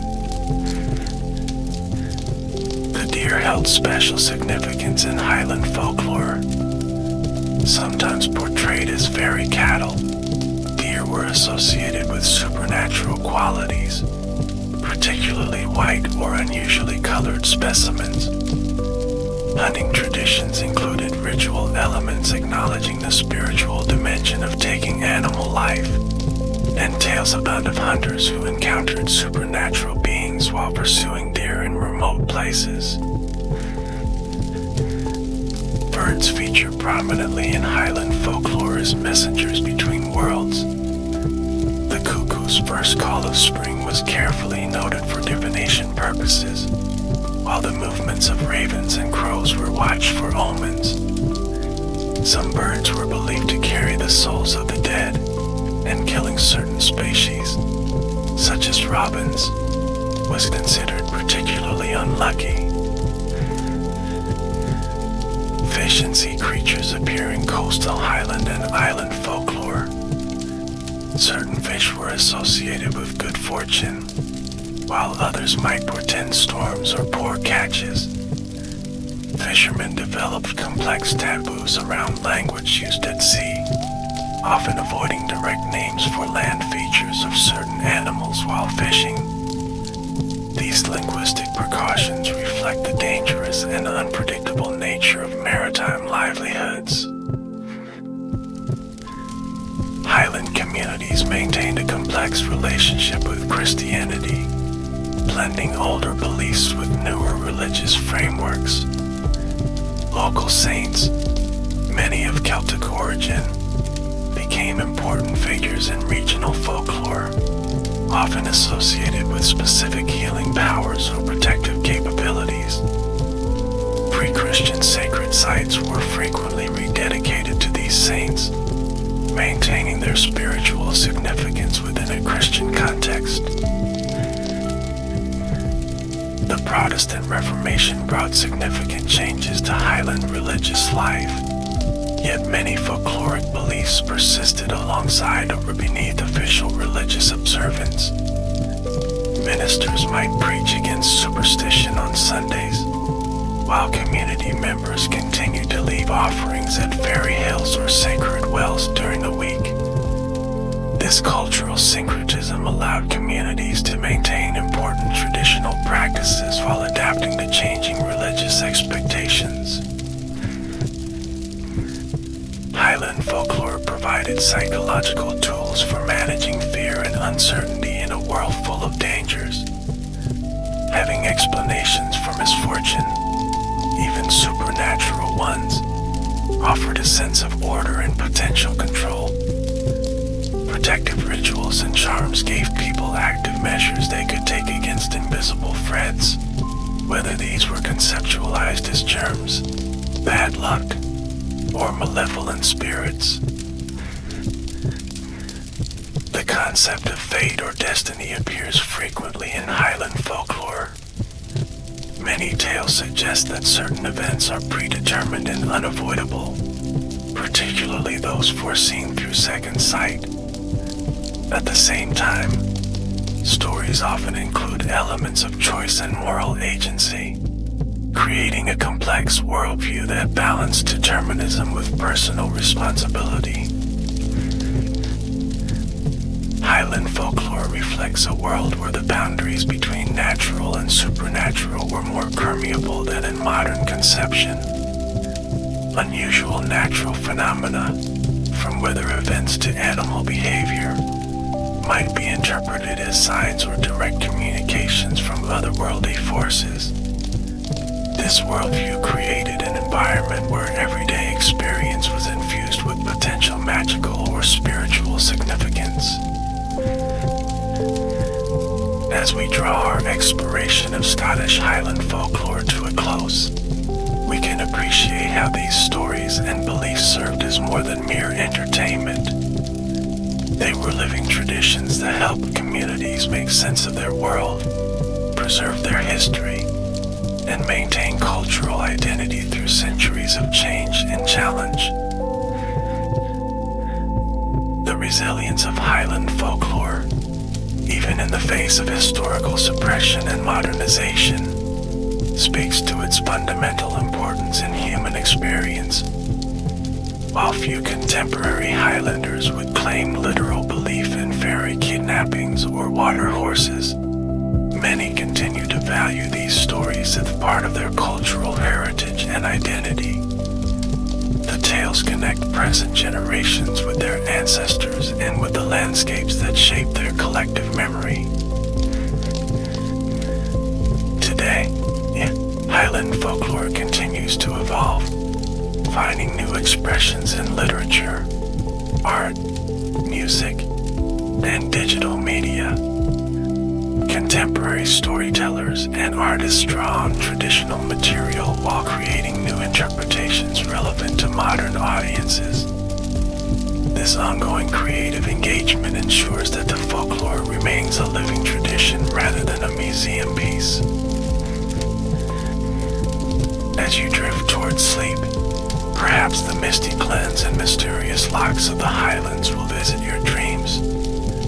Remember that in the Highland worldview, dreams themselves might be journeys to other realms or messages from beyond ordinary perception. The old stories remind us that the world is more mysterious and interconnected than we might assume in our daily lives. May the protective spirits of Highland tradition watch over your rest, keeping at bay any modern equivalents of the Slua or the Ichushka.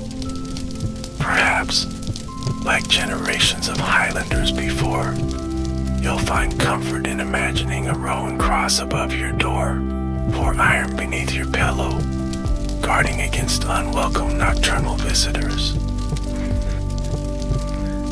And if you should find yourself in the Highlands someday, walking by a quiet loch as mist rises from the water, or passing a lone hawthorn on a hillside, remember the stories we've explored.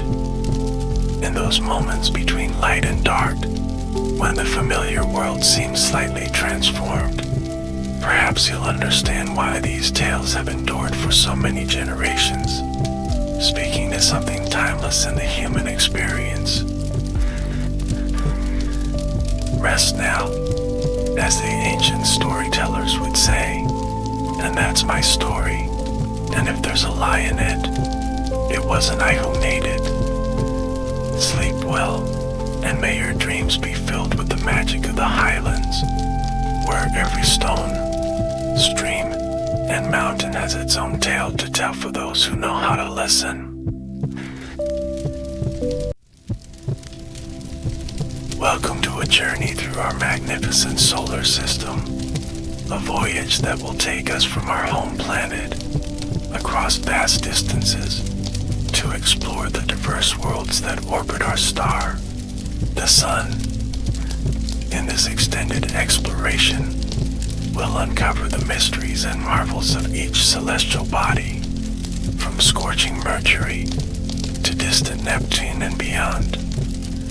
We'll discover the unique characteristics, fascinating histories, and ongoing scientific revelations about each world in our cosmic neighborhood.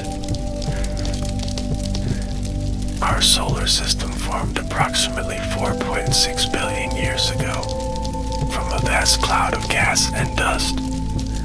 At its center, nuclear fusion ignited our Sun, a yellow dwarf star that contains over 99% of all matter in our solar system. Around this newborn star, the remaining material gradually coalesced, forming the planets, moons, asteroids, and comets that we know today. Our journey will take us through the inner solar system, with its 4 rocky terrestrial planets, then across the asteroid belt to the outer solar system, home to the gas and ice giants. We'll venture even further to the Kuiper belt, where Pluto and countless other icy bodies orbit, and finally to the theoretical Oort cloud, at the very edge of our Sun's influence. As we embark on this cosmic tour, imagine yourself aboard a special spacecraft, one that can travel vast distances and withstand extreme temperatures and radiation. Our vessel has large observation windows, allowing us to gaze upon these celestial wonders. As we approach each one, let's begin our journey at the heart of our solar system, our Sun. The Sun, our nearest star, is an enormous ball of hot plasma, held together by its own gravity. With a diameter of about 864,000 miles, you could fit 109 Earths across its face, and more than 1 million Earths could fit inside it. The Sun's core reaches temperatures of about 27 million degrees Fahrenheit, where hydrogen atoms fuse into helium, releasing the tremendous energy that powers all life on Earth. Every second, the Sun converts about 600 million tons of hydrogen into helium. In this process, it releases energy equivalent to billions of nuclear bombs detonating simultaneously.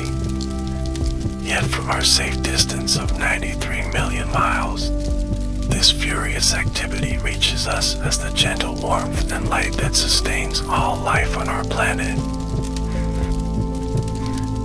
The Sun's surface, called the photosphere, appears as a seething, bubbling landscape of plasma cells. Above this layer is the chromosphere, and extending millions of miles into space is the corona, the Sun's ethereal outer atmosphere. These outer layers can only be seen during a total solar eclipse, when they appear as a pearly white halo around the darkened disk of the Sun. The Sun is not a calm, peaceful place. Its surface is marked by sunspots, cooler regions that appear dark against the bright background. These sunspots can be many times larger than Earth, and they're associated with powerful magnetic activity. The Sun experiences an 11-year cycle, during which sunspot activity rises and falls, affecting space weather throughout the solar system. Solar flares and coronal mass ejections, enormous eruptions of energy and matter, regularly burst from the Sun's surface. These events can release energy equivalent to billions of megaton bombs, sending radiation and charged particles streaming through space. When directed toward Earth, these solar storms can disrupt satellites, power grids, and communication systems, but they also create the beautiful auroras near our planet's poles. As we leave the dazzling brightness of the Sun behind, our spacecraft sets course for the innermost planet, Mercury. As we approach, we need to adjust our vessel's thermal protection, as Mercury experiences some of the most extreme temperature variations in the solar system. Mercury, named after the Roman messenger god, is the smallest of the terrestrial planets and the closest to the Sun.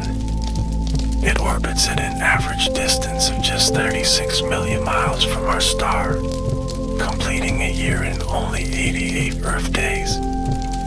Despite its proximity to the Sun, Mercury is not the hottest planet. That distinction belongs to Venus due to its dense atmosphere. As our spacecraft enters orbit around Mercury, the first thing we notice is its heavily cratered surface, resembling our moon. The largest feature is the Caloris Basin, an enormous impact crater about 960 miles across, created when a large asteroid struck the planet billions of years ago.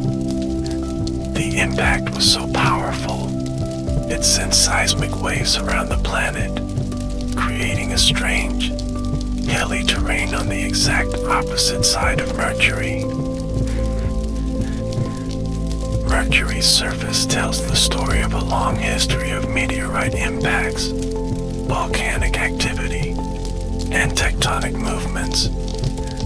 Long scarps, or cliffs, crisscross the planet's surface, some stretching for hundreds of miles. These features suggest that Mercury shrank as it cooled, causing its crust to wrinkle, like a raisin drying out. One of the most surprising discoveries about Mercury is the presence of ice at its poles. Despite daytime temperatures that can reach 800 degrees Fahrenheit, the floors of some polar craters never receive direct sunlight, remaining perpetually cold at around minus 330 degrees Fahrenheit. In these shadowed regions, water ice can exist, possibly delivered by comet impacts over billions of years. Mercury's days and nights are extreme in duration. The planet rotates very slowly, taking about 59 Earth days to complete one rotation. Combined with its 88-day orbit, this creates a unique situation where a single Mercury day, from sunrise to sunrise, lasts 2 Mercury years. If you were standing on Mercury's surface, you would experience 176 Earth days of continuous sunlight, followed by an equally long period of darkness. The planet has a thin exosphere, rather than a true atmosphere. This tenuous envelope contains small amounts of hydrogen, helium, oxygen, sodium, potassium, and other elements. These These atoms are continuously lost to space and replenished from the planet's surface through processes involving solar radiation and micrometeorite impacts. Mercury possesses a magnetic field, though it's only about 1% as strong as Earth's. This magnetic field is thought to be generated by a liquid metal core, similar to Earth's dynamo, but the exact mechanism remains a mystery, given Mercury's slow rotation. The discovery of this magnetic field by the Mariner 10 spacecraft in the 1970s was one of the major surprises in planetary science. Only 2 spacecraft have visited Mercury. NASA's Mariner 10 flew past 3 times in 1974 and 1975, mapping about 45% of the surface. More recently, NASA's Messenger spacecraft orbited Mercury from 2011 to 2015, providing detailed maps of the entire planet and making numerous discoveries about its composition and history. The European and Japanese space agencies launched the Colombo mission in 2018, which will arrive at Mercury in 2025 to study this enigmatic world further. As we depart Mercury's orbit, our spacecraft turns toward the second planet from the Sun, Venus. Even from a distance, Venus appears as a brilliantly white sphere, reflecting sunlight from its thick cloud cover. Let's approach this world, often called Earth's sister planet, due to its similar size and mass. Venus, named after the Roman goddess of love and beauty, is often referred to as Earth's evil twin. While similar to our planet in size, mass, and composition, Venus has evolved into a drastically different world. Its thick atmosphere and proximity to the sun have created a runaway greenhouse effect, making it the hottest planet in our solar system, with surface temperatures hot enough to melt lead. As our spacecraft enters the Venusian atmosphere, we're immediately engulfed in thick yellowish clouds, composed primarily of sulfuric acid.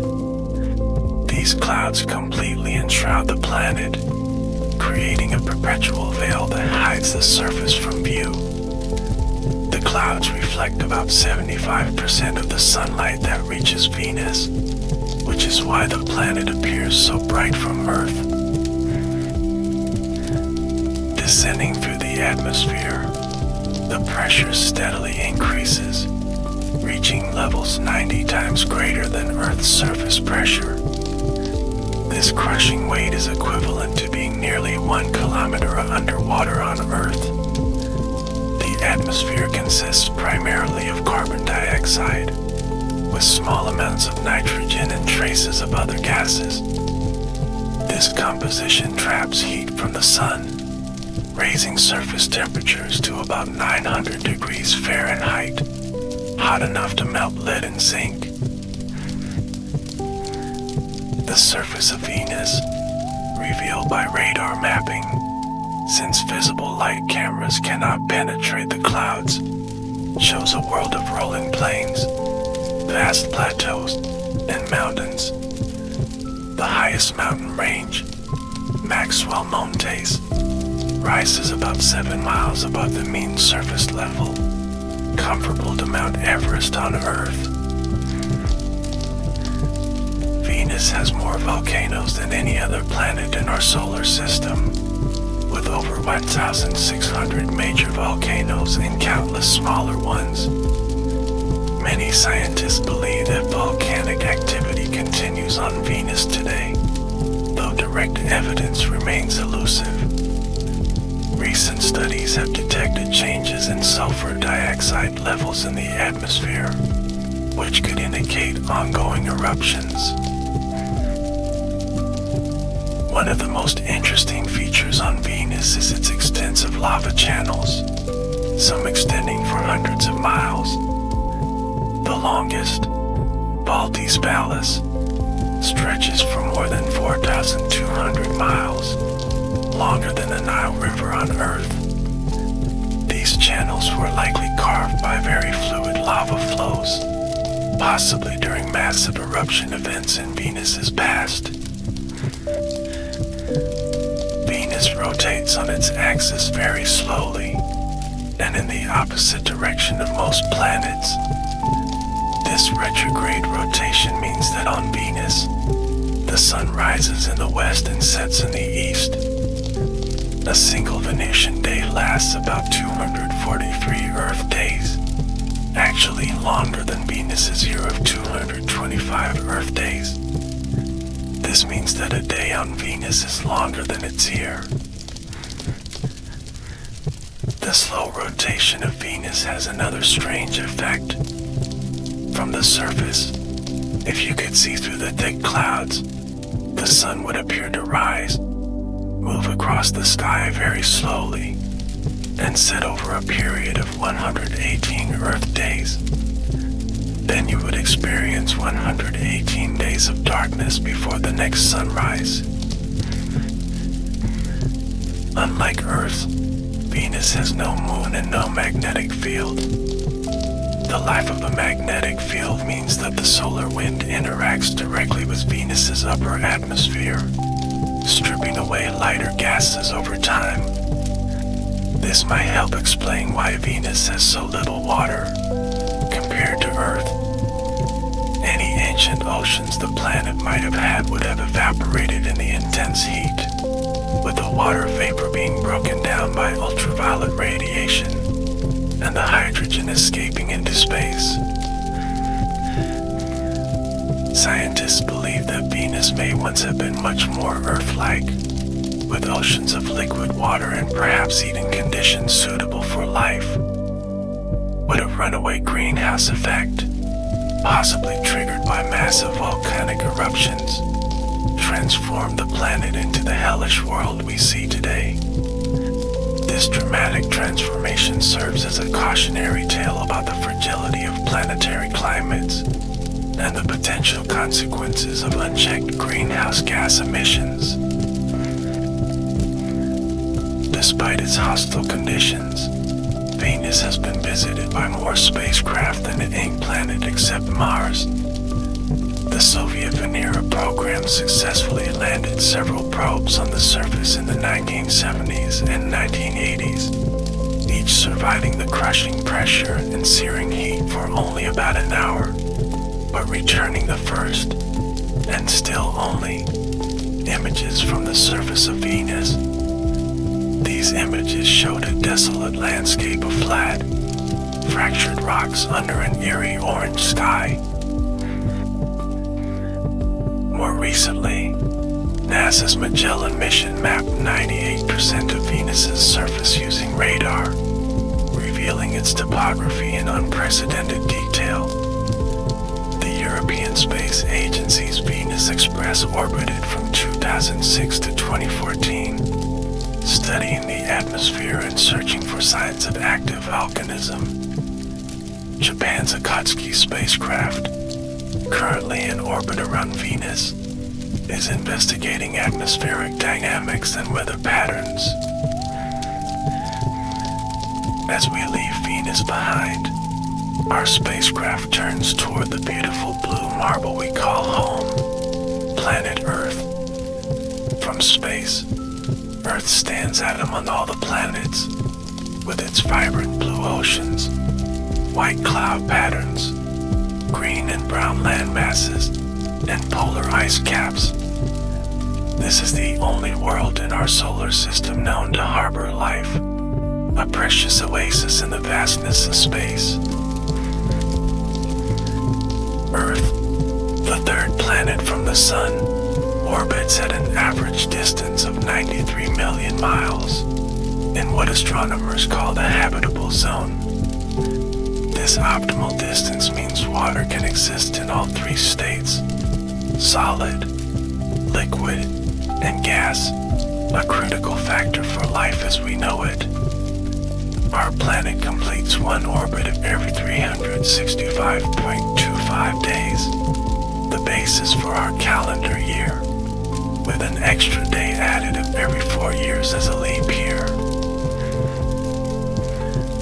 Earth's surface is dominated by water, which covers about 71% of the planet.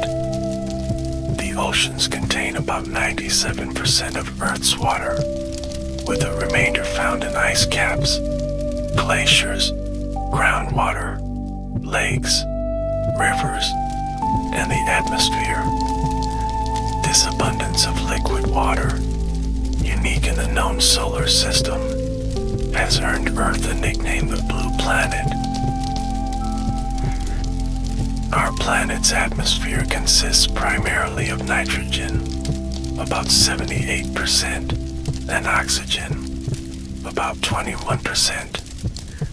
The remaining 1% includes argon, carbon dioxide, water vapor, and trace amounts of other gases.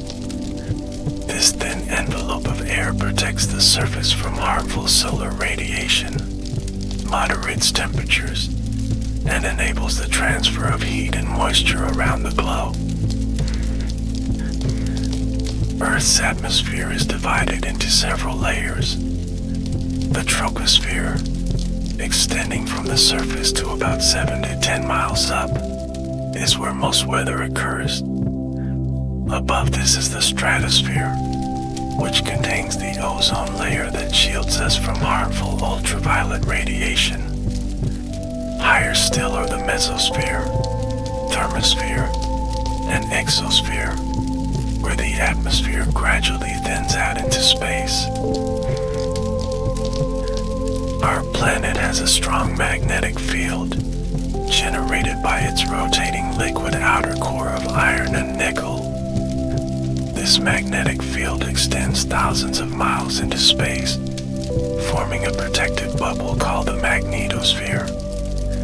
The magnetosphere shields Earth from the solar wind, a stream of charged particles continuously flowing from the sun. When these particles do penetrate near the poles, they create the beautiful auroras, known as the northern and southern lights. Earth's surface is in constant motion due to the process of plate tectonics. The lithosphere, Earth's rigid outer shell, is broken into about 15 major tectonic plates that float on the semi-fluidous thermosphere beneath. These plates move at rates of a few centimeters per year, about as fast as your fingernails grow. Where plates meet, they can collide, pull apart, or slide past each other, creating mountains, ocean trenches, volcanoes, and earthquake zones. The movement of these plates over billions of years has completely reshaped Earth's surface. Continents have split apart, collided, and reconfigured numerous times throughout our planet's history. About 250 million years ago, all of Earth's land masses were joined in a supercontinent called Pangaea, which eventually broke apart to form the continents we know today. This ongoing process continues to reshape our world, albeit at an imperceptibly slow pace by human standards. Earth's unique feature, of course, is its abundant and diverse life.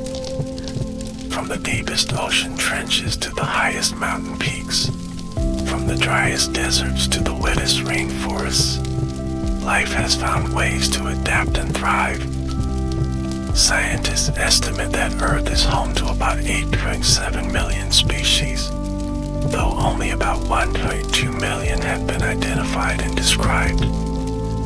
The vast majority of undiscovered species are thought to be insects, microorganisms, and deep-sea creatures. Life on Earth began at least 3.5 billion years ago, with simple single-celled organisms. Over billions of years, Through the process of evolution by natural selection, life diversified into the incredible variety we see today. Major evolutionary milestones include the development of photosynthesis, the oxygenation of the atmosphere, the emergence of multicellular organisms, and the colonization of land by plants and animals. Earth's climate has varied considerably throughout its history. The planet has experienced periods much warmer than today, with no polar ice caps, and times much colder, with ice sheets covering much of the northern hemisphere. These natural climate cycles operate over tens of thousands to millions of years, driven by changes in Earth's orbit, solar output, volcanic activity, and other factors. However, the current rate of climate change, driven by human emissions of greenhouse gases, is occurring much faster than these natural cycles. Earth has one natural satellite, the Moon. With a diameter about 1/4 that of Earth, it's unusually large compared to the moons of other planets. The Moon formed about 4.5 billion years ago, when a Mars-sized body collided with the early Earth, ejecting material that coalesced into our lunar companion. The Moon stabilizes Earth's axial tilt, preventing dramatic climate fluctuations, and its gravitational pull creates our ocean tides. The Moon is the only celestial body beyond Earth that humans have physically visited. Between 1969 and 1972, the Apollo missions landed 12 astronauts on the lunar surface, who conducted experiments and returned with 842 pounds of lunar rocks and soil. These samples have helped scientists understand the Moon's composition and history, as well as the early development of the solar system. After a long hiatus, multiple nations are now planning new lunar missions, with the goal of establishing a permanent human presence on our nearest neighbor. As we leave Earth behind, our spacecraft sets course for Mars, the fourth planet from the Sun, and the last of the inner, rocky planets.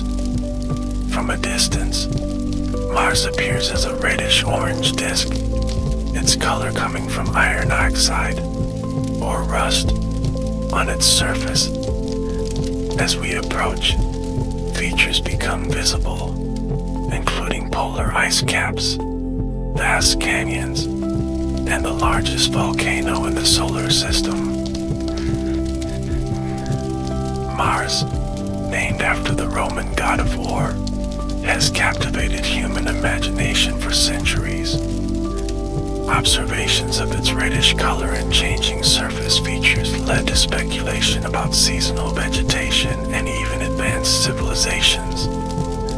While we now know that Mars is a cold, arid world, it remains one of the most Earth-like planets and a prime target in our search for extraterrestrial life. Mars is about half the size of Earth, with a diameter of 4,220 miles. Its mass is only about 1/10 of Earth's, resulting in a surface gravity about 38% of what we experience on our home planet. This means that a person who weighs 100 pounds on Earth would weigh only 38 pounds on Mars. The reduced gravity has allowed Mars to build the tallest mountains and deepest canyons in the solar system. The Martian day, called the Sol, is remarkably similar to Earth's, at 24 hours and 37 minutes. The planet's axis is tilted at about 25 degrees, compared to Earth's 23.5 degrees, giving Mars seasons similar to those on Earth. However, these seasons last nearly twice as long, since Mars takes 687 Earth days to complete one orbit around the Sun. As our spacecraft enters orbit, we're struck by the dramatic landscape below. Most prominent is Olympus Mons, the largest volcano in the solar system. Rising 16 miles above the surrounding plains and spanning an area the size of Arizona, this massive shield volcano dwarfs anything on Earth. Nearby are three other enormous volcanoes, collectively known as the Tharsis Montes, forming a vast volcanic plateau. On the opposite side of the planet, we find Valles Marineris, a system of canyons that would stretch across the entire United States.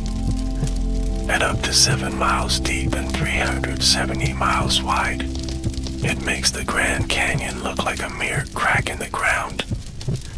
This enormous feature is thought to have formed as the planet's crust stretched and fractured, possibly due to the formation of the nearby Tharsis Bulge. Mars has two small, irregularly shaped moons, Phobos and Deimos, named after the mythological sons of the war god Mars. These tiny satellites are likely captured asteroids. Phobos, the larger of the two, orbits so close to Mars that it circles the planet 3 times each Martian day and is gradually spiraling inward. In about 50 million years, it will either crash into Mars or break apart to form a ring around the planet.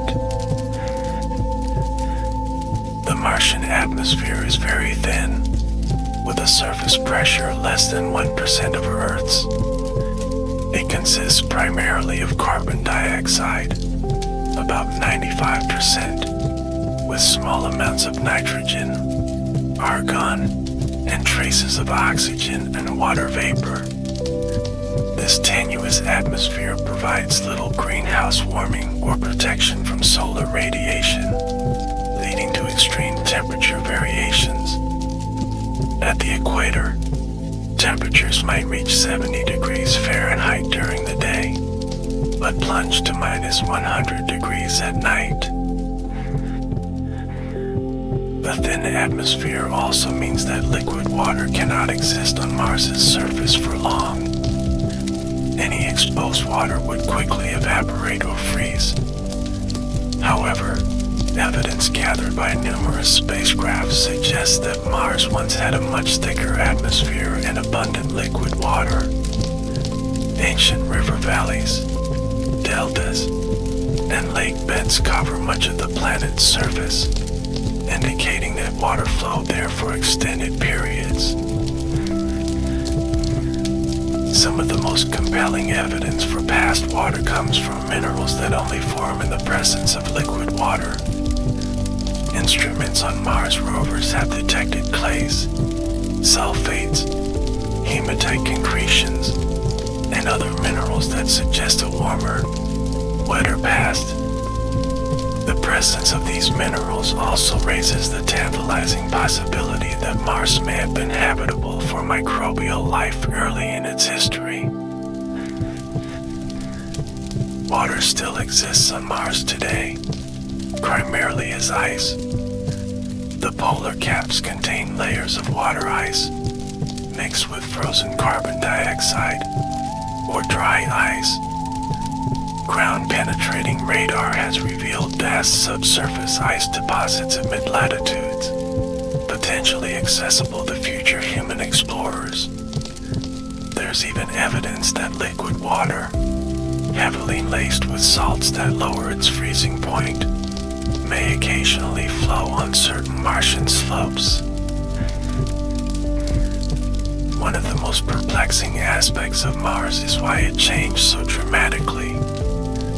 Scientists believe that billions of years ago, Mars had a magnetic field like Earth's, generated by a molten iron core. For reasons not fully understood, this magnetic dynamo shut down, causing Mars to lose its protective magnetic shield.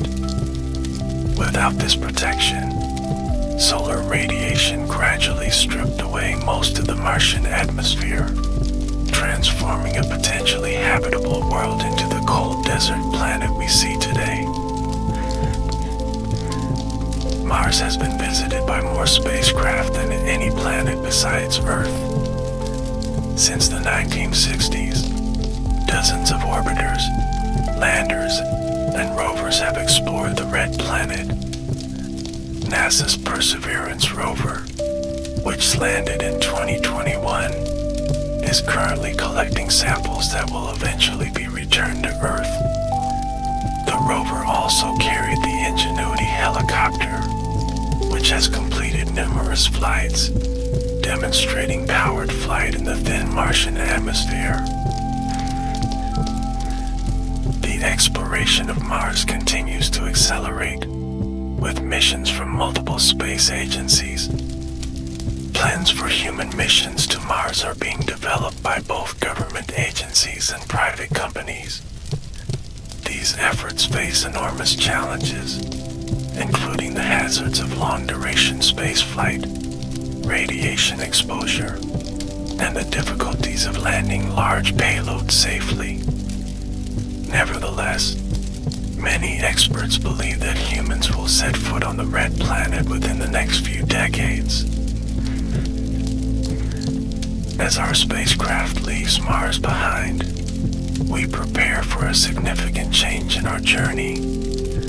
We're about to cross the asteroid belt, a vast region between the orbits of Mars and Jupiter, populated by millions of rocky bodies. These range from dust-sized particles to Ceres, the largest asteroid and a dwarf planet in its own right, with a diameter of about 590 miles. The asteroid belt is not as densely packed as often depicted in science fiction. The average distance between large asteroids is actually millions of miles. Nevertheless, this region contains fascinating objects that provide valuable clues about the early solar system.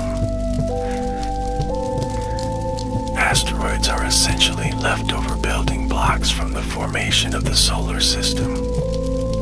In the inner solar system, most of this material accreted to form the terrestrial planets. But in the asteroid belt, the powerful gravitational influence of Jupiter prevented these objects from coalescing into a single planet.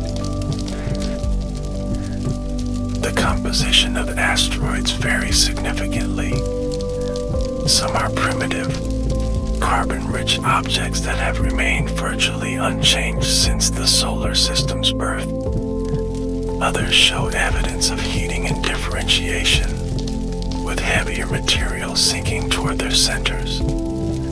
Many meteorites found on Earth are fragments of asteroids, providing scientists with physical samples of these distant bodies.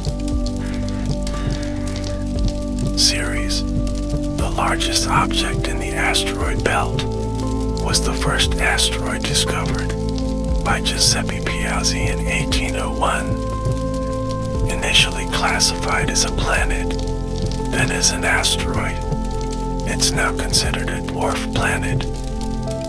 NASA's Dawn mission, which orbited Ceres from 2015 to 2018, revealed a complex world with a layered interior, water ice, and bright spots of salt deposits on its surface.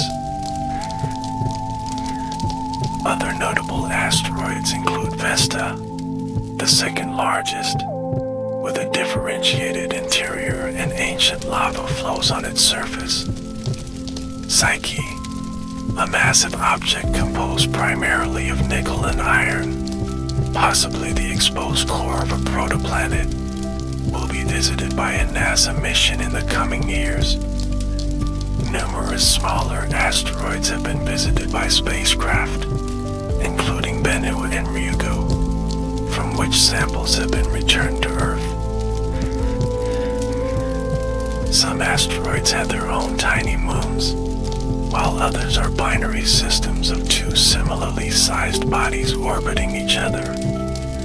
A small percentage are rubble piles, loosely bound collections of smaller fragments held together by their weak gravity. These diverse configurations tell us about the complex history of collisions and gravitational interactions in the asteroid belt.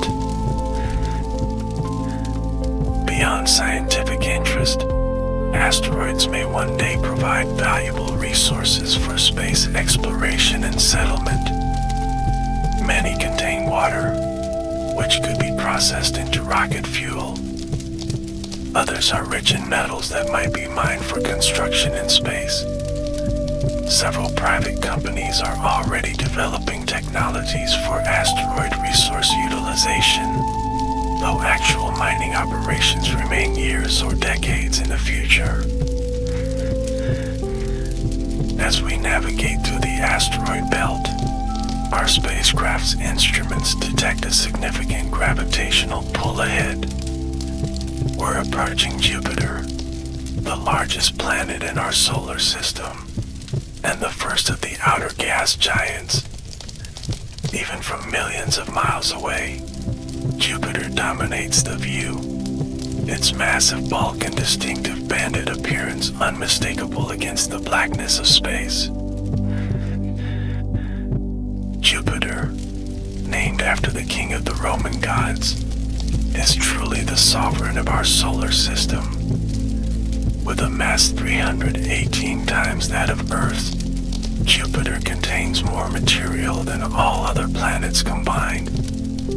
Its enormous gravitational influence has shaped the architecture of the entire solar system, affecting the orbits of asteroids, directing comets, and possibly even protecting Earth from some impacts. As we approach Jupiter, its distinctive appearance comes into sharper focus. The planet is visibly flattened at the poles due to its rapid rotation, completing one turn in just under 10 hours. This swift spin, combined with Jupiter's fluid nature, creates the colorful bands that wrap around the planet. These bands are actually enormous weather systems, with winds that can reach speeds of up to 400 miles per hour. The most famous feature on Jupiter is the Great Red Spot, a gigantic storm that has been raging for at least 400 years. This massive anticyclone is large enough to swallow Earth whole, with room to spare. Recent observations suggest it's gradually shrinking, though it remains one of the solar system's most iconic features. Surrounding the Great Red Spot are numerous smaller storms, some white, some brown, constantly forming, merging, and dissipating in Jupiter's turbulent atmosphere. Jupiter doesn't have a solid surface like the terrestrial planets. Instead, its gaseous atmosphere gradually increases in pressure and temperature with depth, eventually transitioning into a liquid hydrogen ocean. Deeper still, under tremendous pressure, hydrogen becomes metallic, capable of conducting electricity. This metallic hydrogen layer, combined with Jupiter's rapid rotation, generates the strongest magnetic field in the solar system, 14 times more powerful than Earth's. At Jupiter's center likely lies a core of rock and metal, perhaps 15 to 20 times the mass of Earth. The exact nature of this core remains uncertain, as no spacecraft can penetrate Jupiter's crushing pressures. NASA's Juno mission, currently orbiting Jupiter, is designed to study the planet's interior structure using gravity measurements, helping scientists refine their models of what lies beneath the colorful clouds. Jupiter's atmosphere is composed primarily of hydrogen and helium, similar to the Sun. colorful bands we observe are created by trace compounds like ammonia, ammonium hydrosulfide, and water, reacting with ultraviolet light from the sun. The exact chemical processes that create the red, brown, white, and orange hues are still being studied, with each color representing different chemical compositions and cloud heights. One of the most spectacular features of Jupiter is its enormous magnetosphere, the largest structure in the solar system. If visible from Earth, Jupiter's magnetosphere would appear larger than the full moon in our sky, despite being hundreds of millions of miles away. This vast magnetic bubble traps charged particles from the solar wind and from volcanic eruptions on Jupiter's moon Io, creating intense radiation belts that pose a serious hazard to spacecraft. Jupiter has at least 95 known moons, with more being discovered regularly. The four largest, known as the Galilean moons after their discoverer Galileo Galilei, are each fascinating worlds in their own right. These moons, Io, Europa, Ganymede, and Callisto, are so large that they would be considered planets if they orbited the Sun directly. Let's look at each of these remarkable moons. Io, the innermost Galilean moon, is the most volcanically active body in the solar system. Caught in a gravitational tug-of-war between Jupiter and the other Galilean moons, Io's interior is constantly flexed and heated, driving hundreds of active volcanoes that spew sulfurous compounds onto its surface. This gives Io its distinctive yellow, orange, and red coloration, resembling a celestial pizza. Europa, the next moon outward, has a smooth surface of ice, crisscrossed by reddish-brown fractures. Beneath this icy shell, scientists believe there's a global ocean containing more water than all of Earth's oceans combined. This subsurface ocean, potentially kept liquid by tidal heating from Jupiter, makes Europa one of the most promising places to search for extraterrestrial life in our solar system. NASA's Europa Clipper mission, scheduled to launch in 2024, will study this intriguing moon in detail. Ganymede, the largest moon in the solar system, is bigger than the planet Mercury.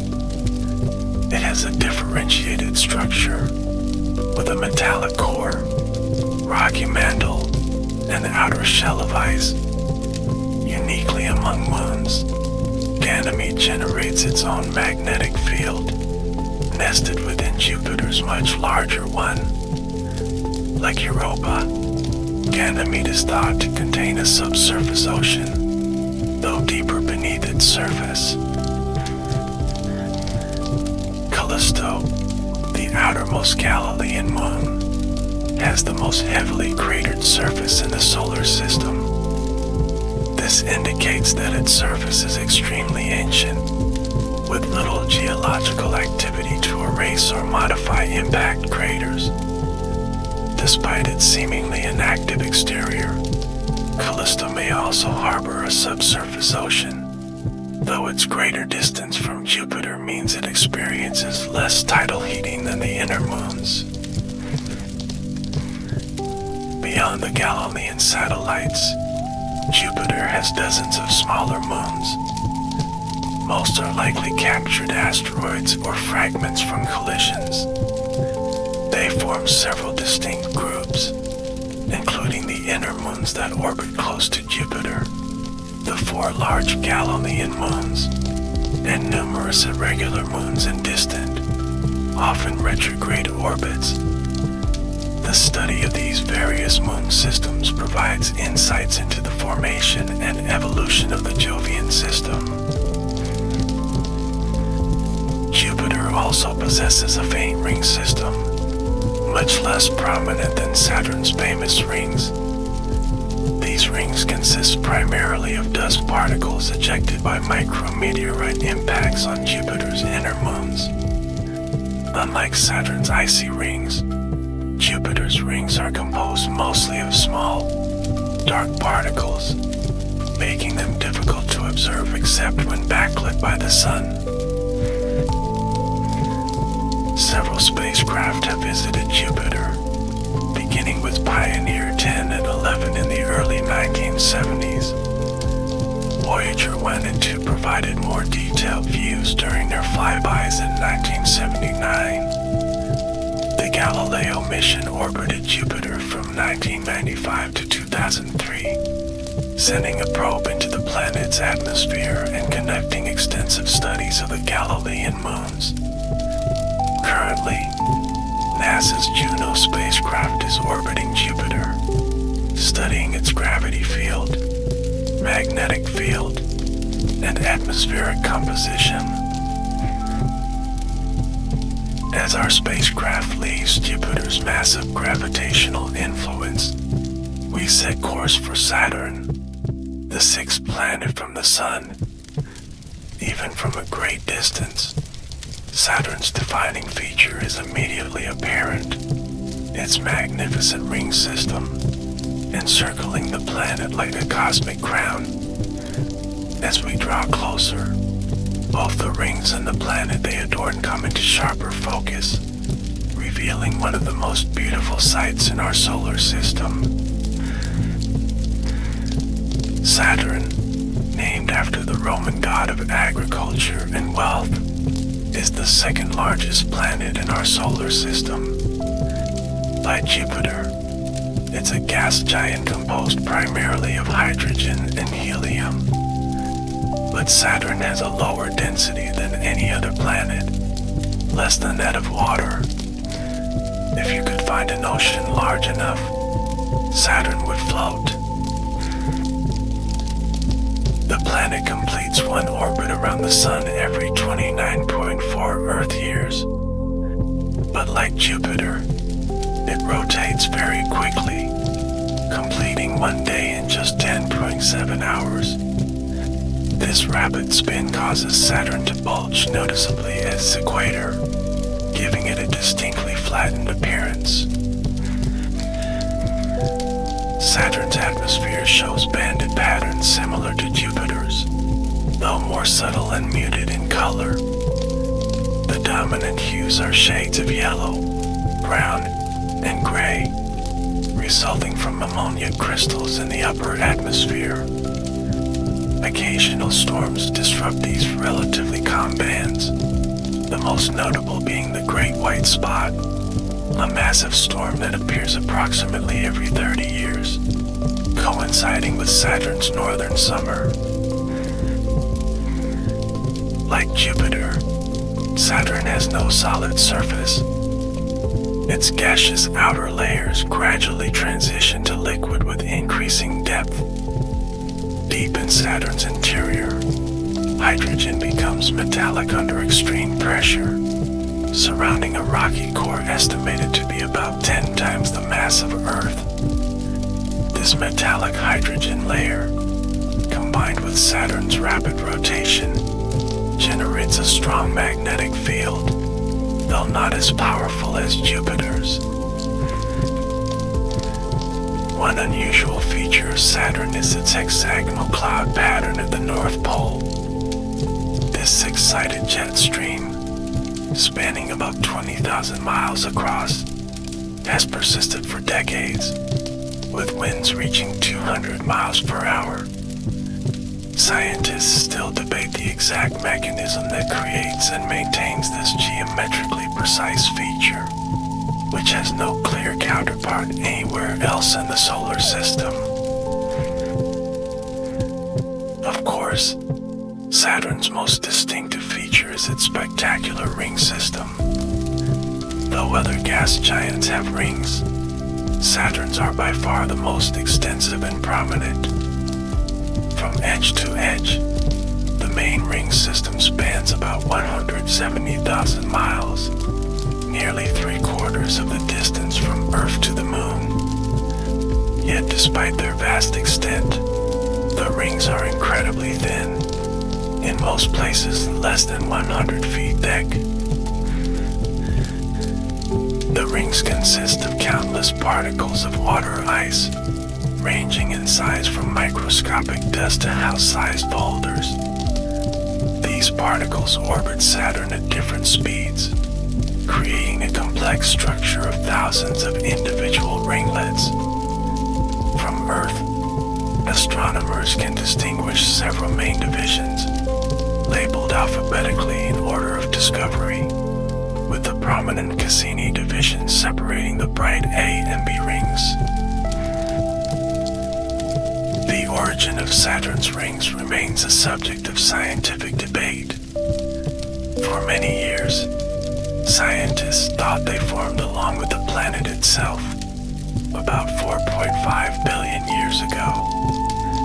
However, data from NASA's Cassini mission suggests the rings may be much younger, perhaps only 100 million years old. They might have formed when a moon or large comet ventured too close to Saturn and was torn apart by gravitational forces. Whatever their origin, Saturn's rings are not permanent. Observations show that ring material is gradually falling into Saturn's atmosphere. If this process continues, the rings might disappear entirely within 300 million years, a relatively short time in astronomical terms. This suggests that we're observing Saturn during a special period in its history, when its ring system is particularly dramatic. Saturn hosts at least 83 known moons, with more awaiting confirmation. The largest, Titan, is bigger than the planet Mercury and is the second largest moon in the solar system, after Jupiter's Ganymede. Titan is unique among moons for having a substantial atmosphere, thicker than Earth's and composed mainly of nitrogen. Titan's atmosphere creates a perpetual orange haze that obscured its surface until the Cassini-Huygens mission, which included a probe that landed on Titan in 2005. These missions revealed a world with striking similarities to Earth, including lakes, rivers, and seas. But unlike Earth's water-based hydrological cycle, Titan's is based on liquid methane and ethane, which exist as gases on Earth but can remain liquid at Titan's frigid temperature of minus 290 degrees Fahrenheit. The Cassini mission also revealed geysers of water vapor erupting from another of Saturn's moons, Enceladus. This small, icy world, only 310 miles in diameter, harbors a subsurface ocean beneath its frozen exterior. The geysers erupt through cracks in the ice at the South Pole, sending plumes of water vapor and ice particles hundreds of miles into space. Some of this material forms Saturn's E-ring, creating a direct connection between the moon and its parent planet's ring system. Analysis of Enceladus's plumes by Cassini revealed the presence of organic compounds and molecular hydrogen, suggesting hydrothermal activity on the seafloor. These conditions could potentially support simple life forms, making Enceladus, along with Jupiter's moon Europa, one of the most promising places to search for extraterrestrial life in our solar system. Saturn's other moons display remarkable diversity. Mimas, with its enormous Herschel crater, resembles the Death Star from Star Wars. Iapetus has one hemisphere as dark as coal and the other as bright as snow, plus a mysterious equatorial ridge like the seam of a tennis ball. Hyperion looks like a cosmic sponge, with an irregular shape and surface pockmarked with deep craters. Many of Saturn's smaller moons interact directly with the rings.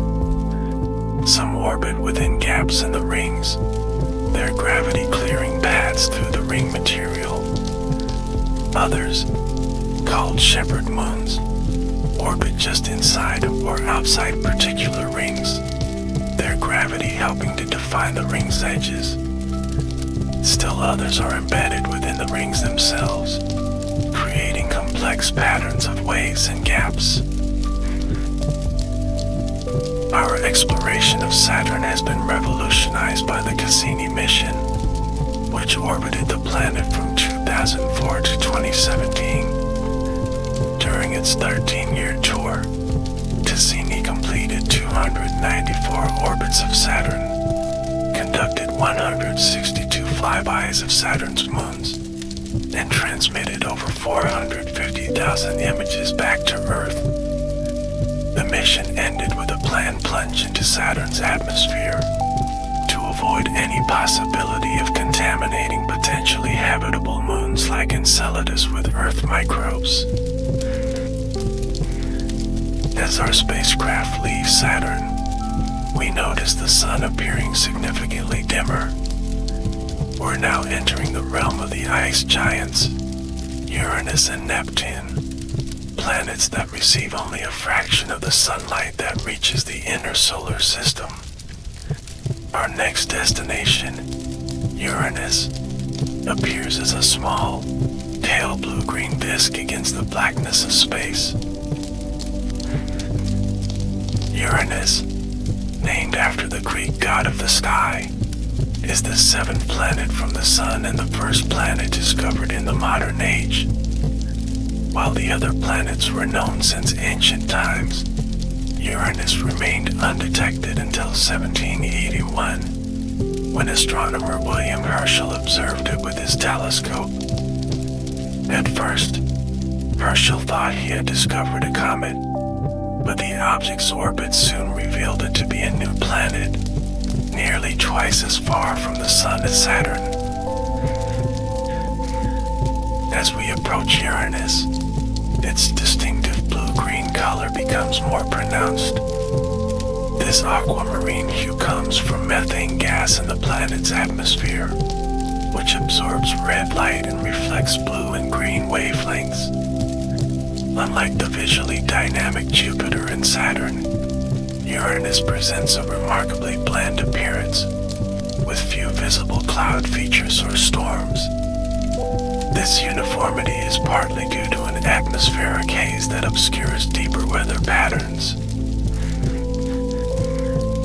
Uranus is an ice giant, different in composition from the gas giants Jupiter and Saturn. While still primarily composed of hydrogen and helium, Uranus contains a much higher proportion of water, ammonia, and methane ices.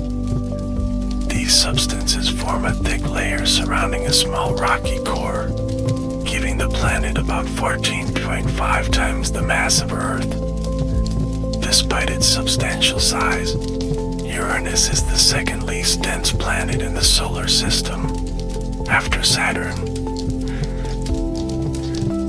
The most unusual characteristic of Uranus is its extreme axial tilt.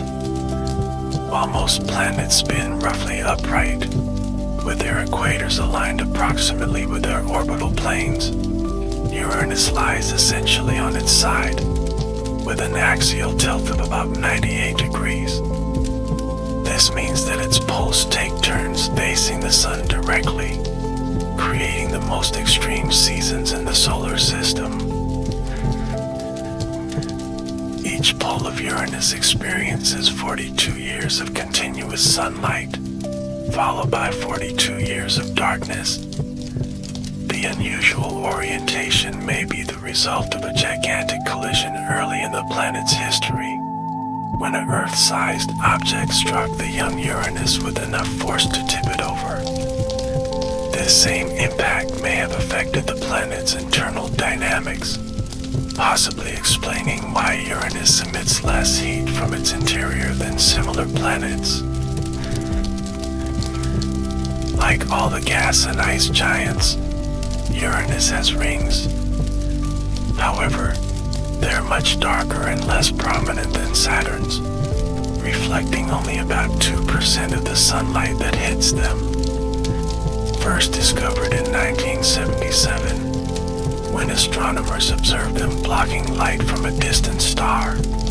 Uranus's 13 known rings consist primarily of dark particles ranging from dust size to several meters across. Uranus has 27 known moons, all named after characters from the works of William Shakespeare and Alexander Pope. The 5 largest, Miranda, Ariel, Umbriel, Titania, and Oberon, range from about 290 to 980 miles in diameter. These moons show evidence of complex geological histories, with Miranda in particular displaying an eclectic terrain suggesting past episodes of tectonic activity. Only one spacecraft has visited Uranus, NASA's Voyager 2, which flew past in January 1986. During its brief encounter, Voyager 2 discovered 10 new moons and 2 new rings, and studied the planet's atmosphere and magnetic field. The flyby also revealed that Uranus's magnetic field is oddly tilted at 59 degrees to its rotational axis and offset from the planet's center. Despite the wealth of information gathered by Voyager 2, Uranus remains one of the least understood planets in our solar system. No missions are currently en route to the ice giant, though scientists have proposed various concepts for orbiters and atmospheric probes. These missions would help answer key questions about the planet's interior structure, atmospheric dynamics, and the unusual orientation of its rotational and magnetic axes. As our spacecraft continues outward, we set course for Neptune, the 8th and most distant planet from the Sun. Even at our considerable velocity, the journey takes time, allowing us to contemplate the vast distances of the outer solar system. Finally, a deep blue orb comes into view, subtle yet striking against the darkness of space. Neptune, named after the Roman god of the sea, was the first planet located through mathematical predictions rather than direct observation. After the discovery of Uranus, astronomers noticed irregularities in its orbit that could only be explained by the gravitational influence of another planet. Independent calculations by French mathematician Urbain Le Verrier and British mathematician John Couch Adams predicted the position of this unknown world. In 1846, German astronomer Johann Galle used Le Verrier's calculations to locate Neptune, just 1 degree from its predicted position. As we approach Neptune, its vivid blue color becomes more prominent.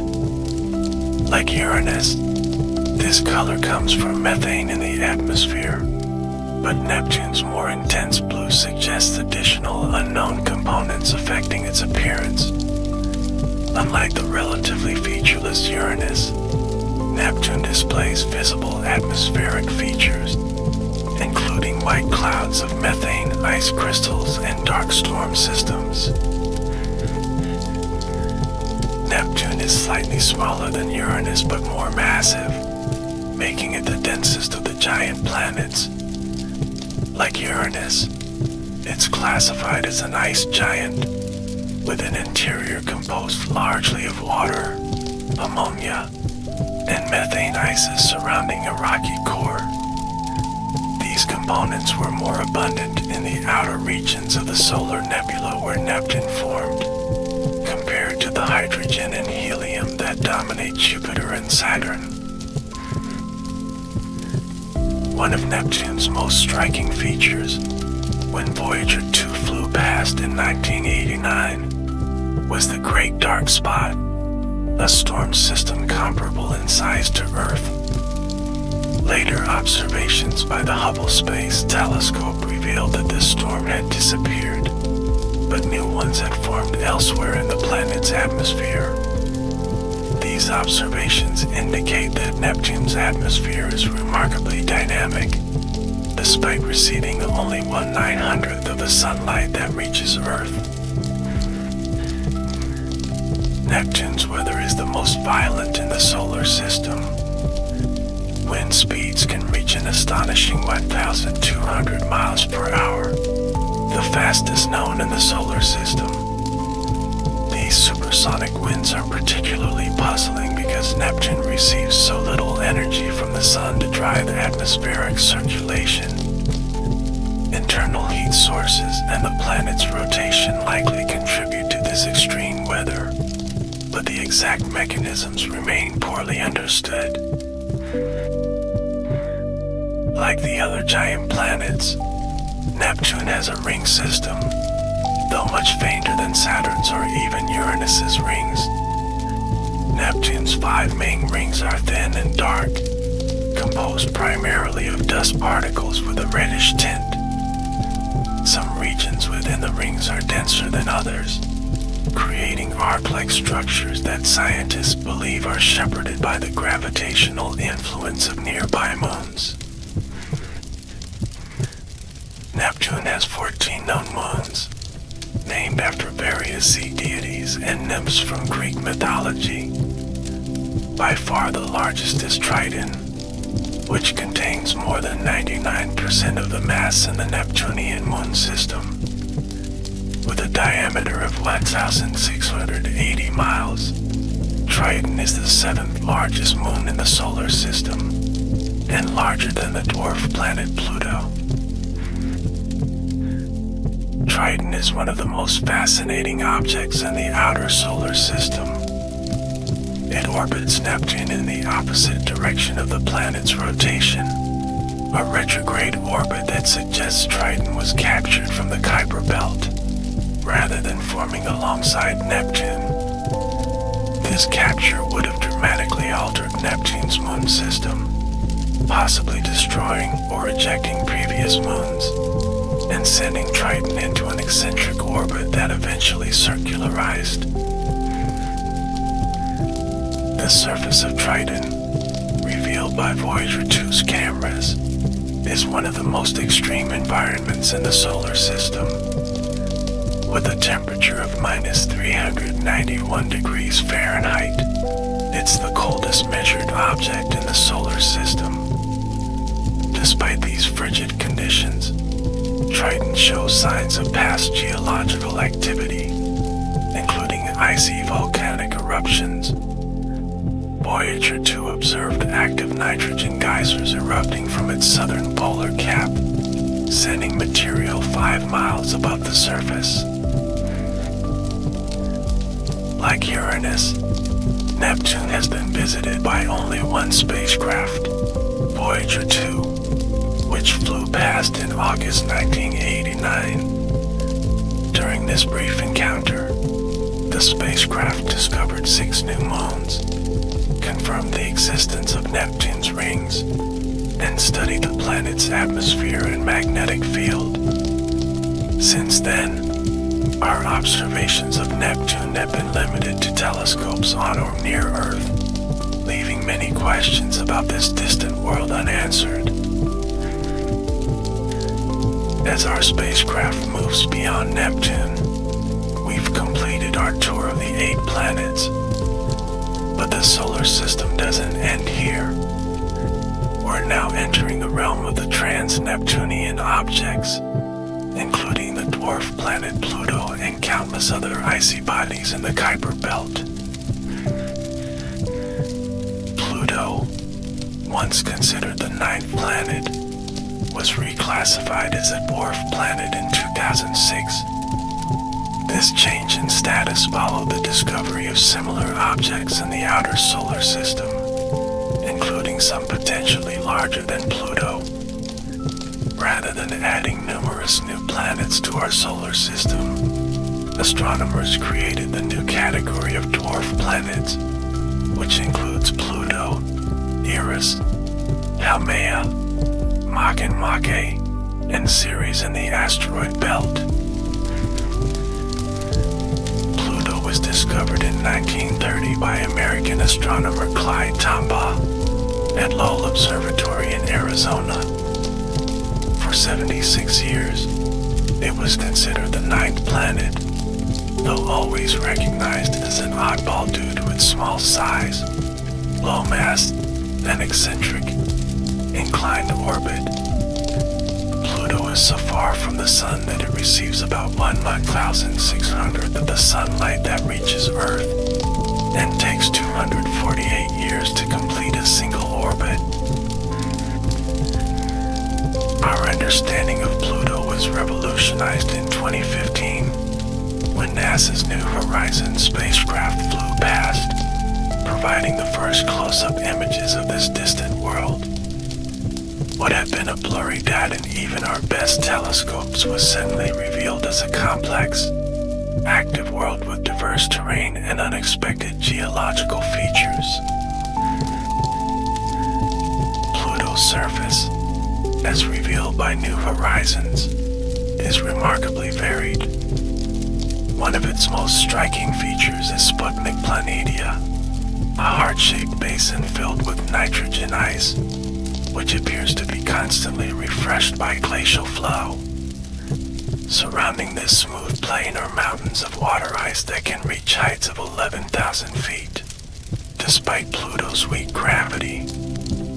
Other regions show evidence of past liquid flows, possible cryovolcanism, and diverse coloration ranging from nearly white to deep red. The unexpected geological activity on Pluto has puzzled scientists. With an estimated surface temperature of -375 degrees Fahrenheit, Pluto should be frozen solid, with minimal geological activity. Yet the relative scarcity of impact craters in some regions suggests the surface is being continually reshaped. Radioactive decay in Pluto's rocky core, along with the insulating properties of its icy shell, might provide enough heat to maintain a subsurface ocean of liquid water, driving some of this activity. Pluto has a thin atmosphere consisting mainly of nitrogen, with traces of methane and carbon monoxide. This atmosphere expands when Pluto is closer to the Sun in its eccentric orbit, and freezes out onto the surface when Pluto is farther away. New Horizons observed a blue atmospheric haze extending to altitudes of 120 miles, created by chemical reactions between sunlight and the atmospheric gases. The New Horizons mission also provided detailed views of Pluto's 5 known moons. The largest, Charon, is about half Pluto's diameter, making it the largest moon relative to its parent body in the solar system. Charon is so large compared to Pluto that the two bodies orbit a point in space between them, leading some scientists to consider Pluto-Charon a binary system rather than a planet and moon. Charon's surface contrasts with Pluto's, showing darker coloration and fewer distinct features. One notable exception is its reddish North Polar region, nicknamed Mordor Macula. This coloration likely comes from complex organic compounds formed when methane escaping from Pluto's atmosphere is trapped at Charon's pole and transformed by solar radiation. Pluto's 4 other moons, Nix, Hydra, Kerberos, and Styx, are all much smaller, ranging from about 10 to 25 miles across. These tiny moons have irregular shapes and highly reflective surfaces, suggesting they're covered with relatively clean water ice. Unlike most moons in the solar system, they don't always keep the same face toward their parent body, but tumble chaotically as they orbit.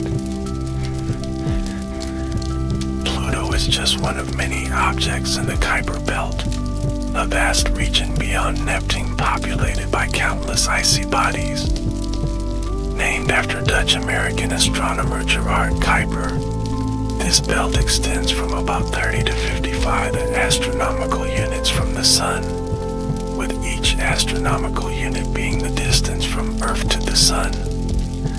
The Kuiper Belt is similar in some ways to the asteroid belt, but much larger and containing many more objects, predominantly composed of ices rather than rock. Scientists estimate that there may be hundreds of thousands of Kuiper Belt objects larger than 60 miles across, and over 1 trillion larger than half a mile across. So far, we've identified only a tiny fraction of these objects. The largest known Kuiper Belt objects besides Pluto include Eris, which might be slightly larger than Pluto, Makemake, and Haumea, all classified as dwarf planets. The Kuiper Belt is thought to be the source of many comets with orbital periods less than 200 years, known as short-period comets. Occasionally, gravitational interactions with the outer planets, particularly Neptune, can alter the orbit of a Kuiper Belt object, sending it into the inner solar system. As these icy bodies approach the Sun, their volatile components vaporize, creating the characteristic coma and tail that make comets so spectacular. Beyond the Kuiper Belt lies a region called the Scattered Disk, home to objects in more eccentric and inclined orbits. These bodies have been scattered by past gravitational interactions with Neptune. Some scattered disk objects, like the dwarf planet Eris, travel more than 100 astronomical units from the Sun at the farthest points in their orbits. Even farther out, extending to perhaps 100,000 astronomical units from the Sun, may lie the hypothetical Oort cloud. Named after Dutch astronomer Jan Oort, this distant region is thought to be home to trillions of icy bodies, orbiting the Sun in a vast spherical shell.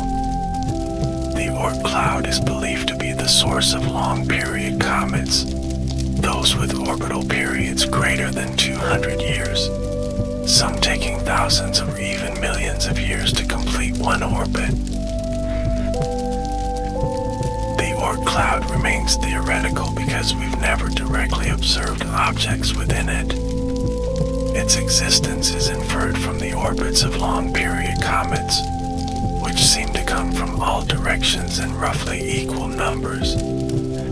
If the Oort cloud exists as theorized, it represents the outermost boundary of our solar system, where the Sun's gravitational influence begins to give way to that of passing stars and the general gravitational field of the Milky Way galaxy. As our spacecraft approaches these outer reaches, the Sun appears as just a very bright star. Its warming rays, so abundant in the inner solar system, are feeble here in the distant outskirts. Yet even at these vast distances, the Sun's gravity continues to hold sway, binding these far-flung objects to our solar system. Our journey through the solar system reveals a remarkable diversity of worlds, from the scorching, crater-pocked surface of Mercury to the frigid, icy domains of the Kuiper Belt. Each planet, moon, and smaller body tells part of the story of our solar system's formation and evolution, a 4.6 billion year saga written in rock, ice, and gas.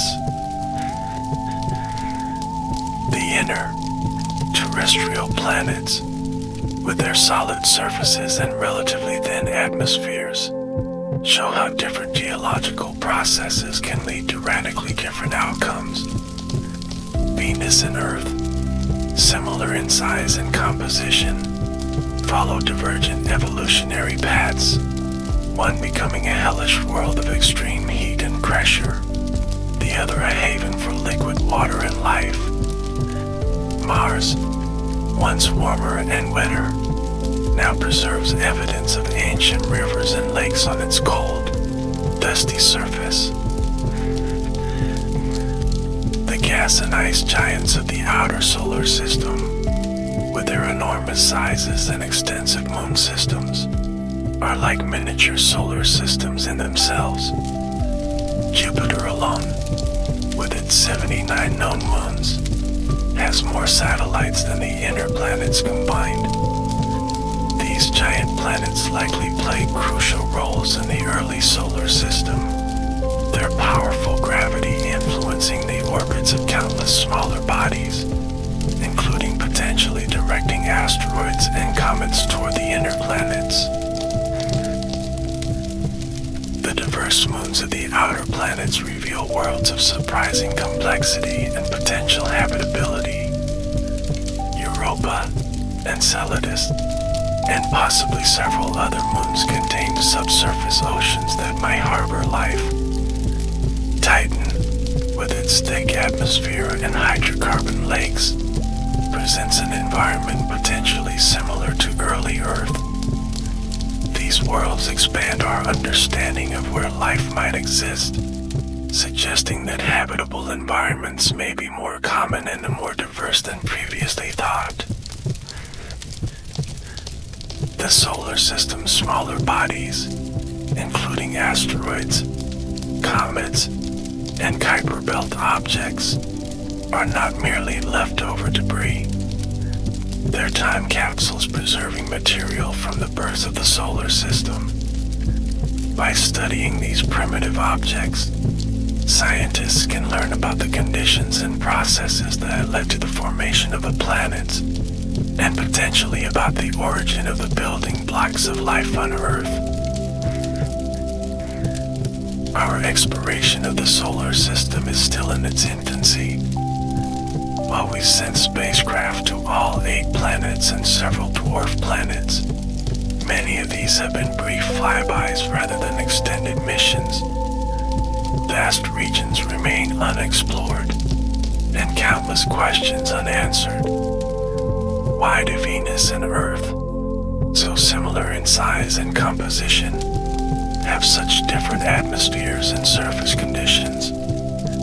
What drives the powerful winds on the ice giants, planets that receive minimal solar energy? Could life exist in the subsurface oceans of Europa or Enceladus, or in the hydrocarbon lakes of Titan?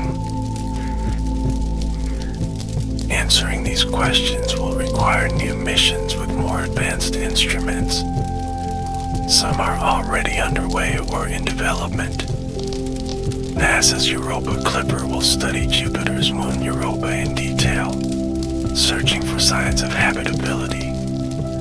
The James Webb Space Telescope will observe planets both in our solar system and around other stars, providing new insights into their atmospheres and compositions.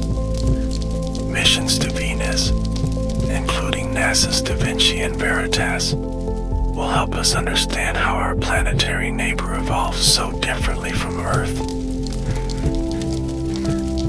Future missions may include dedicated orbiters for Uranus and Neptune, the least studied of the planets. Sample return missions from Mars, already in progress, may help determine if life ever existed there. More ambitious concepts include submarines to explore the liquid methane seas of Titan, and penetrators that could melt through the ice of Europa or Enceladus to sample their subsurface oceans. Human exploration may eventually follow these robotic pioneers. NASA's Artemis program aims to return humans to the moon, potentially establishing a permanent presence there. Mars remains the next logical destination for human explorers, with both government agencies and private companies developing plans for crewed missions. Beyond that, the moons of Jupiter and Saturn present both extreme challenges and extraordinary opportunities for exploration. As we continue to explore our cosmic neighborhood, we gain not only scientific knowledge but also perspective on our own planet. Earth's uniqueness becomes more apparent when compared to the hostile environments of our neighboring worlds. The beautiful, habitable planet we call home is revealed as both precious and rare, underscoring the importance of protecting it for future generations. At the same time, our solar system exploration reminds us that we are part of something much larger than ourselves. The same physical laws that govern Earth apply throughout the cosmos.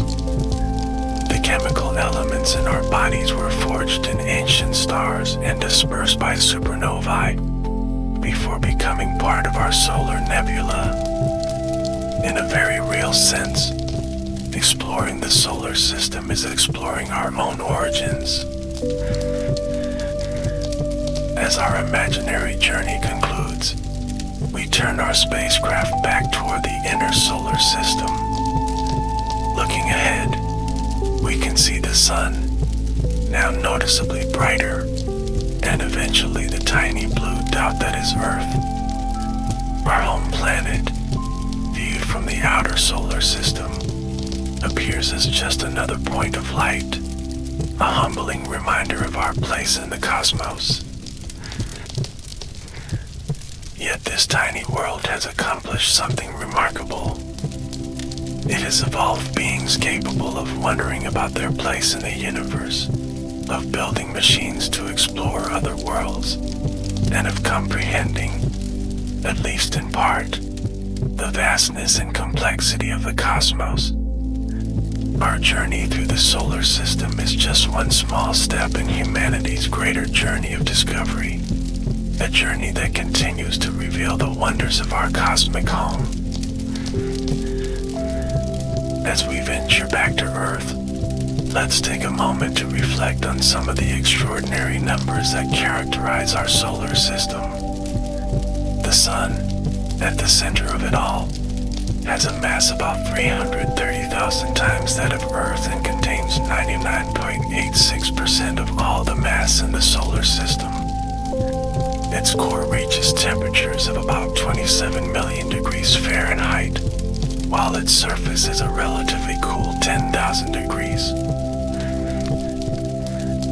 The distance from the Sun to Earth, defined as 1 astronomical unit or AU, is about 93 million miles. Light from the Sun takes about 8 minutes and 20 seconds to reach us. The solar system as a whole, if defined by the extent of the Oort cloud, may extend to about 100,000 astronomical units, or 1.5 light years, nearly halfway to the nearest star system, Alpha Centauri. The planets show enormous diversity in size. Jupiter, the largest, has a diameter about 11 times that of Earth, while Mercury, the smallest, is only about 1/3 of Earth's diameter.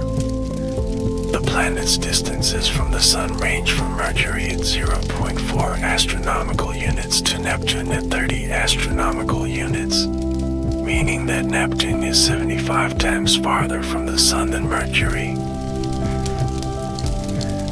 The speed of planetary orbits also varies dramatically. Mercury completes an orbit in just 88 Earth days, while Neptune takes 165 Earth years. Rotation rates show similar diversity. Jupiter rotates in just under 10 hours, despite its enormous size, while Venus takes 243 Earth days to complete one rotation, longer than its 225-day year. The range of temperatures in our solar system spans more than 500 degrees Celsius, from the crushing heat of Venus's surface at about 462 degrees Celsius to the frigid surface of Pluto at minus 229 degrees Celsius. Even more extreme are the temperature of the Sun's core at about 15 million degrees Celsius and the near absolute zero temperatures of the distant Oort cloud. The known moons in our solar system number at least 200, with more being discovered regularly. They range from tiny, irregular bodies only a few miles across, to Ganymede, larger than the planet Mercury. Each of the giant planets hosts a complex system of moons, with Jupiter and Saturn having at least 79 and 83 known satellites respectively. The age of our solar system is estimated to be about 4.6 billion years, determined primarily from radiometric dating of meteorites, the oldest known rocks from the moon, and other solar system materials. The Sun is currently about halfway through its expected lifetime as a main sequence star, with another 5 billion years before it begins to expand into a red giant. Our understanding of the solar system has been revolutionized by the space age. Since 1957, we've launched hundreds of spacecraft, with missions to every planet, as well as numerous asteroids, comets, and dwarf planets. The most distant human-made objects, Voyagers 1 and 2, have now left the heliosphere and entered interstellar space, continuing to send back data more than 45 years after their launch. As our knowledge of our own solar system grows, we're also discovering thousands of planetary systems around other stars. These exoplanetary systems often differ significantly from our own, challenging our understanding of how planets form and evolve. Some stars host hot Jupiters, gas giants orbiting closer to their stars than Mercury does to our Sun. Others have super Earths, a class of planet with no analog in our solar system.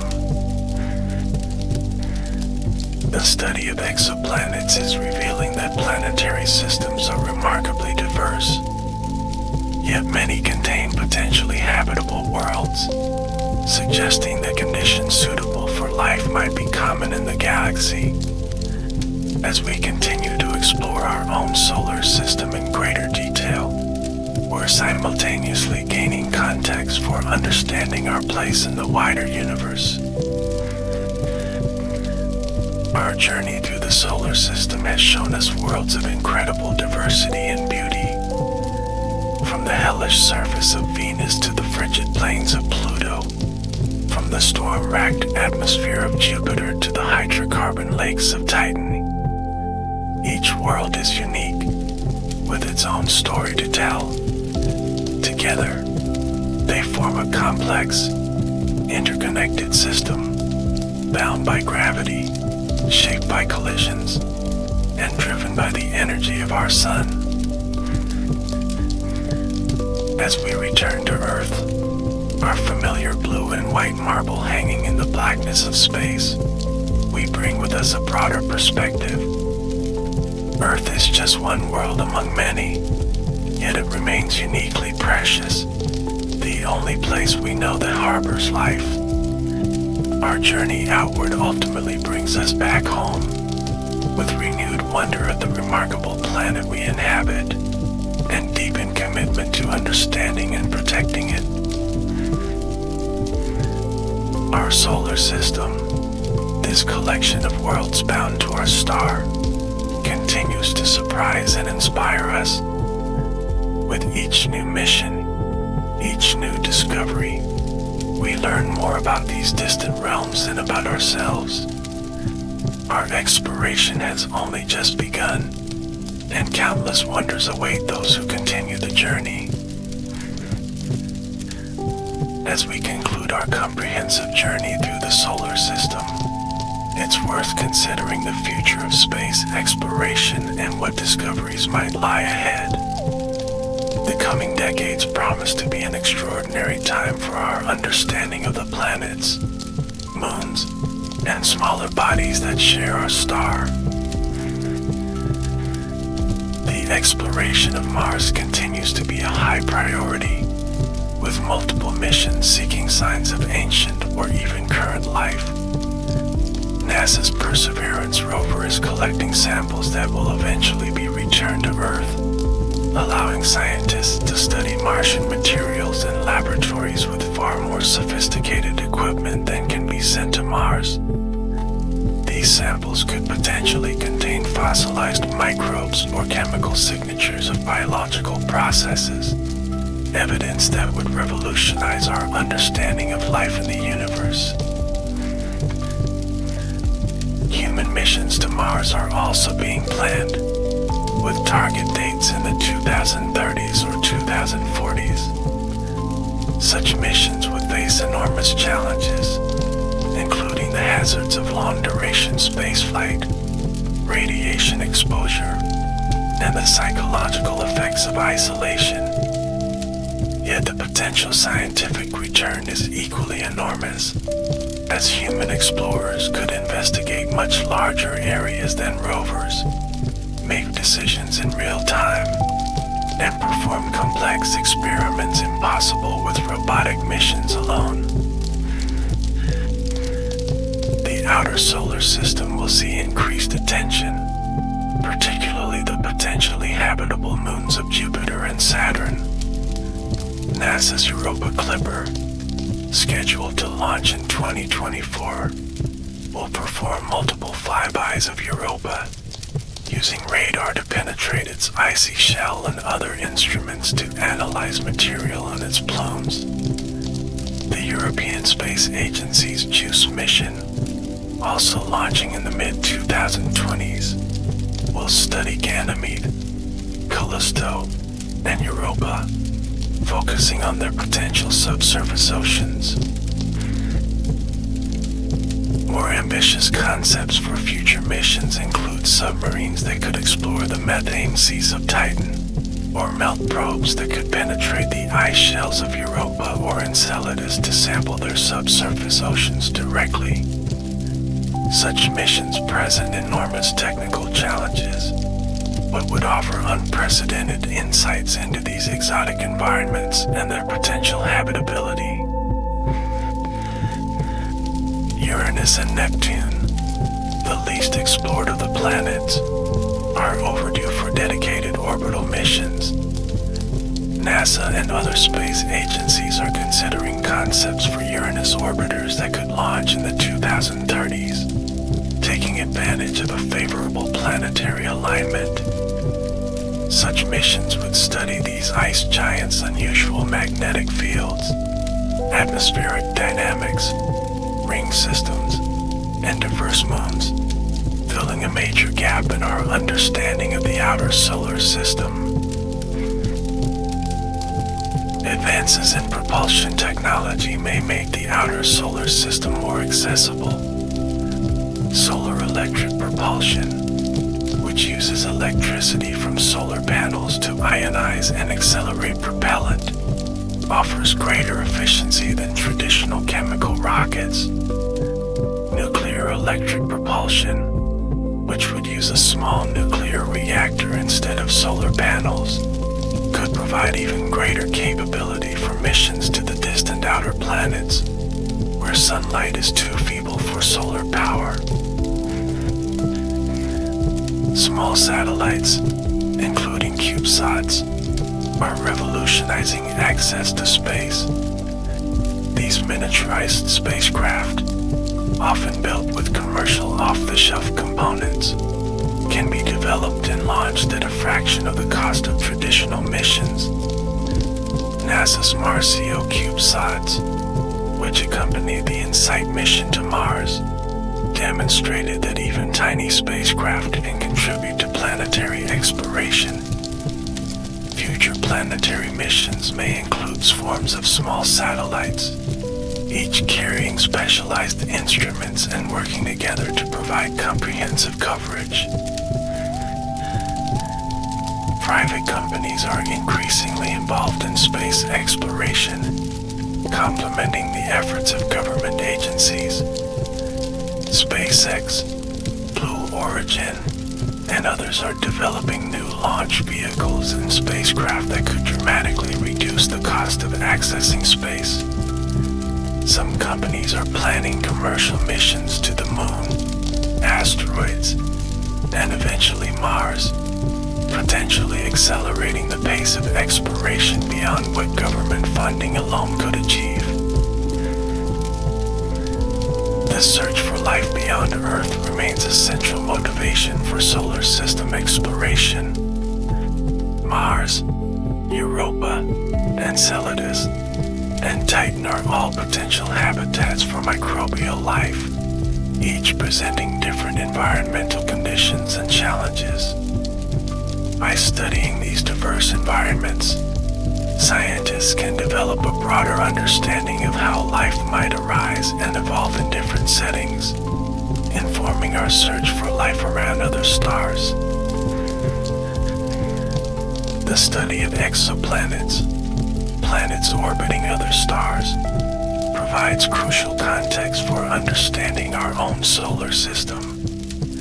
By comparing our planets to those around other stars, scientists can identify what's typical and what's unusual about our cosmic neighborhood. This comparative approach helps answer fundamental questions about planetary formation, evolution, and potential habitability.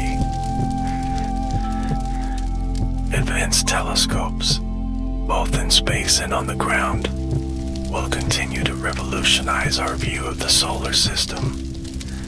The James Webb Space Telescope, with its unprecedented infrared capabilities, will study planetary atmospheres, comets, and Kuiper Belt objects in new detail. Future facilities like the Nancy Grace Roman Space Telescope and extremely large ground-based telescopes will push these capabilities even further, potentially detecting smaller, dimmer objects throughout the solar system. Artificial intelligence and machine learning are transforming how we process and analyze the enormous volumes of data returned by space missions. These technologies can identify subtle patterns in images, spectra, and other measurements that might elude human analysts. They also enable greater spacecraft autonomy, allowing rovers and orbiters to make decisions without waiting for commands from Earth, a crucial capability for exploring distant worlds. The benefits of solar system exploration extend far beyond scientific knowledge.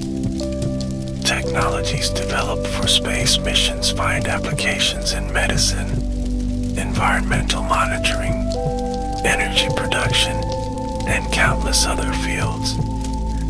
The challenge of sending spacecraft to other worlds drives innovation in materials, computing, robotics, and other areas, creating new industries and economic opportunities on Earth. Perhaps most importantly, solar system exploration inspires wonder and curiosity, particularly in young people.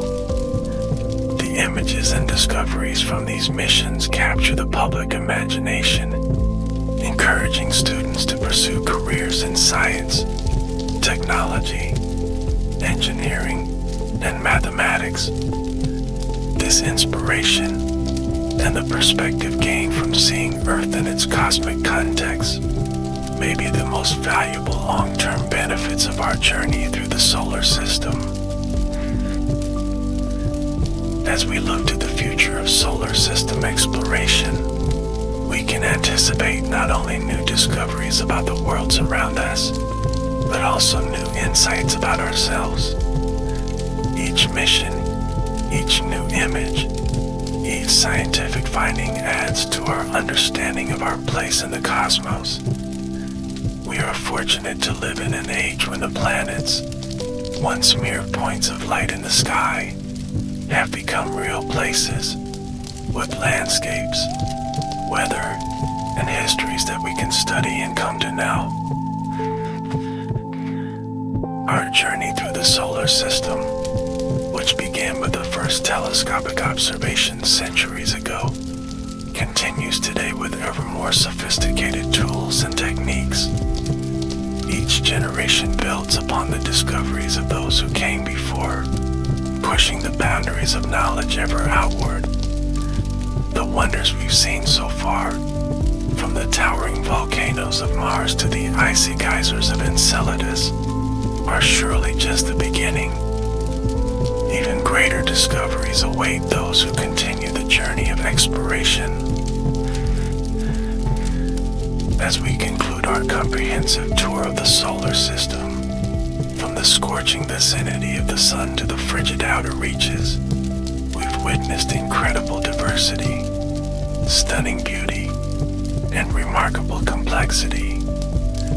Each world, with its unique characteristics and history, contributes to our understanding of planetary science and our place in the cosmos. The journey of discovery continues, with new missions, new technologies, and new generations of explorers ready to unlock the remaining secrets of our solar system home. Welcome to this immersive journey through the magnificent world of alpine mountains and glacial valleys, where we'll explore some of Earth's most spectacular landscapes, their formation, ecology, cultural significance, and the profound changes they are experiencing in our modern world. Alpine mountains stand as Earth's silent sentinels, rising majestically above the surrounding terrain, their peaks often shrouded in clouds and mystery. These formidable landscapes have captivated human imagination since time immemorial, inspiring countless stories, spiritual beliefs, and artistic expressions across cultures worldwide. The term alpine itself derives from the European Alps, one of the most famous mountain ranges on our planet. However, alpine environments exist on every continent, each with its own unique characteristics and natural history. As we begin this extensive exploration, prepare to discover the geological forces that thrust these mountains skyward, the glaciers that carve their valleys, the remarkable ecosystems that thrive in these challenging conditions, and the human connections to these magnificent landscapes. Let us start with understanding what defines an alpine environment. Alpine regions are high mountain areas that exist above the tree line, where conditions become too harsh for trees to grow. These zones are characterized by extreme temperature fluctuations, strong winds, intense solar radiation, and often limited liquid water availability. The tree line itself varies dramatically depending on latitude. In equatorial regions, it may be found at elevations of 4,000 meters or higher, while in polar regions, it may occur at just a few hundred meters above sea level. Above this biological boundary, we enter the realm of alpine tundra, where only the hardiest plants and animals can survive. Here, life forms have evolved remarkable adaptations to withstand punishing conditions, creating ecosystems of extraordinary resilience and surprising diversity. Now, let's delve into the geological origins of these magnificent mountains, understanding how Earth's tremendous forces created these towering features that dominate our landscapes and our imagination. Mountains are born through various geological processes, with plate tectonics playing the starring role in their creation. When Earth's tectonic plates collide, the tremendous forces involved can cause the crust to fold, fault, and rise, forming mountain ranges over millions of years. The Himalayas, Earth's highest mountain range, exemplify this process perfectly.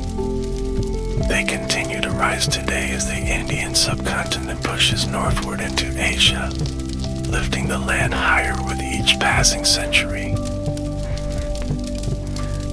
Other mountains form through different mechanisms.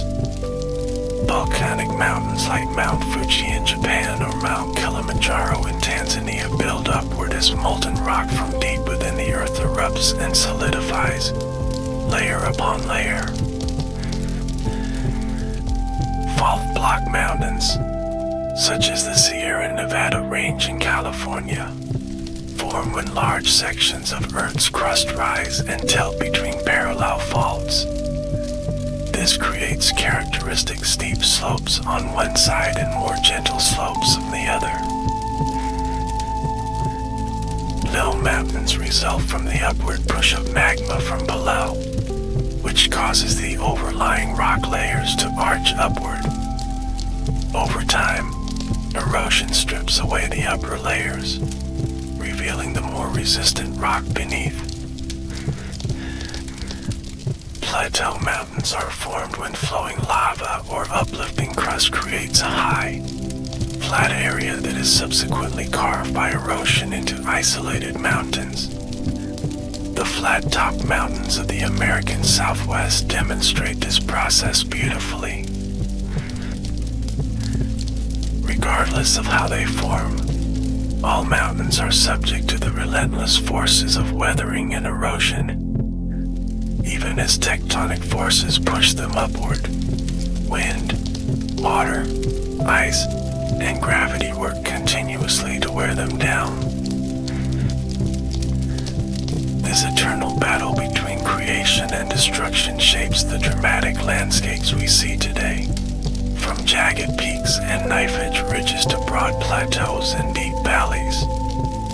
It is a slow-motion dance that unfolds over geological time, yet occasionally accelerates through landslides, avalanches, and other rapid events. Among the most powerful sculptures of mountain landscapes are glaciers. These rivers of ice that form when snow accumulates over years and compresses into dense, crystalline ice. Let's explore these remarkable ice formations and the distinctive valleys they create.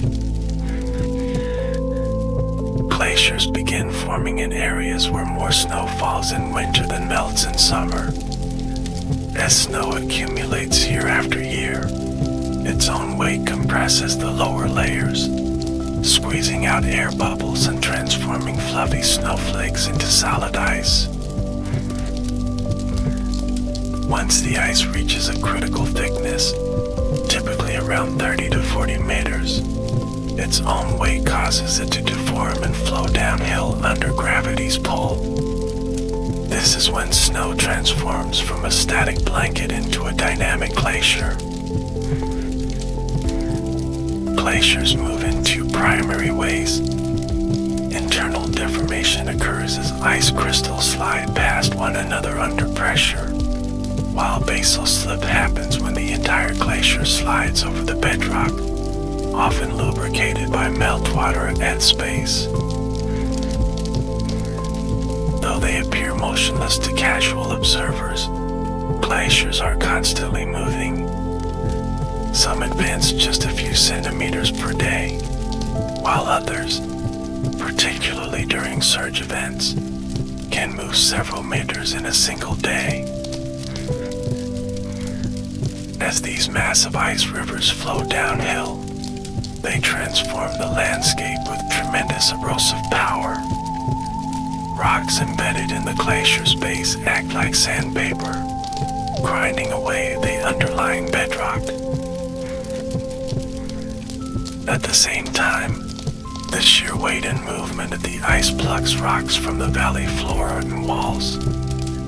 These processes together create distinctive landforms that can persist for thousands or even millions of years after the glacier retreats.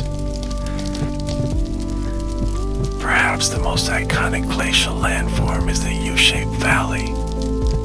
Unlike the V-shaped valleys carved by rivers, glacial valleys have broad, flat floors and steep, sometimes nearly vertical sides. This distinctive profile results from the glacier's ability to erode not just downward, like a river, but also laterally. The massive ice flow scours the valley walls as it advances, widening the valley and creating its characteristic U-shape. Yosemite Valley in California, Sierra Nevada provides a spectacular example of a glacial U-shaped valley.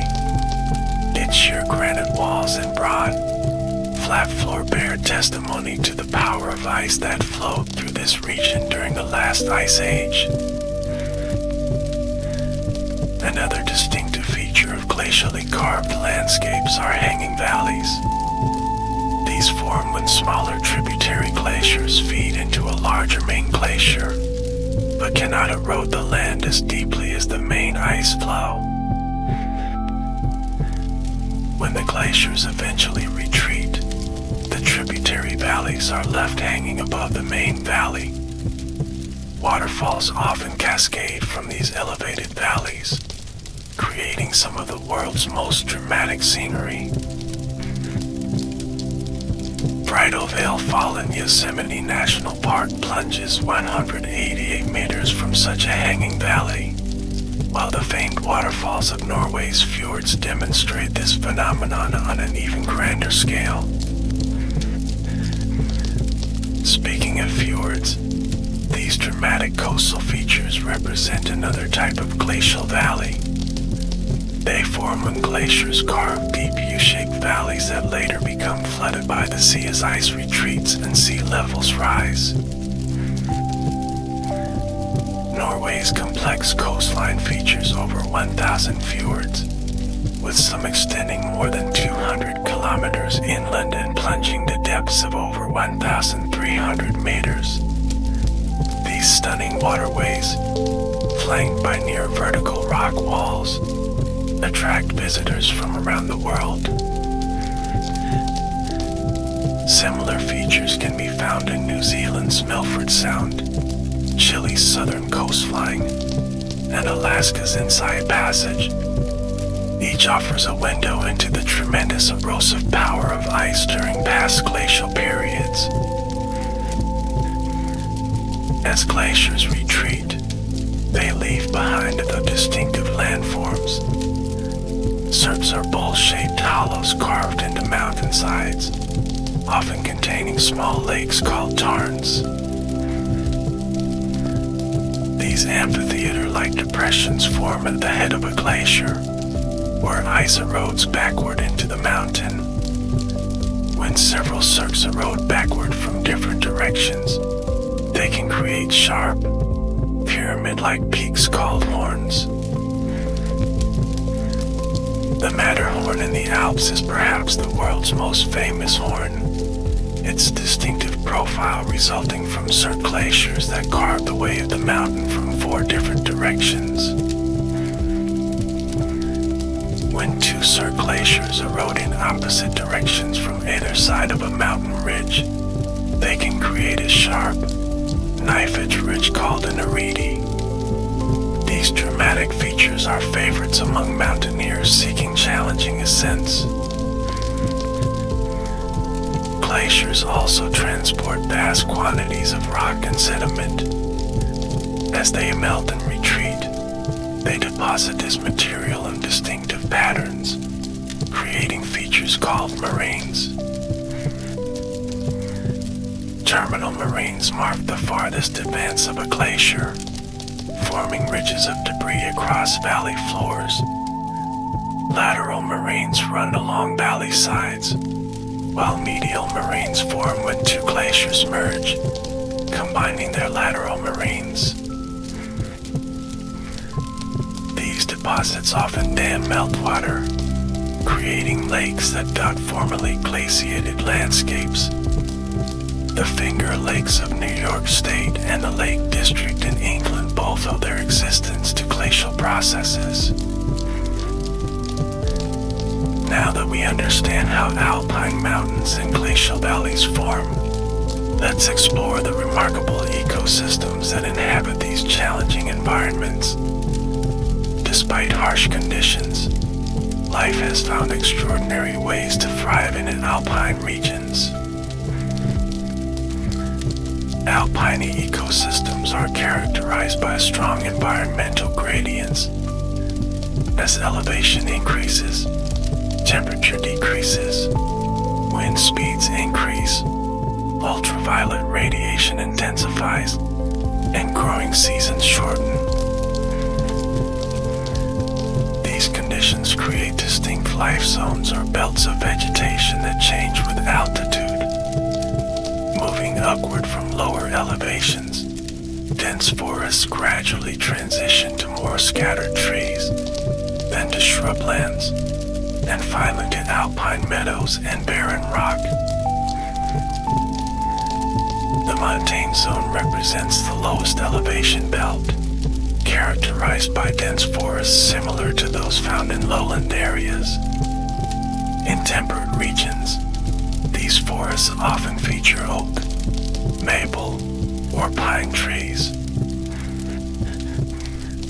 Above this lies the subalpine zone, where forests become dominated by cold-tolerant conifers like spruce, fir, and hemlock.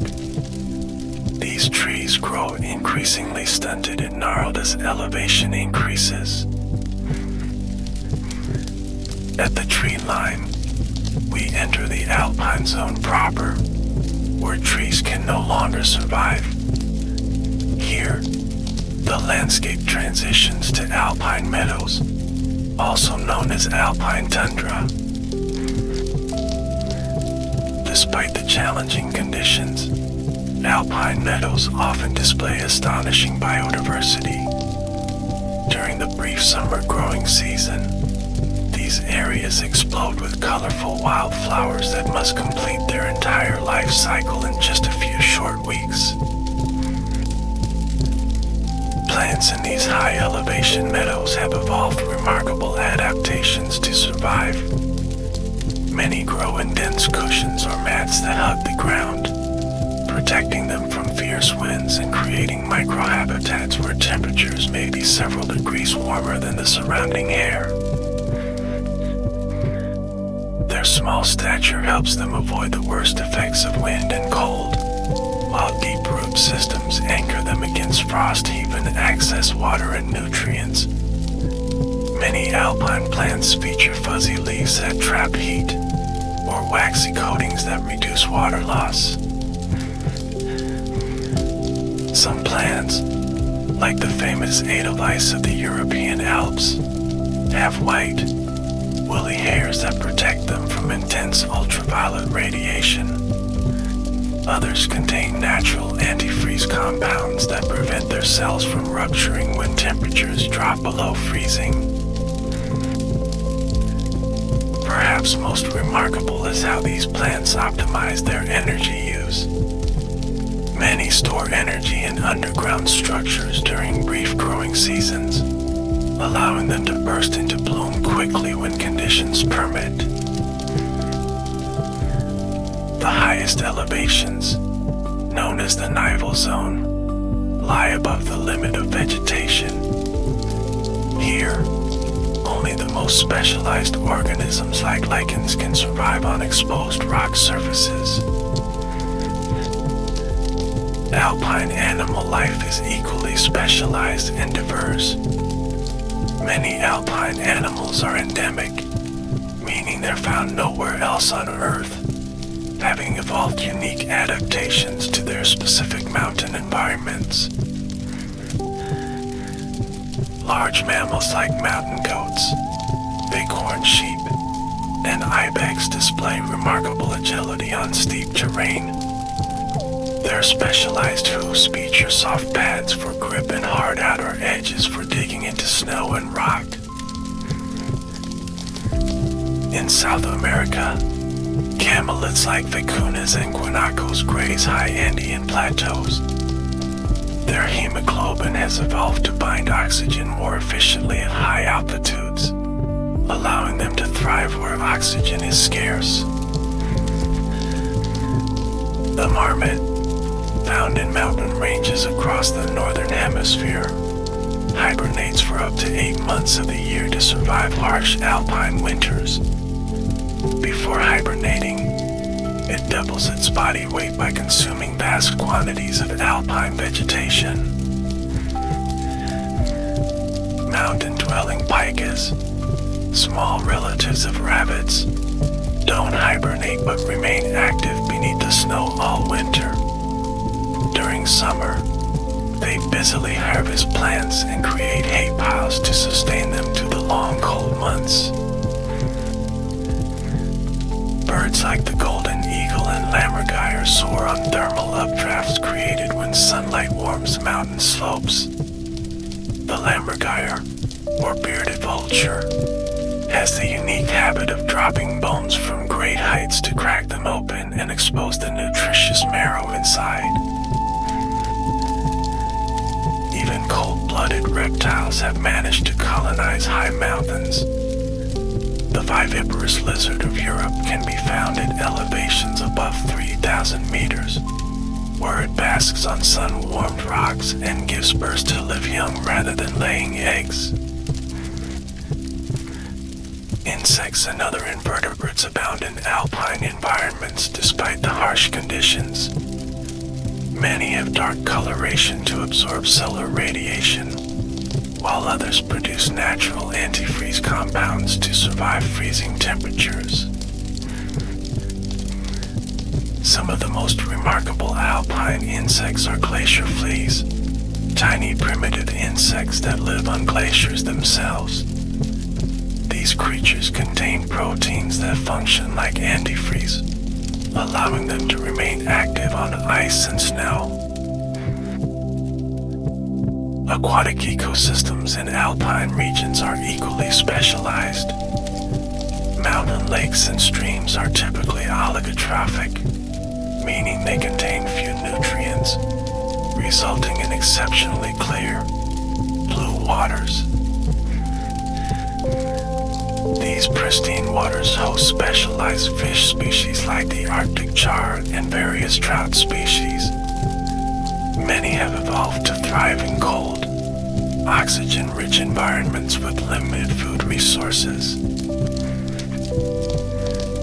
Alpine wetlands and bogs represent biodiversity hotspots where specialized plants like sundews and butterworts have evolved carnivorous habits to supplement nutrient-poor soils. These delicate ecosystems often harbor rare and endangered species. Now that we have explored the natural aspects of alpine mountains and glacial valleys, let's turn our attention to their profound cultural significance. Throughout human history, mountains have played central roles in spiritual traditions, mythology, and cultural identity. In many cultures worldwide, mountains have been viewed as sacred spaces, places where heaven and earth meet. This perspective appears across vastly different traditions, suggesting a universal human response to these towering landscapes. Mount Olympus in Greece was believed to be the home of the gods in ancient Greek mythology, While in Japan, Mount Fuji has been revered for centuries as the sacred mountain embodying beauty and spiritual power. In Hindu tradition, Mount Kailash in Tibet is considered the abode of Lord Shiva and a center of the universe. The mountain is so sacred that it has never been climbed, and pilgrims journey from great distances to circumambulate its base. Native American tribes across North America hold various mountains as sacred sites. The Black Hills of South Dakota are particularly significant to the Lakota people, who call them Pahasaba and consider them the center of their spiritual world. In the Andes, indigenous peoples have long worshipped mountain deities called Apis. Even today, offerings to these mountain spirits are common practice in the Andean communities. Beyond spiritual significance, mountains have shaped cultural identities by creating natural barriers that allow distinct cultures to develop in isolation.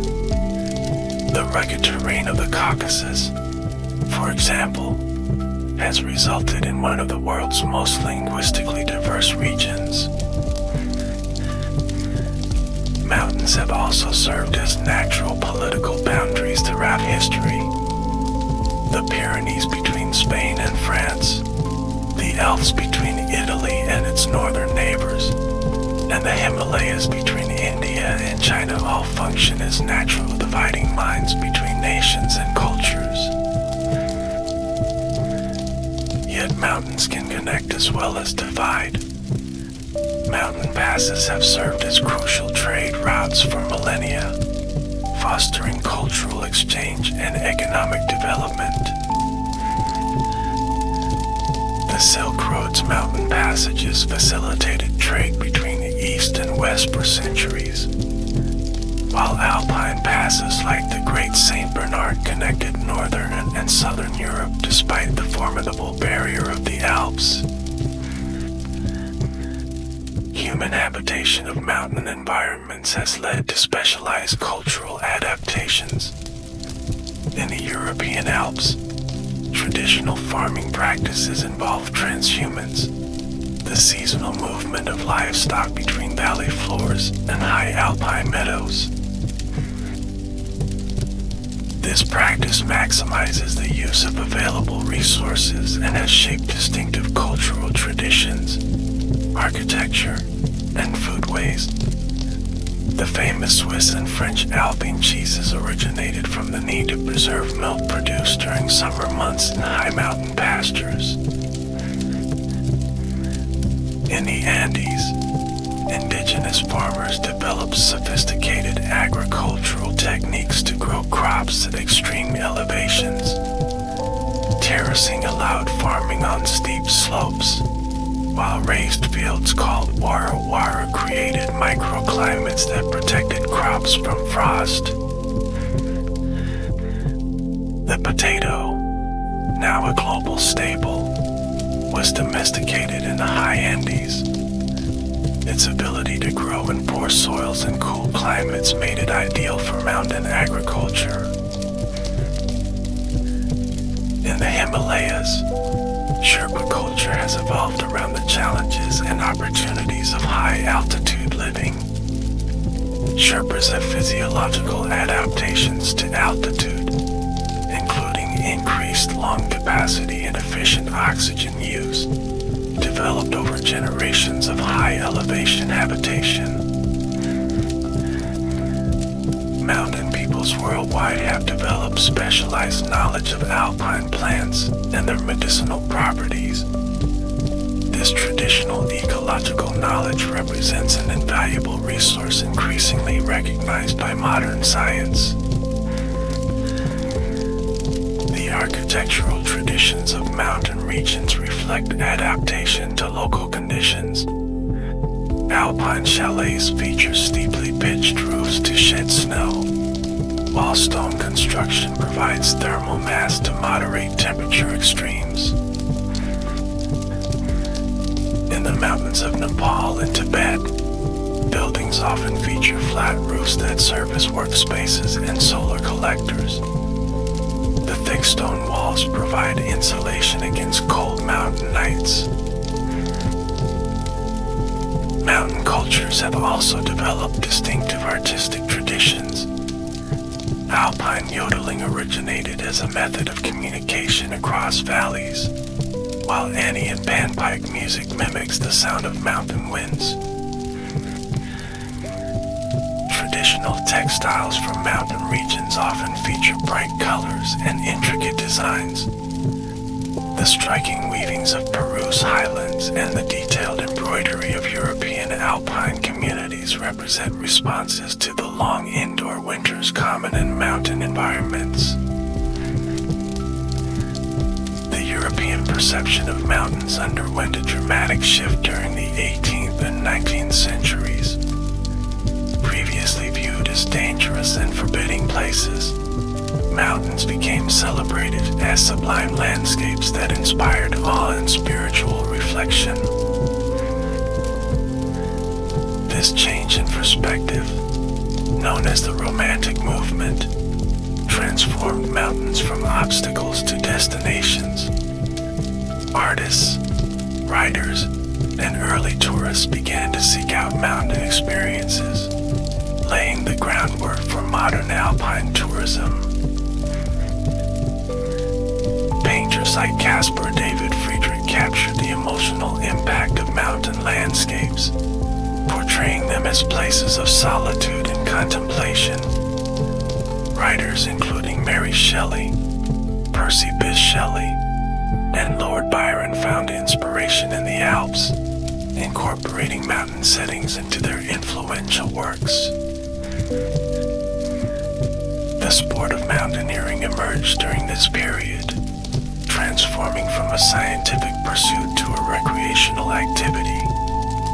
The first ascent of Mont Blanc, Western Europe's highest peak, occurred in 1786, marking the beginning of modern alpinism. The golden age of alpinism from 1854 to 1865 saw the first descents of many major alpine peaks. British climbers dominated this era, often accompanied by local guides who contributed essential knowledge and skills. The Alpine Club, founded in London in 1857, was the world's first mountaineering organization. Its establishment reflected the growing popularity of mountain recreation among the European elite. As transportation improved in the late 19th century, mountain tourism became accessible to broader segments of society. Railways penetrated previously remote alpine valleys, bringing visitors eager to experience mountain scenery and fresh air. The development of winter sports further transformed mountain economies. Skiing, which had evolved as a means of transportation in snowy regions, became a popular recreational activity in the early 20th century. St. Moritz in Switzerland held the first winter tourism season in 1864 and installed the first skiing lift in 1934. These innovations helped establish the modern ski industry that now forms the economic backbone of many mountain communities.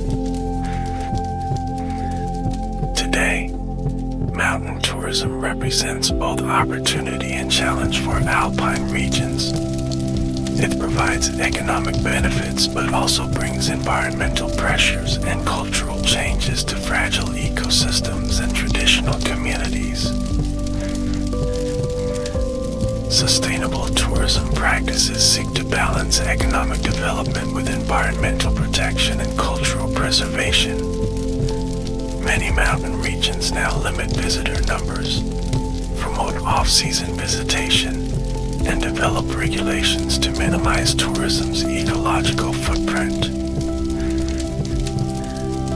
Beyond tourism, Mountains provide other essential resources and services to human societies. Perhaps most crucially, they serve as water towers for surrounding lowlands. Mountain glaciers and snowpacks store water during cold periods and release it gradually during warmer seasons. This natural regulation provides consistent water supply to downstream areas when rainfall may be scarce.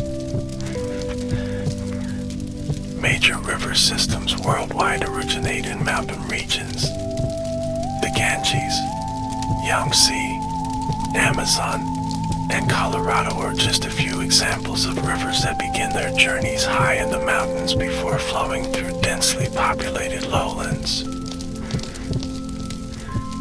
It's estimated that more than half of humanity relies on fresh water that originates in mountain regions.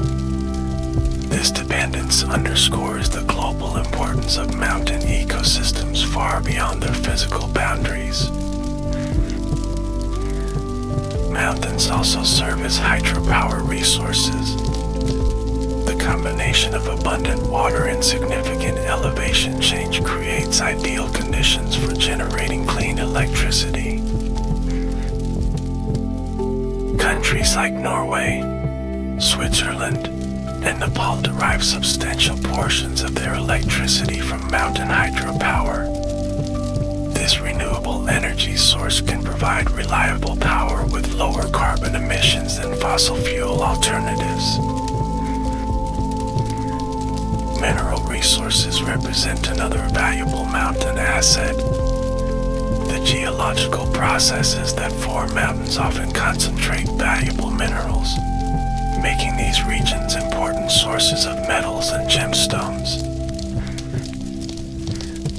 From the gold rushes of California and Alaska to the copper mines of the Andes, mineral extraction has drawn people to mountains for centuries. While providing economic opportunities, mining can also cause significant environmental damage if not properly managed. Mountain forests provide timber, non-timber forest products, and crucial ecosystem services. They stabilize slopes, prevent erosion, and provide habitat for countless species. Alpine plants have contributed significantly to human medicine. The harsh conditions of mountain environments have led plants to develop unique chemical compounds that can have medicinal properties. Traditional healers in mountain communities worldwide have utilized local plants for centuries. Modern pharmaceutical research continues to investigate alpine plants for potential new medications. Now, let's turn our attention to the profound changes occurring in alpine and glacial environments in the modern era. Climate change, in particular, is transforming these landscapes at an unprecedented rate. Mountain regions are warming faster than global averages, a phenomenon known as elevation-dependent warming. In some alpine areas, temperatures are rising at twice the global average rate. This accelerated warming has multiple causes. Snow and ice reflect sunlight, so as they melt, darker surfaces are exposed that absorb more solar energy, creating a feedback loop that accelerates warming. Changes in cloud cover and atmospheric water vapor at high elevations also contribute to this enhanced warming effect. The consequences for alpine ecosystems and human communities are profound and far-reaching. Perhaps the most visible impact is glacier retreat. Worldwide, glaciers are shrinking at unprecedented rates, with some mountain ranges losing more than half their ice cover in recent decades. The European Alps have lost approximately 50% of their glacier volume since 1850. National Park in Montana, only 25 active glaciers remain of the estimated 150 that existed in 1850. The Himalayan region, sometimes called the Third Pole because it contains the largest ice mass outside the polar regions, is experiencing rapid glacier retreat that threatens water supplies for over 1 billion people. As glaciers retreat, they often leave behind new lakes formed by meltwater.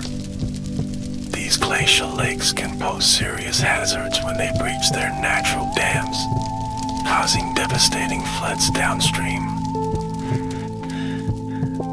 Glacial lake outburst floods, or GLOWs, have increased in frequency as warming accelerates glacier melt. In regions like the Himalayas and Andes, these events threaten downstream communities with little warning. Beyond the visible loss of ice, glacier retreat has profound hydrological implications. In many regions, summer river flows depend heavily on glacier melt during dry periods. Initially, glacier retreat may actually increase water availability as more ice melts each year.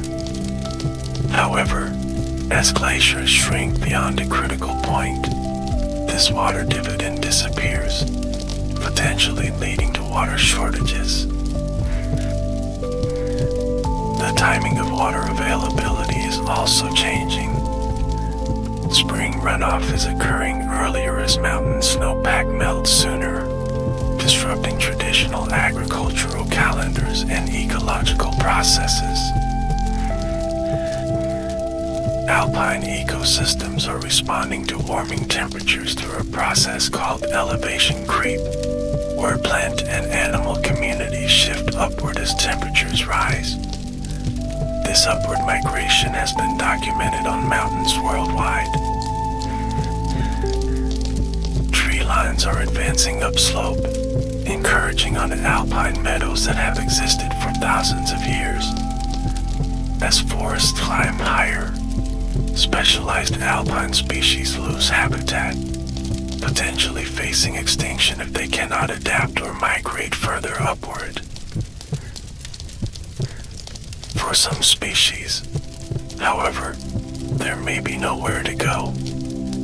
Species already living on mountain summits cannot move higher as conditions warm, creating what ecologists call an escalator to extinction. Mountain biodiversity is particularly vulnerable to climate change because of the compressed life zones in alpine environments.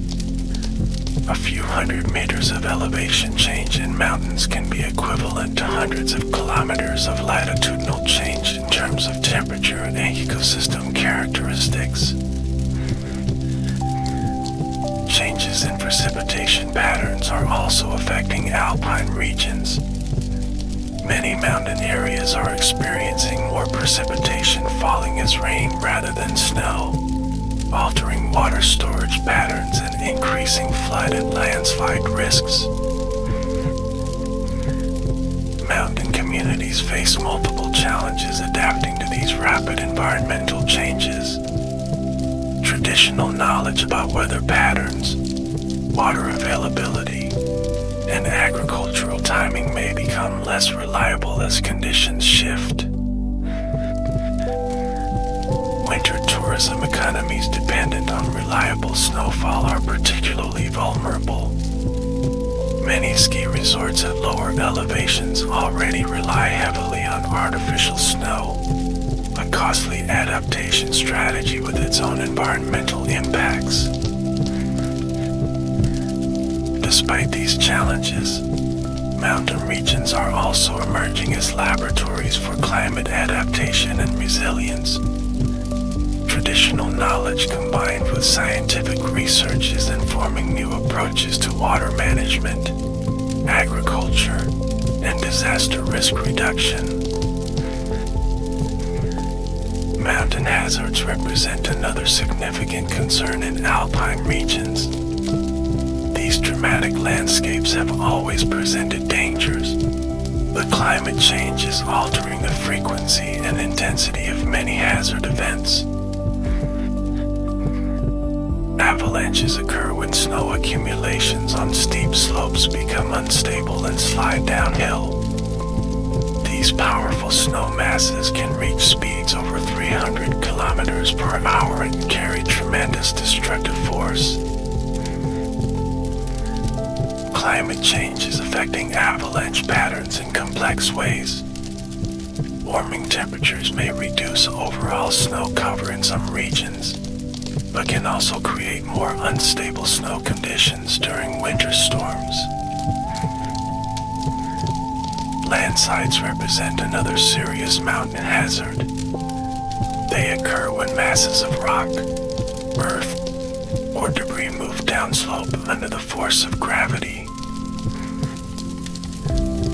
Permafrost thaw in high mountain areas is increasing landslide risk. As previously frozen ground warms, it loses its cohesion, making slopes more vulnerable to failure. The 2017 Sengala landslide in Switzerland resulted from thawing permafrost, sending 3 million cubic meters of rock plummeting into the valley below. The debris flow traveled several kilometers, destroying buildings and claiming 8 lives. Debris flows, sometimes called mud flows or mudslides, occur when water mobilizes loose sediment on steep slopes.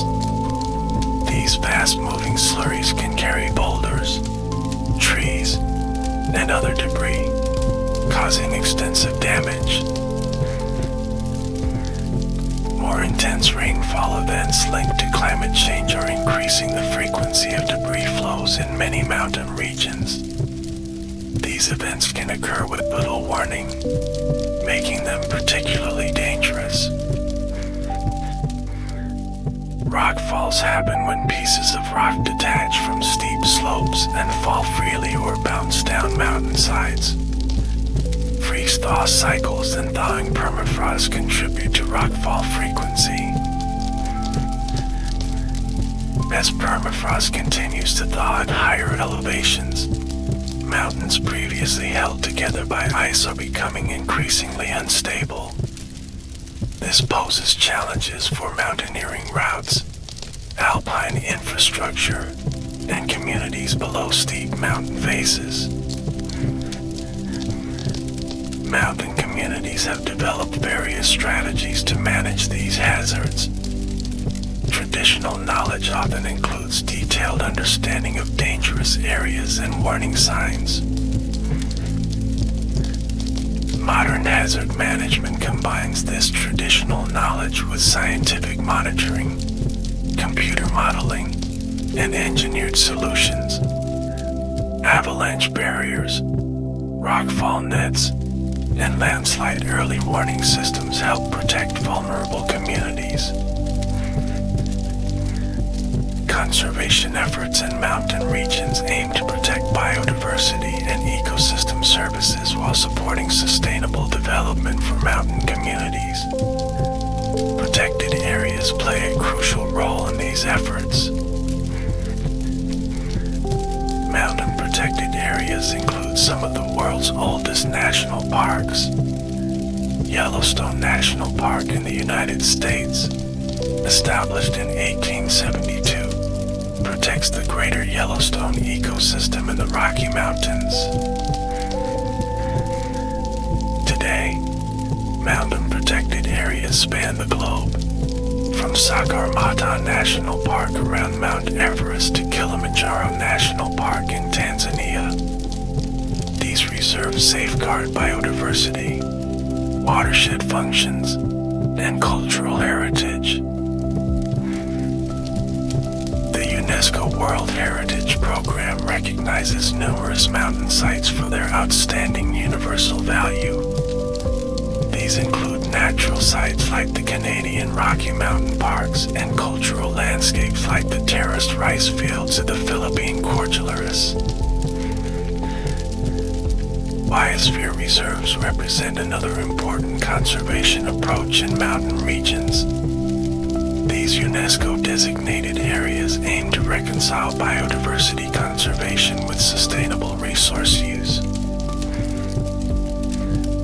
Unlike strictly protected areas, biosphere reserves include zones for human activities and sustainable development. This model recognizes that many mountain ecosystems have been shaped by centuries of human interaction. Transboundary conservation initiatives are particularly relevant in mountain regions, where political boundaries often cross natural ecosystems. These collaborative approaches allow neighboring countries to manage shared resources more effectively. The Kanchenjunga Conservation Area between Nepal, India, and Bhutan exemplifies this approach. Cooperation across borders helps protect endangered species like the snow leopard that require large territories spanning multiple countries.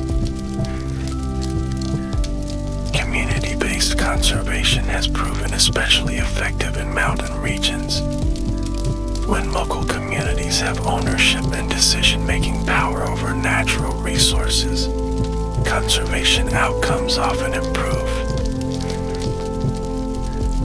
In Nepal's Annapurna Conservation Area, local communities manage forests, develop ecotourism, and implement conservation programs. This approach has helped restore forests while improving local livelihoods. Payment for ecosystem services represents an innovative approach to mountain conservation. These programs compensate mountain communities for maintaining ecosystem services like clean water, carbon sequestration, and biodiversity. In the Andes, water funds collect fees from downstream water users to finance conservation projects in upper watersheds. These arrangements recognize the economic value of healthy mountain ecosystems to downstream communities. Scientific research continues to deepen our understanding of the alpine and glacial environments. Long-term ecological research sites in mountain regions monitor environmental changes and ecosystem responses over decades. The Global Observation Research Initiative in Alpine Environments, or GLORIA, maintains monitoring sites on mountains worldwide to track vegetation changes related to climate warming. This coordinated effort provides valuable data on how alpine plants are responding to changing conditions. Glacier monitoring programs track changes in ice volume, movement, and meltwater production. The World Glacier Monitoring Service has compiled data on thousands of glaciers, providing a comprehensive picture of global ice loss. Remote sensing technologies allow scientists to monitor inaccessible mountain areas from space. Satellite imagery reveals changes in snow cover, vegetation patterns, and glacier extent across entire mountain ranges. Citizen science initiatives engage mountain residents and visitors in data collection. Programs like Mountain Watch invite hikers to record flowering times of alpine plants, providing valuable phenological data across elevation gradients. Indigenous and local knowledge contributes essential perspectives to mountain research. Traditional ecological knowledge often includes detailed observations of environmental changes over generations. When integrated with scientific approaches, this knowledge can provide a more comprehensive understanding of mountain ecosystems and more effective conservation strategies. Collaborative research that respects and incorporates traditional knowledge is increasingly recognized as best practice. The study of paleoclimatic records preserved in mountain environments offers valuable insights into past climate changes. Ice cores from high elevation glaciers contain air bubbles and chemical signatures that reveal atmospheric conditions from hundreds or thousands of years ago. Tree rings, lake sediments, and other natural archives in mountain regions similarly preserve evidence of past environmental conditions. These records help scientists understand natural climate variability and place current changes in historical context. Let's now explore some of the world's most notable alpine mountain ranges and their distinctive glacial valleys. Each major mountain system has unique geological, ecological, and cultural characteristics worth examining. The European Alps extend across 8 countries, from France to Slovenia, formed by the collision of African and European tectonic plates. These mountains have played a central role in European history and culture. Mont Blanc, standing at 4,809 meters, is the highest peak in the Alps in Western Europe. The mountain sits on the border between France and Italy and attracts thousands of climbers and visitors annually. The Matterhorn, with its distinctive pyramidal shape, is perhaps the Alps' most recognizable peak. Its first ascent in 1865 marked both the triumph and tragedy of the golden age of alpinism when 4 of the 7 climbers died during the descent. Alpine glaciers carve the region's iconic landscapes, including the Lauterbrunnen Valley in Switzerland. This classic U-shaped valley features over 70 waterfalls cascading from hanging valleys along its steep walls. The Mer de Glace, or Sea of Ice, in the Mont Blanc Massif is the largest glacier in France. Though dramatically retreated from its historical extent, it remains an important tourist attraction and research site. The Alps host exceptionally diverse ecosystems despite their relatively small area. Over 13,000 plant species have been documented in the range, including many endemic species found nowhere else. Culturally, the Alps have shaped distinct regional identities while also serving as crossroads for European exchange. Traditional alpine farming, cheese making, wood carving, and music continue alongside modern tourism and recreation. The Himalayas represent Earth's highest and most massive mountain system, stretching 2,500 kilometers across 5 countries. These mountains form from the ongoing collision between the Indian and Eurasian tectonic plates. Mount Everest, reaching 8,848 meters above sea level, is the planet's highest peak. First successfully climbed in 1953 by Tenzing Norgay and Edmund Hillary, it has since become an iconic, if controversial, mountaineering destination. The Himalayas contain 14 peaks over 8,000 meters, often called 8,000ers. These extreme elevations present unique challenges to climbers, including the infamous death zone above 8,000 meters where oxygen levels cannot sustain human life long term. Himalayan glaciers constitute the largest ice mass outside the polar regions, sometimes called the third pole.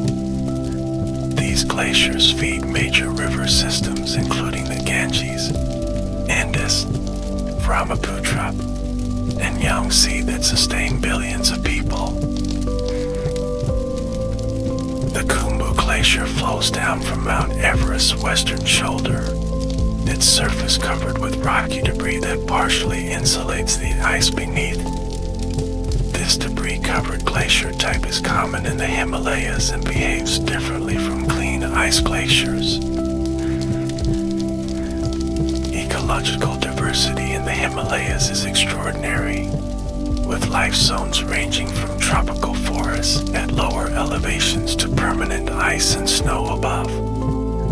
This compressed biodiversity gradient makes the region especially valuable for ecological research. Culturally, the Himalayas have fostered distinctive societies adapted to high-altitude living. Tibetan Buddhist culture thrives across the range, with ancient monasteries perched on mountainsides and traditional ecological knowledge guiding sustainable resource use. The Andes form the world's longest continental mountain range, stretching 7,000 kilometers along South America's western edge. These mountains began forming about 50 million years ago when the Nazca and South American plates collided. Aconcagua in Argentina, at 6,962 meters, represents the highest peak in both the Andes and the entire Western Hemisphere. It's also the highest mountain outside Asia. The Andes contain numerous active volcanoes as part of the Pacific Ring of Fire. Cotopaxi in Ecuador is one of the world's highest active volcanoes, with frequent eruptions throughout recorded history. Andean glaciers provide essential water resources to cities and agricultural areas along South America's western coast. Cities like Lima, Peru rely heavily on glacial meltwater during the dry season. The Cuelcaya ice cap in Peru is the largest tropical glacier system. Its rapid retreat in recent decades has been closely monitored as an indicator of tropical climate change. High Andean plateaus called paramos feature specialized ecosystems that function as natural water regulation systems. These high-elevation wetlands store water during wet periods and release it slowly during dry periods, supporting downstream communities. Lake Titicaca, straddling the border between Peru and Bolivia at 3,812 meters elevation, is the highest navigable lake in the world. Its shores have been inhabited for thousands of years, with traditional reed boats still used by local communities today. The cultural legacy of the Andes includes the remarkable Inca civilization, which built sophisticated cities, road networks, and agricultural systems at high elevations. Machu Picchu, constructed around 1450 CE at 2,430 meters, demonstrates their engineering prowess and deep understanding of mountain environments. The Rocky Mountains extend more than 4,800 kilometers from New Mexico to northern British Columbia. These mountains began forming about 80 million years ago during a period of intense tectonic activity called the Laramide orogeny. Mount Elbert in Colorado, at 4,401 meters, is the highest peak in the Rockies. Unlike the world's highest ranges, the Rockies are accessible enough that thousands of hikers summit Elbert and other 14ers peaks over 14,000 feet each year. The Continental Divide runs along the crest of the Rocky Mountains, separating watersheds that flow to the Atlantic and Pacific Oceans. This hydrological boundary has influenced exploration, settlement patterns, and transportation routes throughout North American history. Glacier National Park in Montana was named for its numerous glaciers, which carved the park's dramatic landscape of U-shaped valleys and sharp arrhythms. However, most of these glaciers are now rapidly retreating due to climate change. Rocky Mountain ecosystems shift dramatically with elevation. From lower elevation grasslands and montane forests to subalpine zones and alpine tundra, each life zone supports distinctive plant and animal communities. The region's wildlife includes iconic North American species like grizzly bears, wolves, mountain lions, and elk. Conservation efforts focus on maintaining wildlife corridors that allow animals to migrate between protected areas. Indigenous peoples have lived in and traveled through the Rocky Mountains for thousands of years.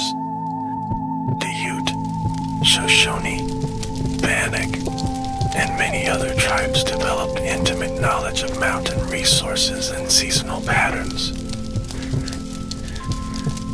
European exploration of the Rockies began in earnest with the Lewis and Clark expedition in the early 19th century.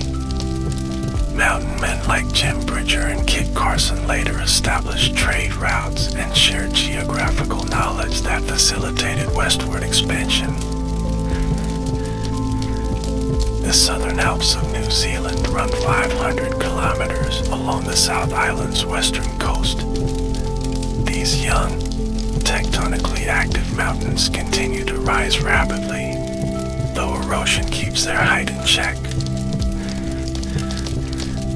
A rocky sash Mount Cook, reaching 3,724 meters, is New Zealand's highest peak. The mountain holds special significance for the indigenous Maori people, who named it after an ancestral figure. Glaciers cover much of the Southern Alps' higher terrain, with the Tasman Glacier being the largest. These glaciers have carved spectacular fjord along the southwestern coast, creating Fiordland National Park's dramatic landscapes. Milford Sound, described by Rudyard Kipling as the eighth wonder of the world, exemplifies the region's glacial fjord. Sheer rock faces rise more than a kilometer directly from the sea, with waterfalls plunging from hanging valleys above. The Southern Alps create a remarkable precipitation gradient across the South Island. The western slopes receive over 10 meters of rainfall annually, supporting temperate rainforests, while just 15 kilometers east, semi-arid conditions prevail in the rain shadow. This extreme rainfall, combined with the mountain's geological youth and seismic activity, creates one of Earth's most active erosional environments. Landslides, rock falls, and debris flows regularly reshape the landscape. The Atlas Mountains stretch 2,500 kilometers across northwestern Africa, through Morocco, Algeria, and Tunisia. These mountains formed during the same alpine orogeny that created the European Alps, when African and European plates collided. Toukal, in Morocco's High Atlas Range, reaches 4,167 meters, making it North Africa's highest peak. Despite its relatively southern latitude, Toukal receives winter snow and even supported small glaciers until the early 20th century. The Atlas Mountains create a formidable barrier between the Mediterranean climate to the north and the Sahara Desert to the south. This geographical division has influenced trade routes, cultural development, and ecological patterns throughout North African history. In indigenous Berber cultures have inhabited the Atlas Mountains for thousands of years, developing sophisticated agricultural systems and distinctive architectural styles adapted to the mountain environment. Traditional Berber villages, or kasbahs, feature earthen buildings that blend harmoniously with the mountain landscape. These structures provide natural insulation against temperature extremes and use local materials almost exclusively. Cedar forests in the Middle Atlas provide habitat for the endangered Barbary macaque, Europe's only non-human primate. Conservation efforts focus on protecting these forests from overgrazing and climate change impacts. The Caucasus Mountains span the isthmus between the Black and Caspian Seas, forming a natural boundary between Europe and Asia. The range includes Mount Elbrus, which at 5,642 meters is Europe's highest peak. The Greater Caucasus formed through the collision of the Arabian and Eurasian tectonic plates, a process that continues today. This ongoing mountain building creates frequent earthquakes throughout the region. Glaciers in the Central Caucasus carve dramatic valleys like the Baiksin in Russia and the Svaneti region in Georgia. These areas feature classic alpine landscapes with towering peaks and verdant valley floors. The Caucasus region is renowned for its extraordinary cultural and linguistic diversity. Sometimes called the Mountain of Languages, it contains dozens of distinct ethnic groups and language families within a relatively small area.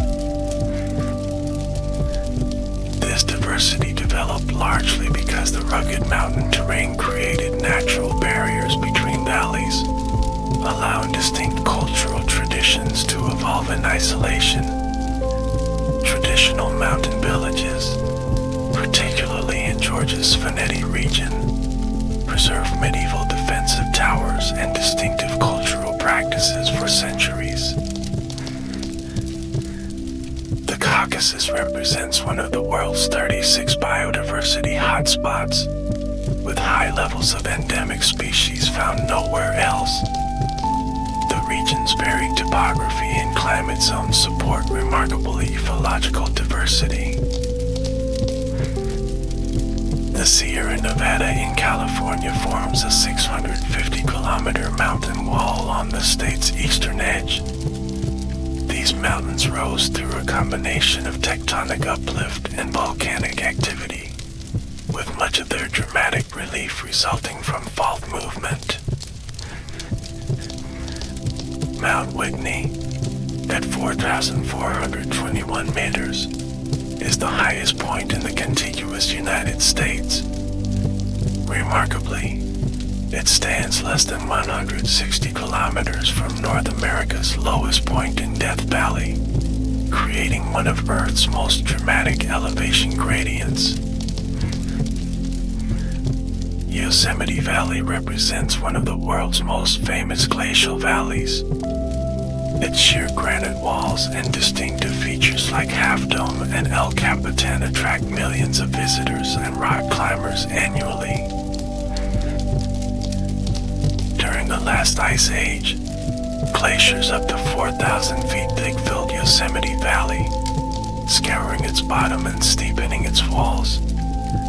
When the ice retreated about 15,000 years ago, it left behind the spectacular landscape we see today. The Sierra Nevada functions as California's most important water reservoir. Its winter snowpack historically released water gradually throughout spring and summer, supplying agriculture and cities across the state. Climate change is altering this hydrological system, with more precipitation falling as rain rather than snow. This shift threatens water security for millions of people who depend on the Sierra Nevada's natural water storage.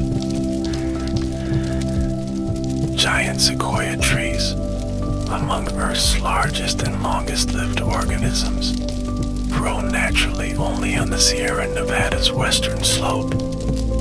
These ancient trees can live over 3,000 years and reach heights exceeding 80 meters. Indigenous peoples, including the Miwok, Mono, and Paiute tribes, lived in and around the Sierra Nevada for thousands of years before European contact. Their seasonal migration patterns followed elevation gradients to access different resources throughout the year. The Alaska Range extends 650 kilometers across south-central Alaska, forming a magnificent arc of mountains that includes Denali. At 6,190 meters, Denali, formerly Mount McKinley, is North America's highest peak and features the greatest base to summit elevation on Earth. Unlike many mountain ranges formed by continental collisions, the Alaska Range results primarily from subduction. The Pacific Plate slides beneath the North American Plate, generating the volcanism and uplift that created these mountains. Glaciers remain extensive throughout the Alaska Range, with the Kahiltna Glacier on Denali's southwest flank stretching over 70 kilometers. These massive ice rivers continue to shape the landscape much as they did during the Pleistocene ice ages. Ruth Glacier features the Great Gorge, where ice over a kilometer thick flows between granite walls that rise another kilometer above the ice surface. This creates a canyon with greater vertical relief than the Grand Canyon. Wildlife in the Alaska Range includes North America's iconic large mammals. Grizzly bears, wolves, moose, and Dall sheep inhabit these mountains, with caribou migrating through seasonally. The range's high latitude creates unique ecological conditions. Tree line occurs at much lower elevations than in more southerly ranges, and the growing season remains extremely short even at lower elevations. Indigenous Athabascan peoples developed sophisticated knowledge of the Alaska Range's resources and seasonal patterns. Traditional subsistence practices continue today, though they face challenges from climate change and development pressures. The Pyrenees form a natural 430-kilometer border between France and Spain. These mountains began forming during the late Cretaceous period when the microcontinent of Iberia collided with the European plate. Anedo, the highest peak in the Pyrenees, reaches 3,404 meters. While not as high as the Alps or other major ranges, the Pyrenees feature rugged terrain and distinctive landscapes. Glacial valleys like the Cirque de Gavarnie in France showcase classic glacial landforms. This natural amphitheater, with walls rising 1,500 meters above the valley floor, inspired writers including Victor Hugo. Historically, the Pyrenees supported extensive glaciation, but today only a few small glaciers remain. Most are expected to disappear completely within decades as warming continues. The mountains create distinct climate zones on their northern and southern flanks. The French side receives abundant Atlantic moisture, supporting lush forests, while the Spanish side experiences drier, more Mediterranean conditions. Basque culture developed in the Western Pyrenees, with distinctive language, architecture, and traditions. The Basque Basque language is unrelated to any other European language and predates Indo-European languages in the region. Throughout history, the Pyrenees have simultaneously served as barrier and corridor between the Iberian Peninsula and continental Europe. Mountain passes facilitated trade and pilgrimage, while the range's overall ruggedness limited large-scale movement. As we've explored these magnificent mountain ranges and their glacial valleys, certain common themes emerge despite their geographical differences. All represent dynamic landscapes shaped by powerful geological forces and modified by ice, water, and gravity. Each range creates its own distinctive climatic conditions, often forming barriers that separate different weather patterns and ecological zones. This environmental complexity supports remarkable biodiversity, with many species found nowhere else on Earth. Mountains have profoundly influenced human cultural development, fostering distinctive traditions adapted to local conditions while also serving as crossroads for cultural exchange. Their natural barriers have protected cultural diversity, even as their passes have facilitated trade and communication. Alpine mountains and glacial valleys represent some of Earth's most valuable natural resources.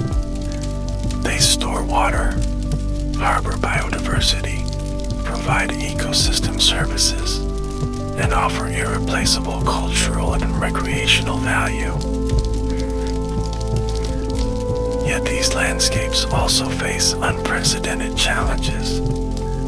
Climate change affects mountain regions more rapidly than many other environments, threatening glaciers, water resources, ecosystems, and human communities. Population growth, development pressures, and resource extraction create additional stresses on fragile mountain environments. Balancing human needs with conservation presents complex challenges that require collaborative solutions. As we've discovered through this exploration, alpine mountains and glacial valleys represent far more than scenic landscapes. They are complex, dynamic systems that connect geology, ecology, hydrology, and human culture in fascinating ways. These mountain systems influence climate patterns far beyond their geographical boundaries. Their weather systems affect continental interiors, and their rivers carry water, nutrients, and sediments to distant lowlands. The water flowing from mountain glaciers and snowfields sustains agricultural production that feeds billions of people worldwide. As these water sources change, food security becomes an increasing concern in many regions. Mountains also influence global atmospheric circulation. Their physical presence forces air masses to rise, creating distinctive weather patterns and precipitation distributions. The world's major mountain ranges often mark boundaries between biogeographic regions. The Himalayas, for example, separate the distinct fauna and flora of the Indian subcontinent from those of Central Asia. These boundaries are never absolute. However, mountain passes have facilitated biological exchange for millions of years, allowing species to expand their ranges when climate conditions permit. Throughout Earth's history, mountains have served as refugia during periods of climate change. Their varied elevations and aspects create microclimates where species can persist even as conditions change elsewhere. This function becomes especially important during our current period of rapid warming. Some species may survive by migrating upslope to find suitable conditions, though this strategy has obvious limits. Let us now consider how humans experience these magnificent landscapes, both physically and emotionally.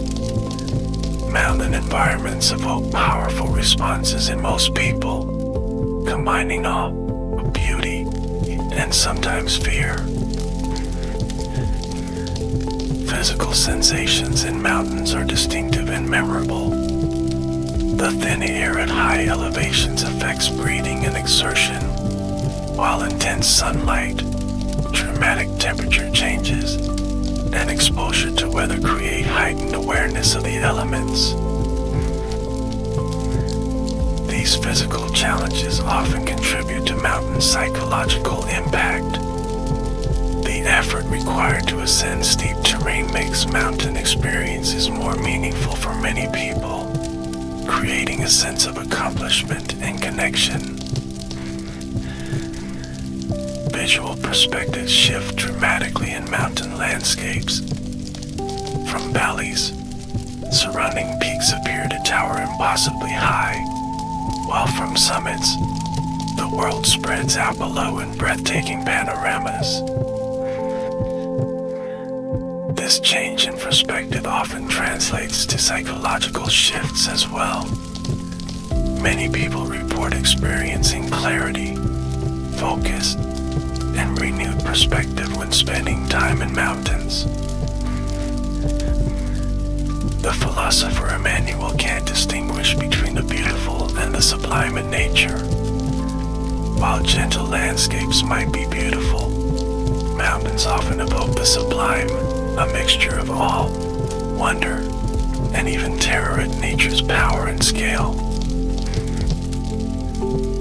This experience of the sublime helps explain mountains' profound influence on art, literature, and spiritual traditions across cultures.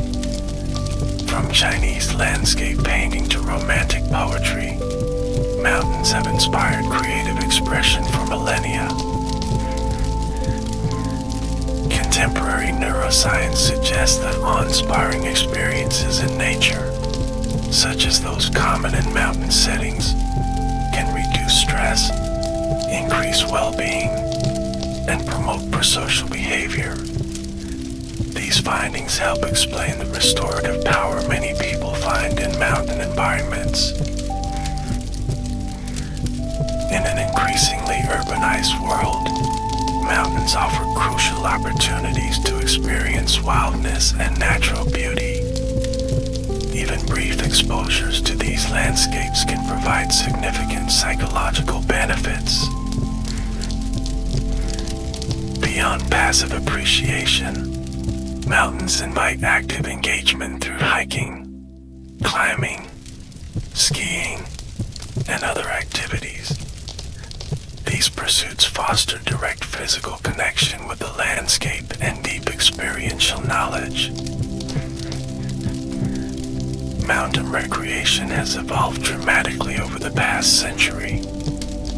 What once was accessible only to a privileged few is now available to millions, creating both opportunities and challenges for mountain conservation.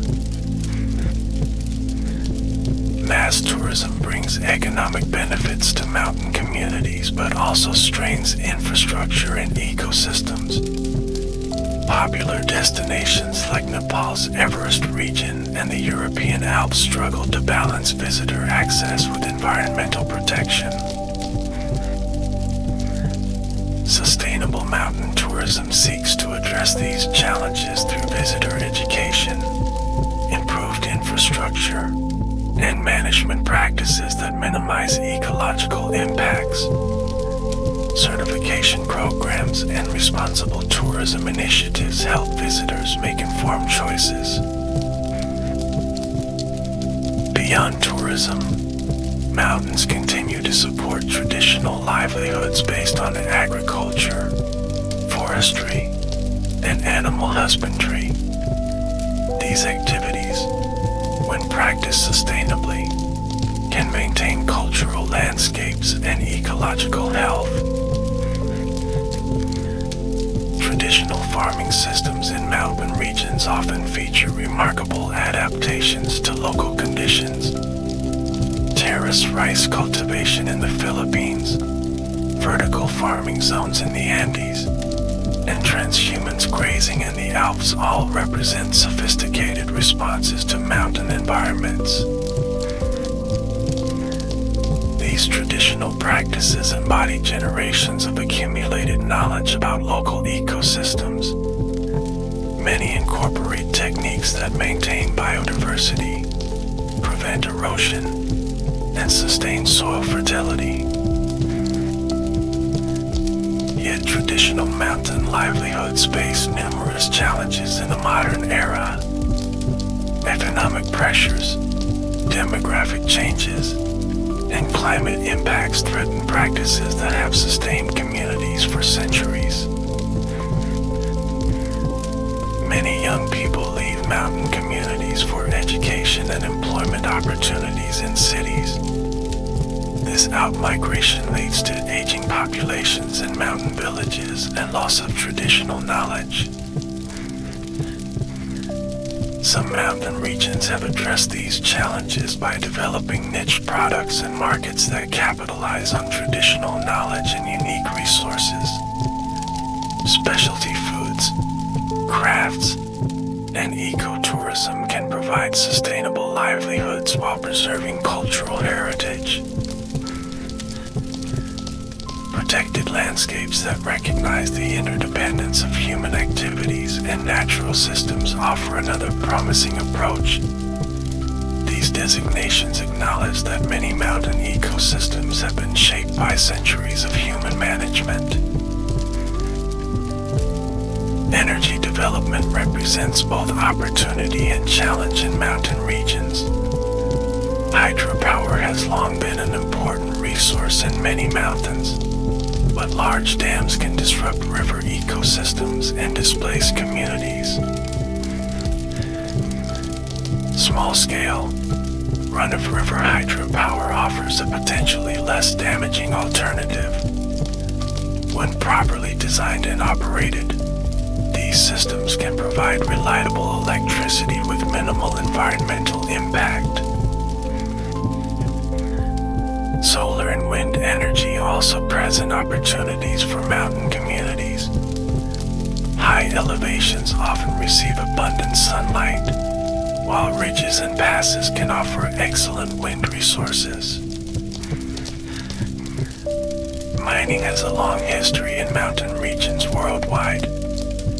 The same geological processes that form mountains often concentrate valuable minerals, creating rich deposits of metals and gemstones. Historical mining practices cause severe environmental damage in many mountain areas.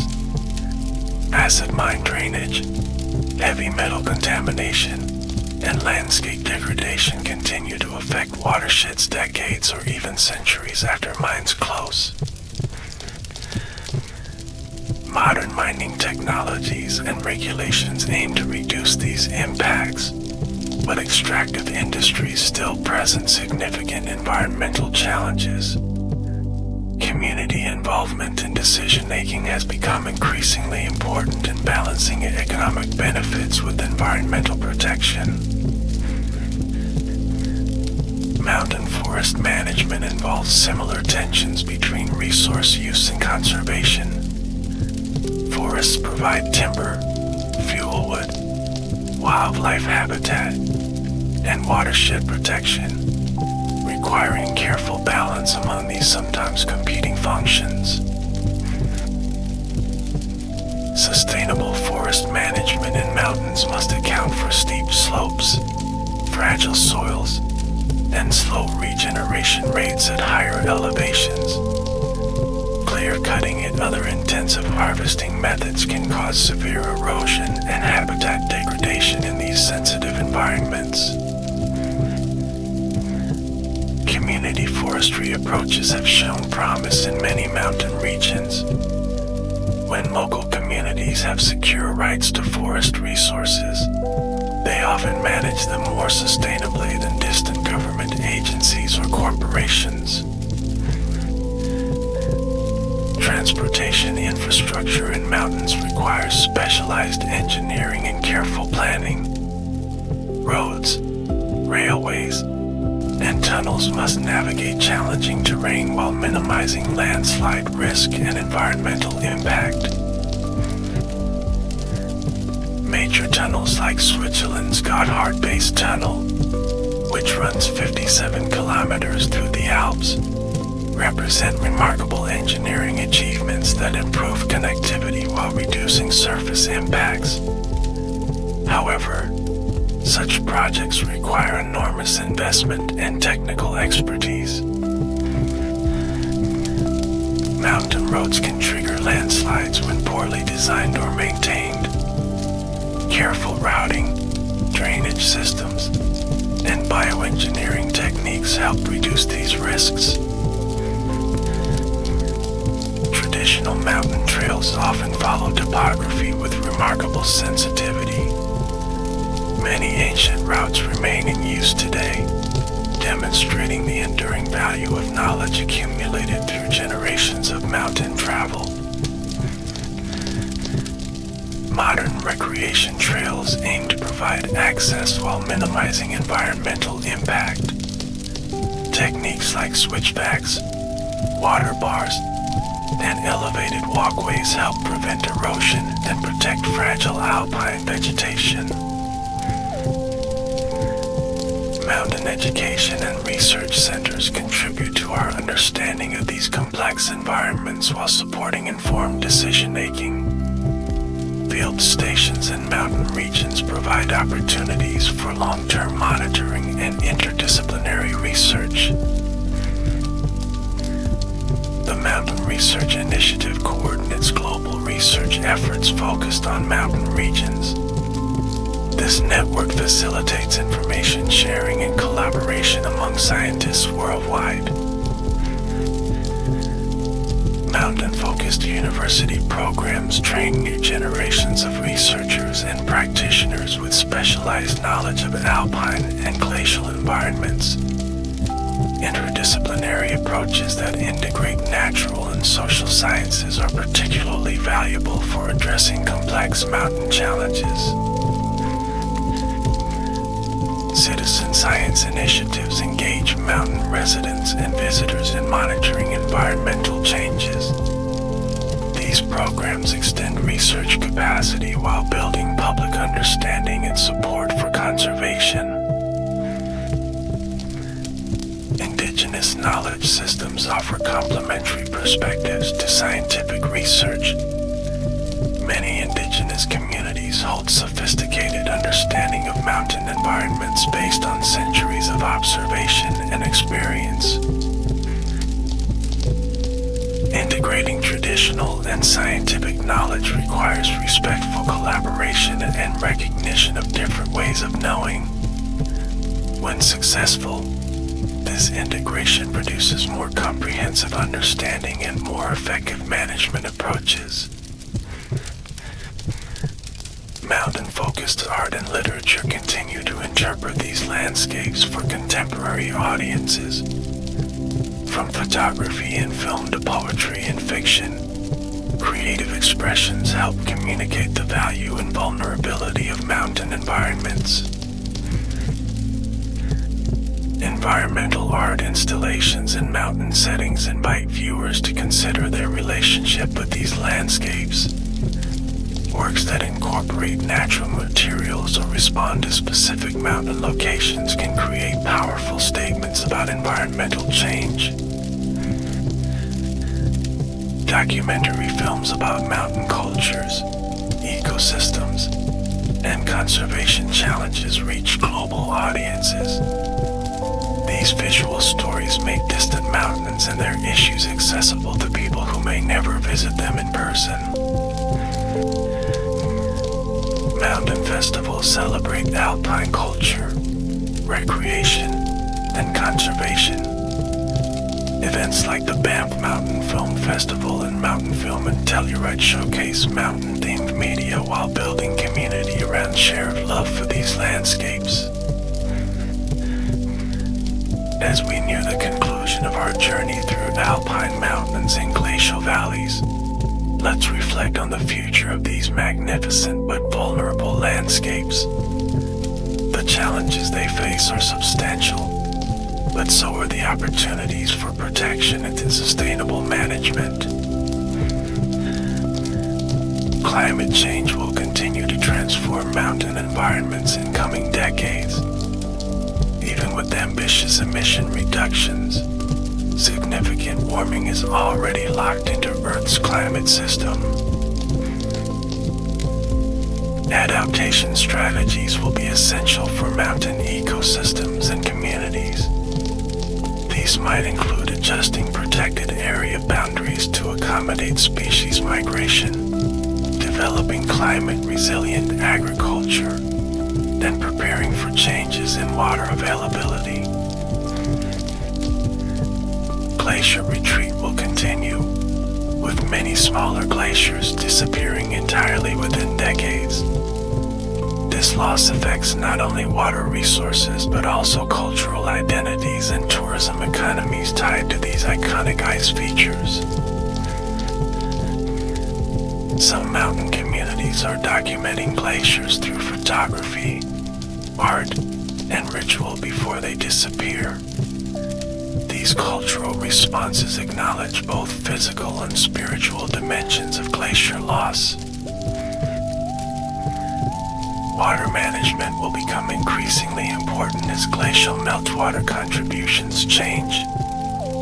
Strategies might include improved storage, efficient irrigation systems, and institutional arrangements that equitably allocate increasingly variable water resources.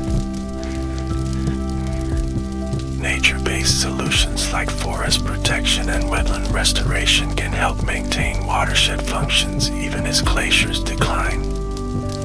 These approaches often provide multiple benefits for biodiversity, carbon storage, and local livelihoods. Disaster risk reduction will require increased attention as climate change alters hazard patterns. Early warning systems, land use planning, and community preparedness all contribute to reducing vulnerability to avalanches, landslides, and floods. Protected area networks will need to evolve to maintain biodiversity under changing conditions. Connectivity between protected areas becomes especially important as species shift their ranges in response to warming. Conservation corridors that link protected areas across elevation gradients allow species to move upslope or downslope as conditions change. These corridors often require cooperation across political boundaries and land ownership types. Mountain biodiversity conservation increasingly focuses on functional diversity and ecosystem processes rather than preserving static conditions. This dynamic approach recognizes that ecosystems will inevitably change, but aims to maintain their fundamental functions and services. Rewilding initiatives seek to restore ecological processes and missing species to mountain ecosystems.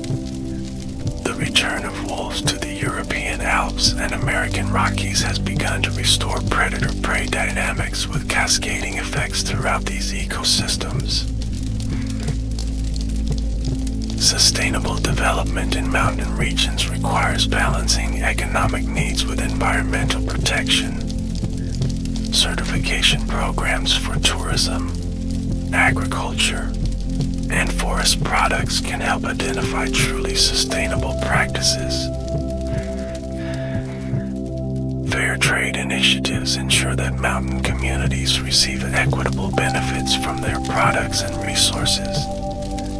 These approaches recognize that economic justice is essential for environmental sustainability. International cooperation plays a crucial role in addressing mountain challenges that cross political boundaries. Transboundary protected areas, watershed management agreements, and shared research programs all contribute to more effective mountain governance. The Alpine Convention, signed by 8 European countries, represents one model for international mountain cooperation. This legally binding agreement promotes sustainable development across the entire Alpine region. Similar frameworks could benefit other mountain ranges, though political realities often complicate cross-border cooperation. Regional organizations and international NGOs can help facilitate dialogue and collaboration even in politically challenging contexts. Mountain advocacy organizations work to raise awareness about alpine issues and promote protective policies. Groups like the Mountain Institute, Mountain Research Initiative, and International Center for Integrated Mountain Development amplify mountain voices in global forums.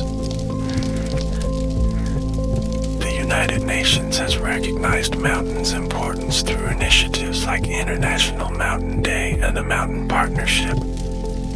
These programs highlight mountains' global significance and promote sustainable development in mountain regions worldwide.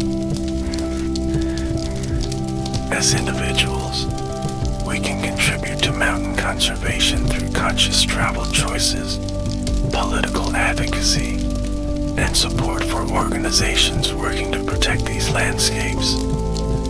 Responsible recreation practices help minimize our personal impact on fragile alpine environments. Education and awareness building remain powerful tools for mountain conservation. When people understand mountains' value and vulnerability, they're more likely to support protective policies and make responsible choices. As we conclude our journey through the world of the alpine mountains and glacial valleys, we return to the sense of wonder these landscapes inspire. Their majestic beauty, ecological richness, and cultural significance make them truly irreplaceable features of our planet. Mountains remind us of Earth's dynamic nature, the power of geological forces, and the resilience of life in the face of challenging conditions. They connect sky and earth, past and present, nature and culture in ways that speak deeply to the human spirit. From their towering peaks to their sheltered valleys, alpine landscapes embody both grandeur and intimacy. They inspire awe at their massive scale while revealing intricate details in tiny alpine flowers and delicate snowflakes. The glaciers that sculpt these landscapes represent both tremendous power and surprising fragility. Their slow, inexorable movement shapes mountains over millennia, yet they respond quickly to our warming climate. As we face an uncertain future, mountains offer perspective and inspiration. They have witnessed countless changes throughout Earth's history and will endure long after our brief human moment. Yet mountains also need our care and protection. The choices we make today will determine whether future generations can experience healthy alpine ecosystems, flowing glaciers, and the cultures that have evolved in harmony with these remarkable landscapes. May our exploration of alpine mountains and glacial valleys deepen our appreciation for these extraordinary places and strengthen our commitment to preserving them for all who will follow. Their story continues to unfold, shaped by natural forces and human choices in an ongoing dialogue between Earth and humanity. Thank you for joining this journey through some of Earth's most spectacular landscapes, from their geological origins to their uncertain future. May the peace and perspective of mountains stay with you long after our